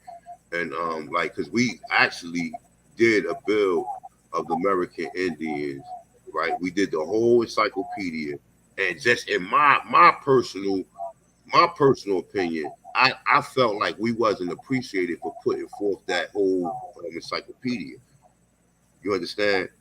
So that's one of the primary reasons why we did a pay-per-view, because that shit right there is really what got me to a whole nother level. I mean, I was already figuring a lot of this shit out, but with the technology that's in that American Indian Encyclopedia, that's still going on today. So if you created all the technology, or let's say 90-something% of the technology that drives this universe, and we've been told we were slaves, we've been told we was Africans, we've been told everything except us being indigenous to this land, or being Aborigines or Tonchans to this land, and having all this great technology. So with that being said, I'll let Jack do his thing, man. Word, man. Once again, man, they measured us to do a period of 500 to 600 until between the 12 and 1400, It says when the society declined for unknown reasons. Now, why would the society decline for unknown reasons? Well, you have, records of cataclysms, natural causes, maybe even certain people coming into certain areas that they weren't supposed to be in with, super flawed hygienic problems and made people, very ill. Yes, this was recorded and this is known as a fact for people bringing syphilis, trichomonia, you know what I'm saying? All these different diseases that we had to end up labeling due to the fact of, contact with foreign and, organisms and foreign people. All right. So it says, So they still doing it with this new shit, monkeypox. Some shit that just scared niggas. Okay. Stay the fuck and board up your goddamn doors, you scared niggas. Like, motherfuckers already with social distancing. Now some motherfucking monkeypox shit come out. Yeah, motherfucker rub against you, might be ready to fight them. You know what I'm saying? Yeah, go ahead. Right after the COVID. You know, we got you know what I'm saying? This is why we say, man, keep doing your thing. Everything we showing you, we saying we done did it, so it's easy to do again. We can at least start here, man. You know what I'm saying? It say ethnobotanists believe this may have occurred because the soil became too alkaline as a result of irrigation buildup. It says drought is another possibility. All right. So, they have their own reasons. Like I said, what I just gave, I'm going to go with that. Now, I'm not going to doubt none of that neither, but we know what it is. It says, nevertheless, irrigation canal use continued on into the 18th century on a much smaller scale. It said carried on by the Akamil O Adam or Pima, who are considered by some to be descendants of the Hohokam. It says, flooding the fields to rid them of salt. Let me scroll down a little bit, center it out. It said, flooding the fields to rid them of salt. The Akamil or the Pima leveled the land to improve water flow, thus irrigating their crops, including cotton, about 5 times during the growing season. Now, come on now. It says during the 1800s, they irrigated an estimated 13,000 to 16,000 acres, which would be cotton. It says when necessary, they sent tribal members out to dig more ditches and allotted water to the members of the work crew.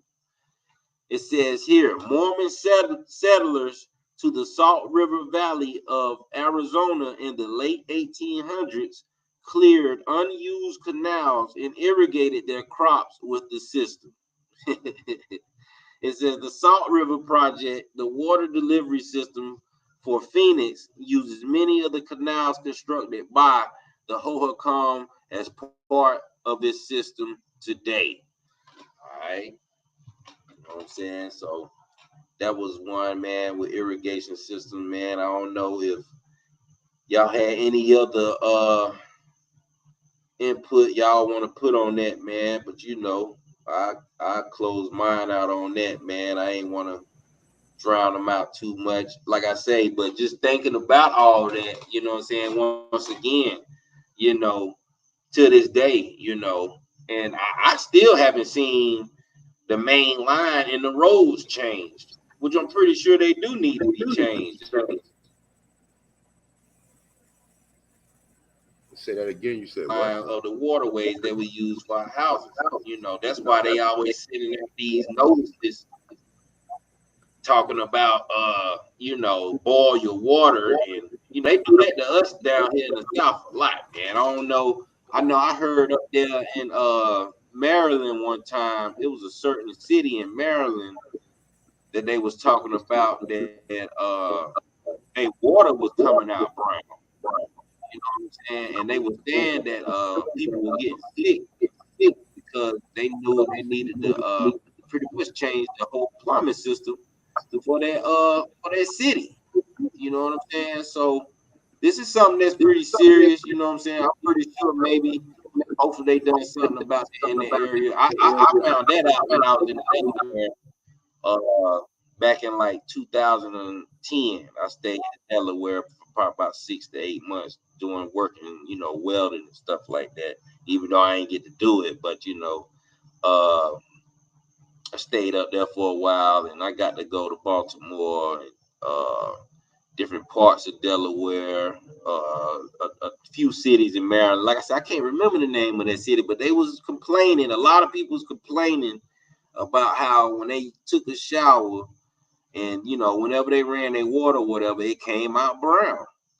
You know what I'm saying? So this is something that's very key to our survival, us, being enhanced, and not only that, our intelligence. You know what I'm saying? Fresh, clean water, being able to use it, being able to use water that actually has the proper minerals for our bodies is very key to our not only well-being, but to our success, to be able to enhance our creativity and to keep our minds and our spirits inclined to what we're supposed to do, man. So I'll let A1 get it back, man.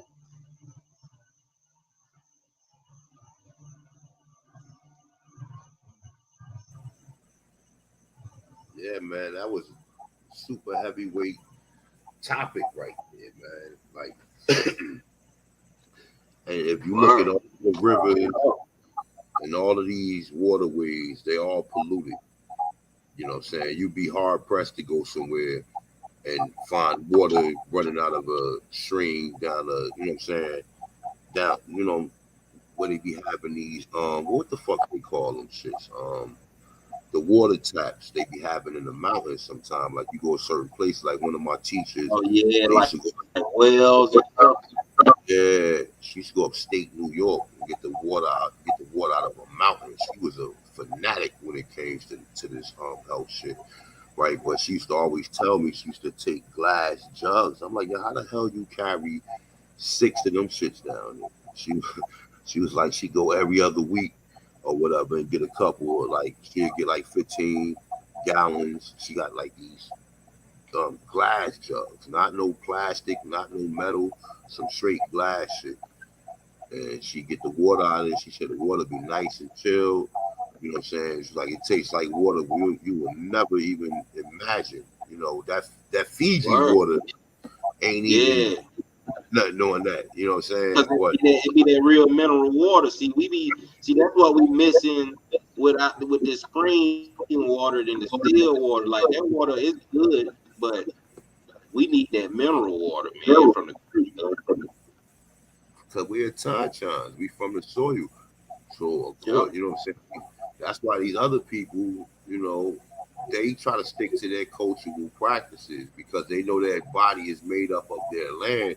That's why when they come here, the minerals and the atmosphere is not friendly to a lot of people who just come here because they're used to eating or getting the mineral intake from where their body came from or where their existence on this planet or this plane or whatever the hell you want to call it came from.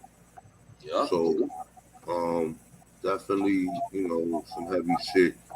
And like I said, man, like even with this information, like, you should have something to, feel good about at the end of the day. Because a lot of this stuff right here, they don't, they definitely not teaching you nowhere on the planet. So definitely, man. Shout out to the brothers, man. Shout out to AP and Jag for doing the bill. Shout out to all the viewers and people who definitely purchased, to come to the pay-per-view. And for some individuals, I might have, well, for mostly everybody, and I checked it 100 times. I kept my email open. Like I said, if you didn't get it in a timely manner, that's because I didn't get an email to send it to you. That's why I had to refund a lot of individuals. and I had no way of contacting nobody. I went live yesterday, and I said it or whatever, and I know people got lives and shit to live. They ain't got time to be tuning into the bills all the time. But definitely, I hope everybody, got their money's worth. So with that being said, I'm gonna finish it out.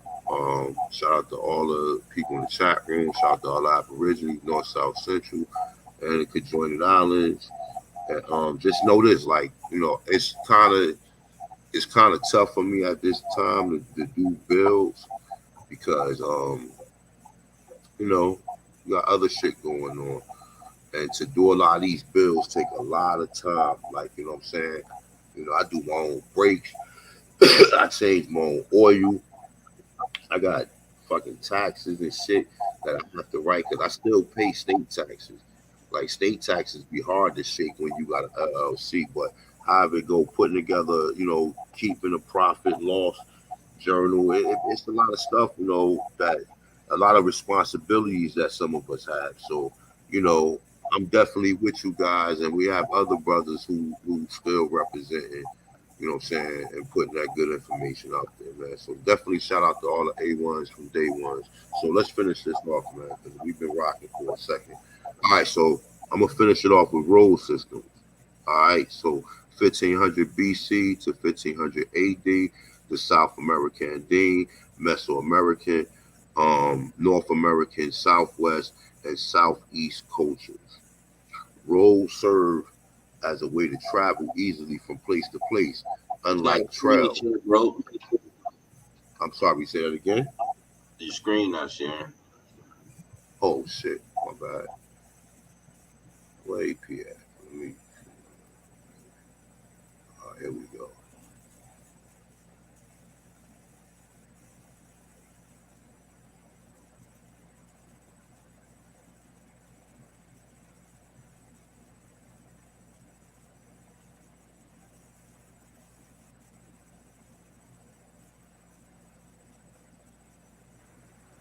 Shout out to everybody in the building, man. Appreciate everybody for tapping in too, man. Appreciate y'all. Click the share screen, AP. All right, here we go. So let's. All right, so we got road systems. 1500 BC to 1500 AD, South American Andine, the Mesoamerican, North American Southwest, and Southeast cultures. So roads serve as a way to travel easily from place to place. Unlike trails, they are planned and require great civil engineering effort to complete. The most famous road system in America is that of the Incas, whose empire was established in about scroll up in about 1000 AD in what is now Peru. Part of the Inca road network was constructed over a system of pre-existing trails left by the other cultures. The advent of the aerial photographic, and computer mapping system has led archaeologists to the knowledge that the Incas built many more miles of roads than was previously believed. The road systems, which was at least 140,000 miles long, exceeds that of the Roman Empire, which the Roman Empire was Negroes, which we're equate to being Moors. So, okay. And the length and construction. The Roman road system was approximately 56 miles long. 56,000 miles long. The Maya Mesoamerican, who culture arose in what is now the Yucatan Peninsula of Mexico in about 1500 BC, developed an extensive road system that was paved in places. The Aztec, who established an empire in what is now Mexico in about 1100 AD, also used the Maya road system. Further the north, no further to the north, the Anasazi, who lived in Chukka canyons located in what is now New Mexico, also established and engineered road systems that link, outlining the settlements to the main communities, Casa Bonita. It said people of Hopewell, a mound building culture that arose in the river valleys of the North America Midwest, are believed to have constructed 60 miles road linkings to communities. All right. The Inca road system consisted of two main arteries that ran north and south. One was located in the highlands and the other along the Pacific coast. The latter road ran from what is now northern Ecuador to southern Chile. In addition to the main roads, a number of small roads that branched from the main one connected villages, although the Inca road system varied in width from 82 feet to very narrow ascents. They were carved into rocks and zigzagged up the mountain slope. And no, up the mountain slopes. Road builders use standardized construction methods, leading to the tropologic to believe the engineers closely supervised its planning and construction, including the construction of bridges where the roadway crossed the water. All right, we talked about bridges already, right? And they actually giving them their props for the way that the roads was constructed, which a lot of these highways was already here. These people just came in and just maintained the roads and put toll booths in certain locations, and now they collecting tolls from motherfuckers to go from one place to another place on roads that was already here. And the funny thing is that a lot of these highways are owned by foreign corporations that's not even within the United States or the Americas. So understand that these so-called paths that our ancestors built and we maintain now, it was sold. They being sold to foreign corporations. I'm talking about all this shit is foreign, but the real foreign, beyond the motherfucking United States of America. Okay, so let's get finished. There's something in here I wanted. And that's deep because, you know what I'm saying? Like, I mean, look how far you gotta go. You gotta know where you're going to build some roads, man. That's what I'm saying. Like this ain't, and look, look, we're gonna get into this shit because this is very interesting, right? All right, so the Inca built several types of bridges. The Chacas in Quincha, the Inca language, depending on the type of terrain. Some of these bridges was cantilevered, supported by beams, pension bridges, and bridges with the corbel arches. See also arch corbel, and you see that a lot in this encyclopedia. Them same arches, and I see them arches every fucking where now. Okay. Continuing, they use ferry boats, okay, ferry boats to cross very wide rivers. Now, listen, what is the likelihood you think the whole planet was rocking ferry boats? Or it's like you could buy a foreign car from somewhere. You think every place had a fucking ferry boat? Or we just so happens that other places got these same inventions. There is no internet. There is no telephone. Motherfuckers is not passing on secrets like that. So how the fuck is these so-called inventions existing in other places consistently at the same fucking time? Okay? Because they never mentioned that no goddamn Tonchons had no freaking ferry boats. You ain't never heard nothing like that. That is unheard of. Okay? Now look, check this out. This is, I guess, I got some ancient ferry boat pictures. Let me see if they're still up here.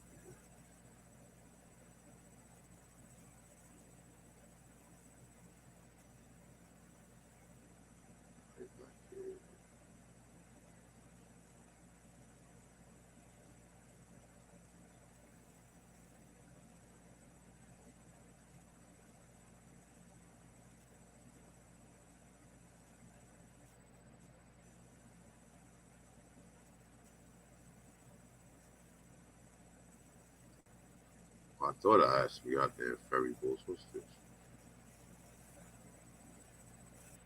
Oh, that's the Corville arches. But you guys get the picture. You know what a ferry boat look like.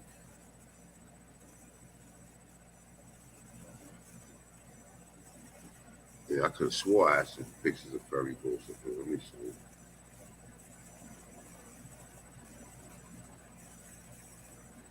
All right, I don't. Let me continue though. You guys know what a ferry boat look like. Well, however it go, you never heard about no ferry boats being used in America.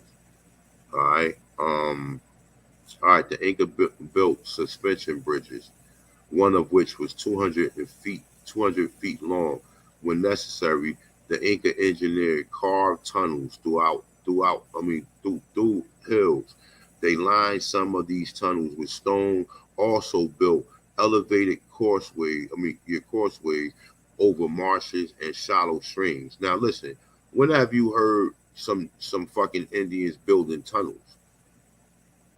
You see what I'm saying? Like a lot of this science and technology is the science and the technology. Most of it, everything. These people, how you having something consistent, some consistent knowledge that we got, and you come from another place or whatever like that. Unless you either brought it here and taught us, or we went there and taught other people. That's how my mind think. I don't think that these motherfuckers came here and these people living like they living like fucking peons. We got towns with running water, with lights and all this other beautiful stuff. But at the same token, they telling you they brought you here and they gave you all this science and all the science that you basically give other people credit for. We was the engineers of. All right. So go to the next thing, man. I got some other shit. We're gonna finish it off with. And actually, let's see. Y'all still there, right? Yeah, we here, bro. We here. Hey, Pete sound like he tired. Shit. Oh no, I'm good, bro. You sure? I'm good. You good? I gotta get up. Look, I gotta get up 5 o'clock in the morning. But man, you already might as well finish it off. I mean, the people still in the chat room. Why not? Right? Yeah. So I'm gonna finish it off with this right here. Shout out to the family for tuning in. I know we're a little lengthy, but hey, we're gonna get this shit up. Shout out to y'all, the American guys. So we'll go to something nice and pretty for you.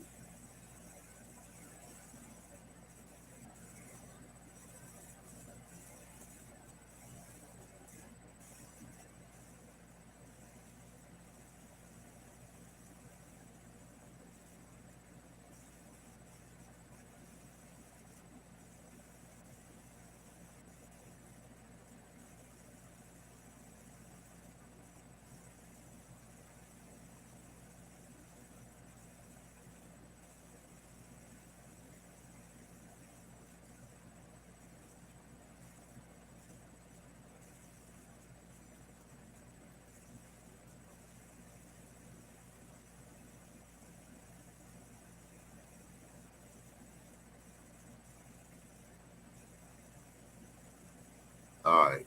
So meanwhile, today, right, we talked about some of the ancient inventions, right? Let me get out of here.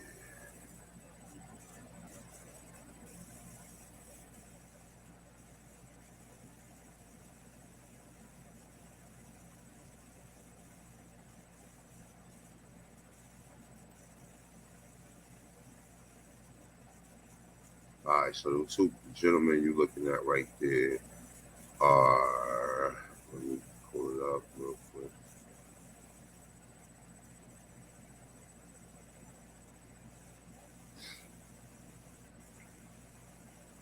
And this is very interesting right here. I found this to be kind of a no pun intended type joke. soon to come up.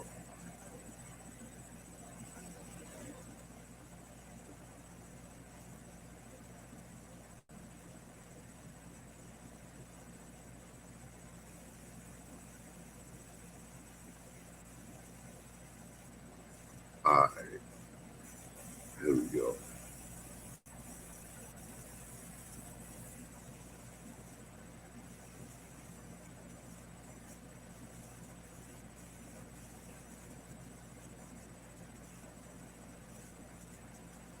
All right, so it's titled "The Man Created the Most Iconic Captain America Bike for the 1960 Easy Ride film, but it was shunned because he was black." Right now, this is what they're saying. Right now, this is Ben Hardy.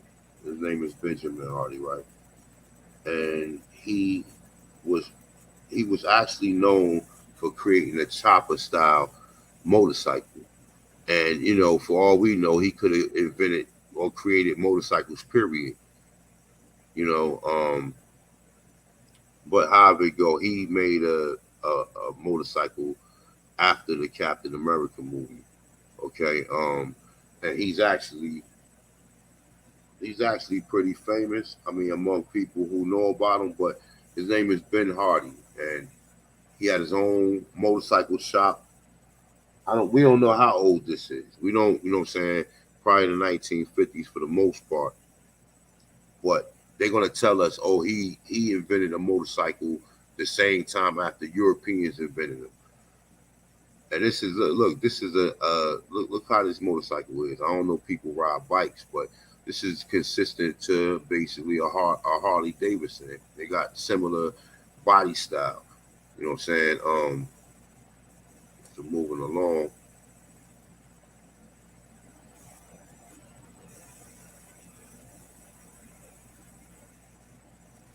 Now, I found a lot of articles on C.R. Patterson. They actually got one of his family members talking about him on YouTube or giving him from his perspective what his so-called ancestor was up to. But C.R. Patterson is now, they gonna say born slave, okay? But we already know that's all bullshit. And that's the reason why, I go the way I go, because these people got no problem when every time somebody has some type of they had some creative sense. They always had to be a slave. You know what I'm saying? With the exception, we did just read Benjamin Banneker, which they said he was born free, but however it go, this for some reason this man was born a slave, right? And they say he built automobiles before Henry Ford. So other than Henry Ford, the person that they give credit to is Mercedes Benz, and that's way the fucking Germany. So you think some Germans came over here and showed him how to make a fucking car? How is he creating a car at the same time that the Germans are supposedly creating? Okay, now let's move on. I got something else, but definitely I don't want to really go too hard on him. Most people know C.R. Patterson, but you know what? Let me see something.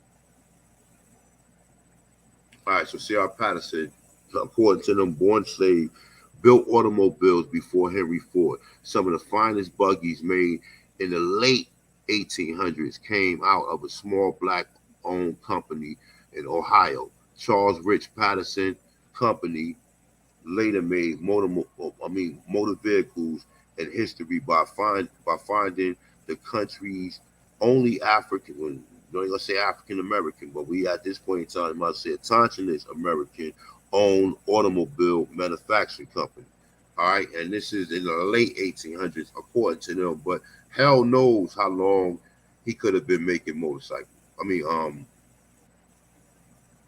Automobiles. I'm sorry.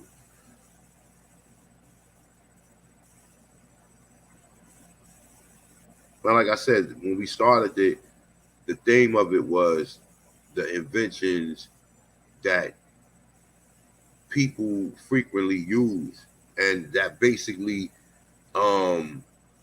transform how people was living in the past to how people living now. So with the invention of automobiles, that made everybody life easier. Even though some people take advantage of them, and they don't walk as often as they should. But however it go, with the advancement of any motor propelled vehicle, that's what made things more easily and more common to be able to trade or to be able to import and export, etc. Right? So let me see something.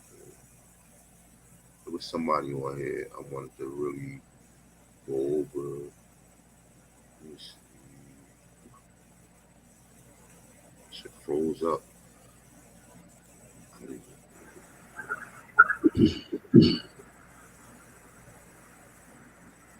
All right, there, there.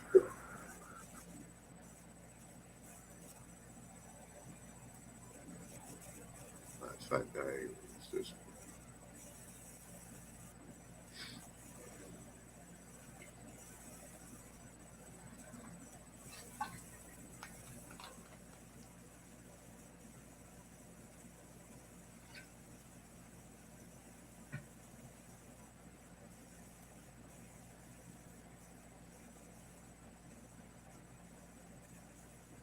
All right, now it's this one. Now let me blow this up for you guys.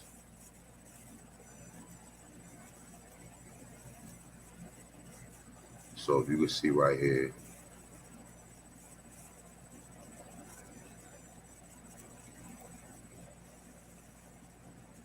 this is all right. So this is black inventors and their inventions, right? So what I gotta highlight it at is motor, okay, motor, and it was invented by J. Gregory, right? Now the motor was invented by a Negro. Now what year is it saying? Let me see. Oh, it doesn't give you the year, right? So obviously, if a Negro invented the motor, then he had to invent the fucking car as well. Okay. I mean, bicycle frame, kitchen table, gas burner, the lantern, the guitar, shit, the defroster, the air conditioning unit, starter generators, refrigerator controls, the refrigerator, the freaking mop, the fuck, the fire escape ladder, the air brake, the helicopter.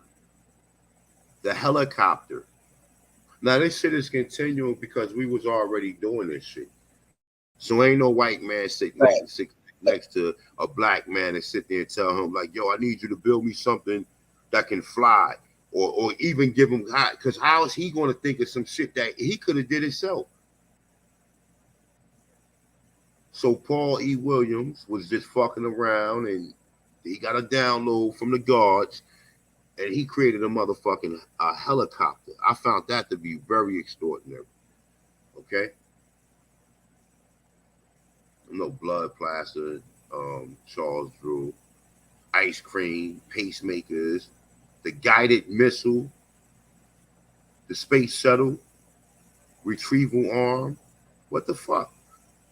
I mean, oh my God. The cellular phone. So a black man created the cell phone, right?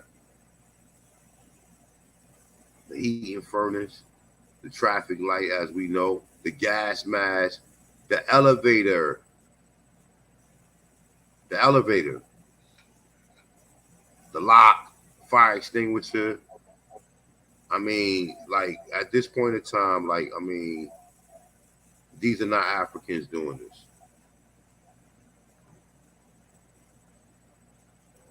I'm gonna say a multi-stage rocket. Man.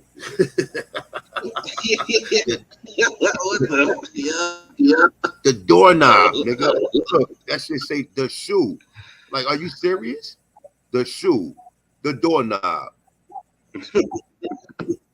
The doorknob, nigga. Like, come on, man.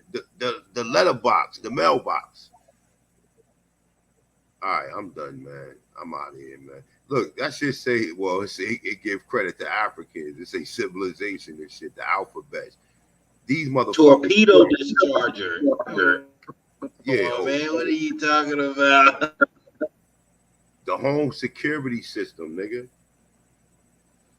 The fuck, like, I mean, all right, man. I'm done. We're done, man. We're done. We're done. This was a class.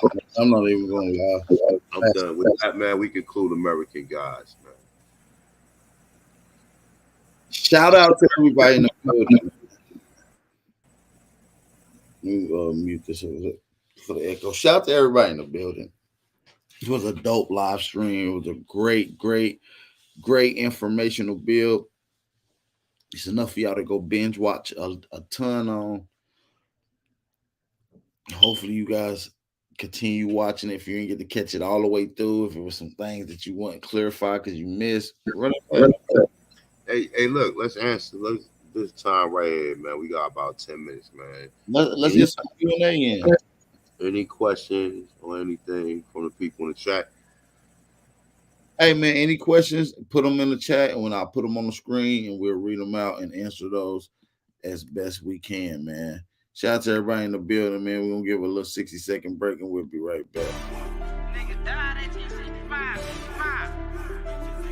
Yeah. Hey, man, all I'm saying is, nigga, you always got something to say. It's like you don't shut up. Blazing on the track. A lot of niggas died 1865. Single Michael fled, how I ain't gon' let it ride. Everybody hollering black was never on your side. They do maps to tell your apps where you sleep at night. They put that white man on. Got you begging them for answers like that white man know. Had you swearing you was African, that's that white man home. Had you proud to be a savage, that's that white man zone. And I ain't talking shit, this by definition. And being savage was our nature, y'all be non-existent. We done took your ass out when we was in them kitchens. Instead of showing you how to live and how to maintain business. White supremacy fake. Only way that shit real is if you do what they say. We the gods of the gate. So when they say they fear God, now you know what they made. Hey, do we have any questions for anybody? I don't see no question in here, man. Where the questions at? Where y'all at with it? Let's get a few questions in before we get out of here.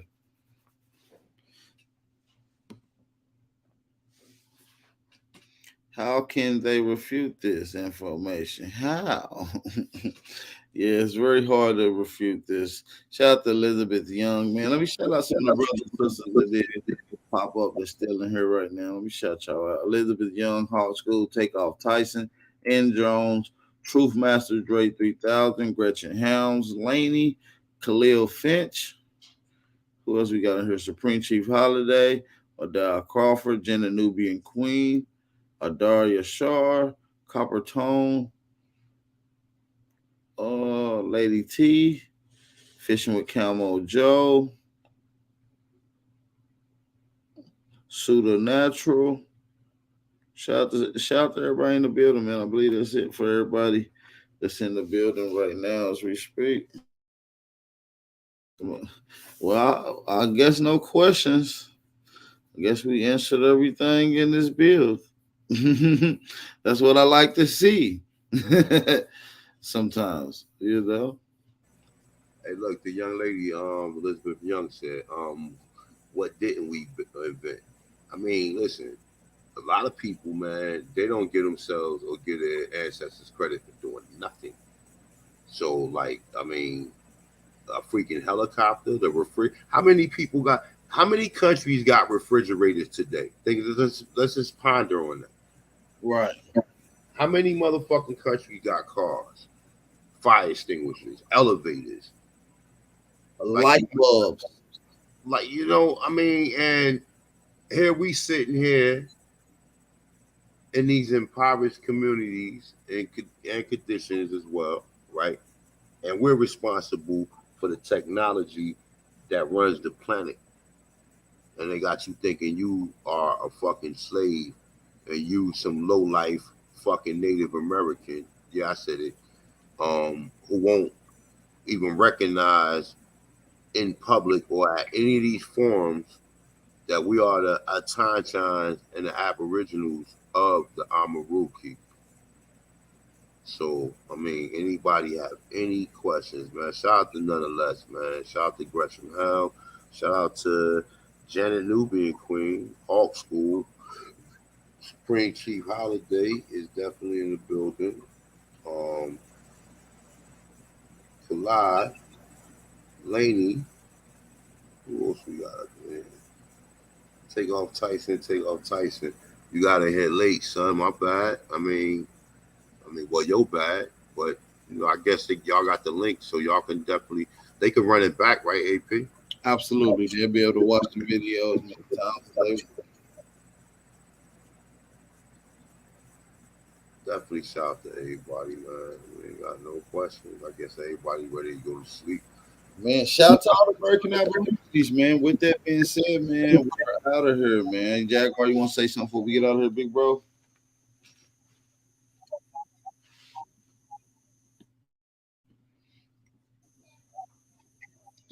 Yeah, man. I just want to say, man, much appreciation to y'all, man.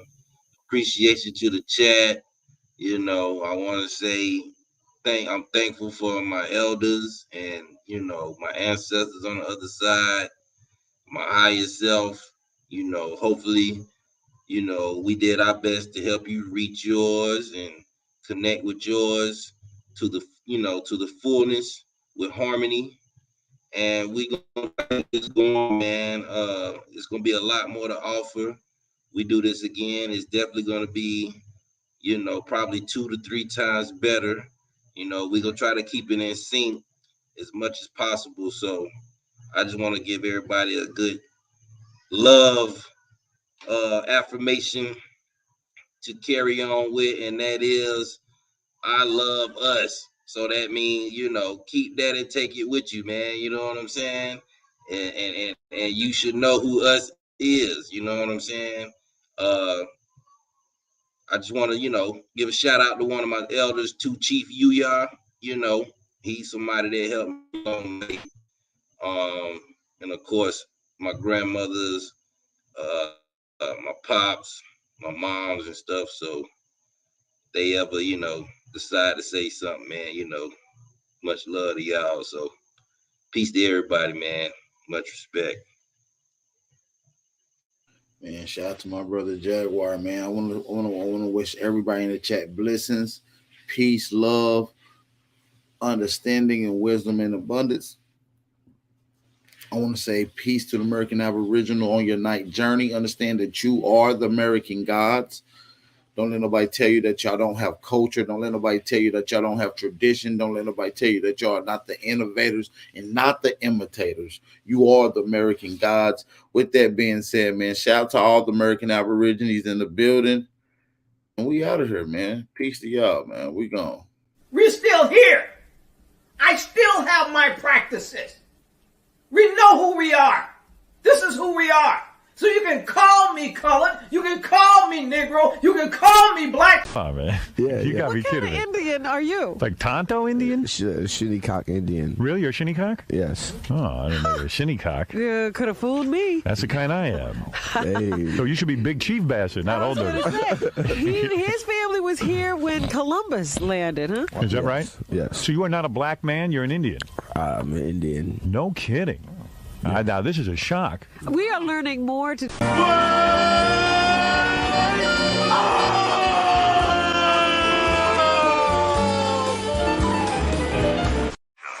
don't need no gun to do my thing. Mao Zedong said that power grows out the barrel of a gun. He never said that power was a gun. That's why I don't need no gun to do my thing. What I need is some freedom. What I need is the power to determine my destiny.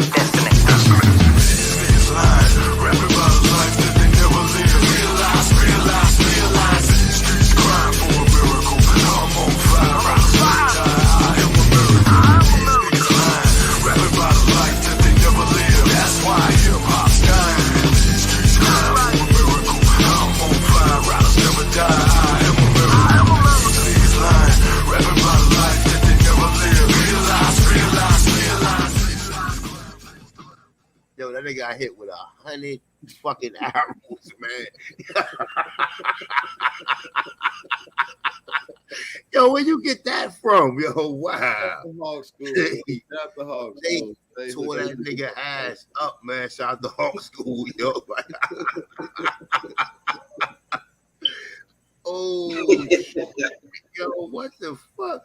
Yo, That nigga had a seizure. That nigga was shivering and shit. That's from the show you know, that's literally from the show called American Gods. If you ain't seen it on Netflix, or Hulu, pick it up.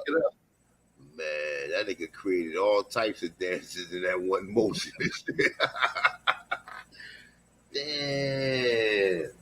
Man, with that being said, man, we out of here, y'all. Shout out to the American Aborigines, man. We gone for sure. Suave on the track. Whatever it takes.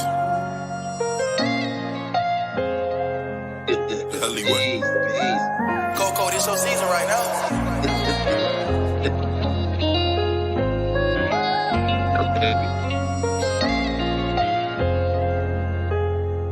They won't see me. They won't let me I gotta sleep with one eye open, tripping, making me nervous. I take a piss, my hand on the strap. I know the eyes wanna murder. I got a feeling, keep my stomach paranoid. Yeah.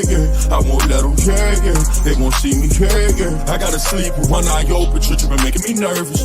I take a piss, my hand on the strap. I know the eyes wanna murder.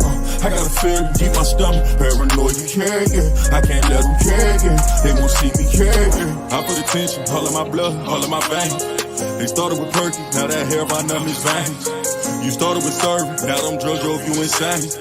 Started with dealing, I grew up with killers, they taught me the game. I got some niggas that die behind, and that shit won't never the same. I know some niggas that lie behind, and that bullet had his name. Ain't no reason to cry about, cause that shit won't never change. MTF the 4th and P, my niggas can't get out the game. I gotta sleep with one eye open.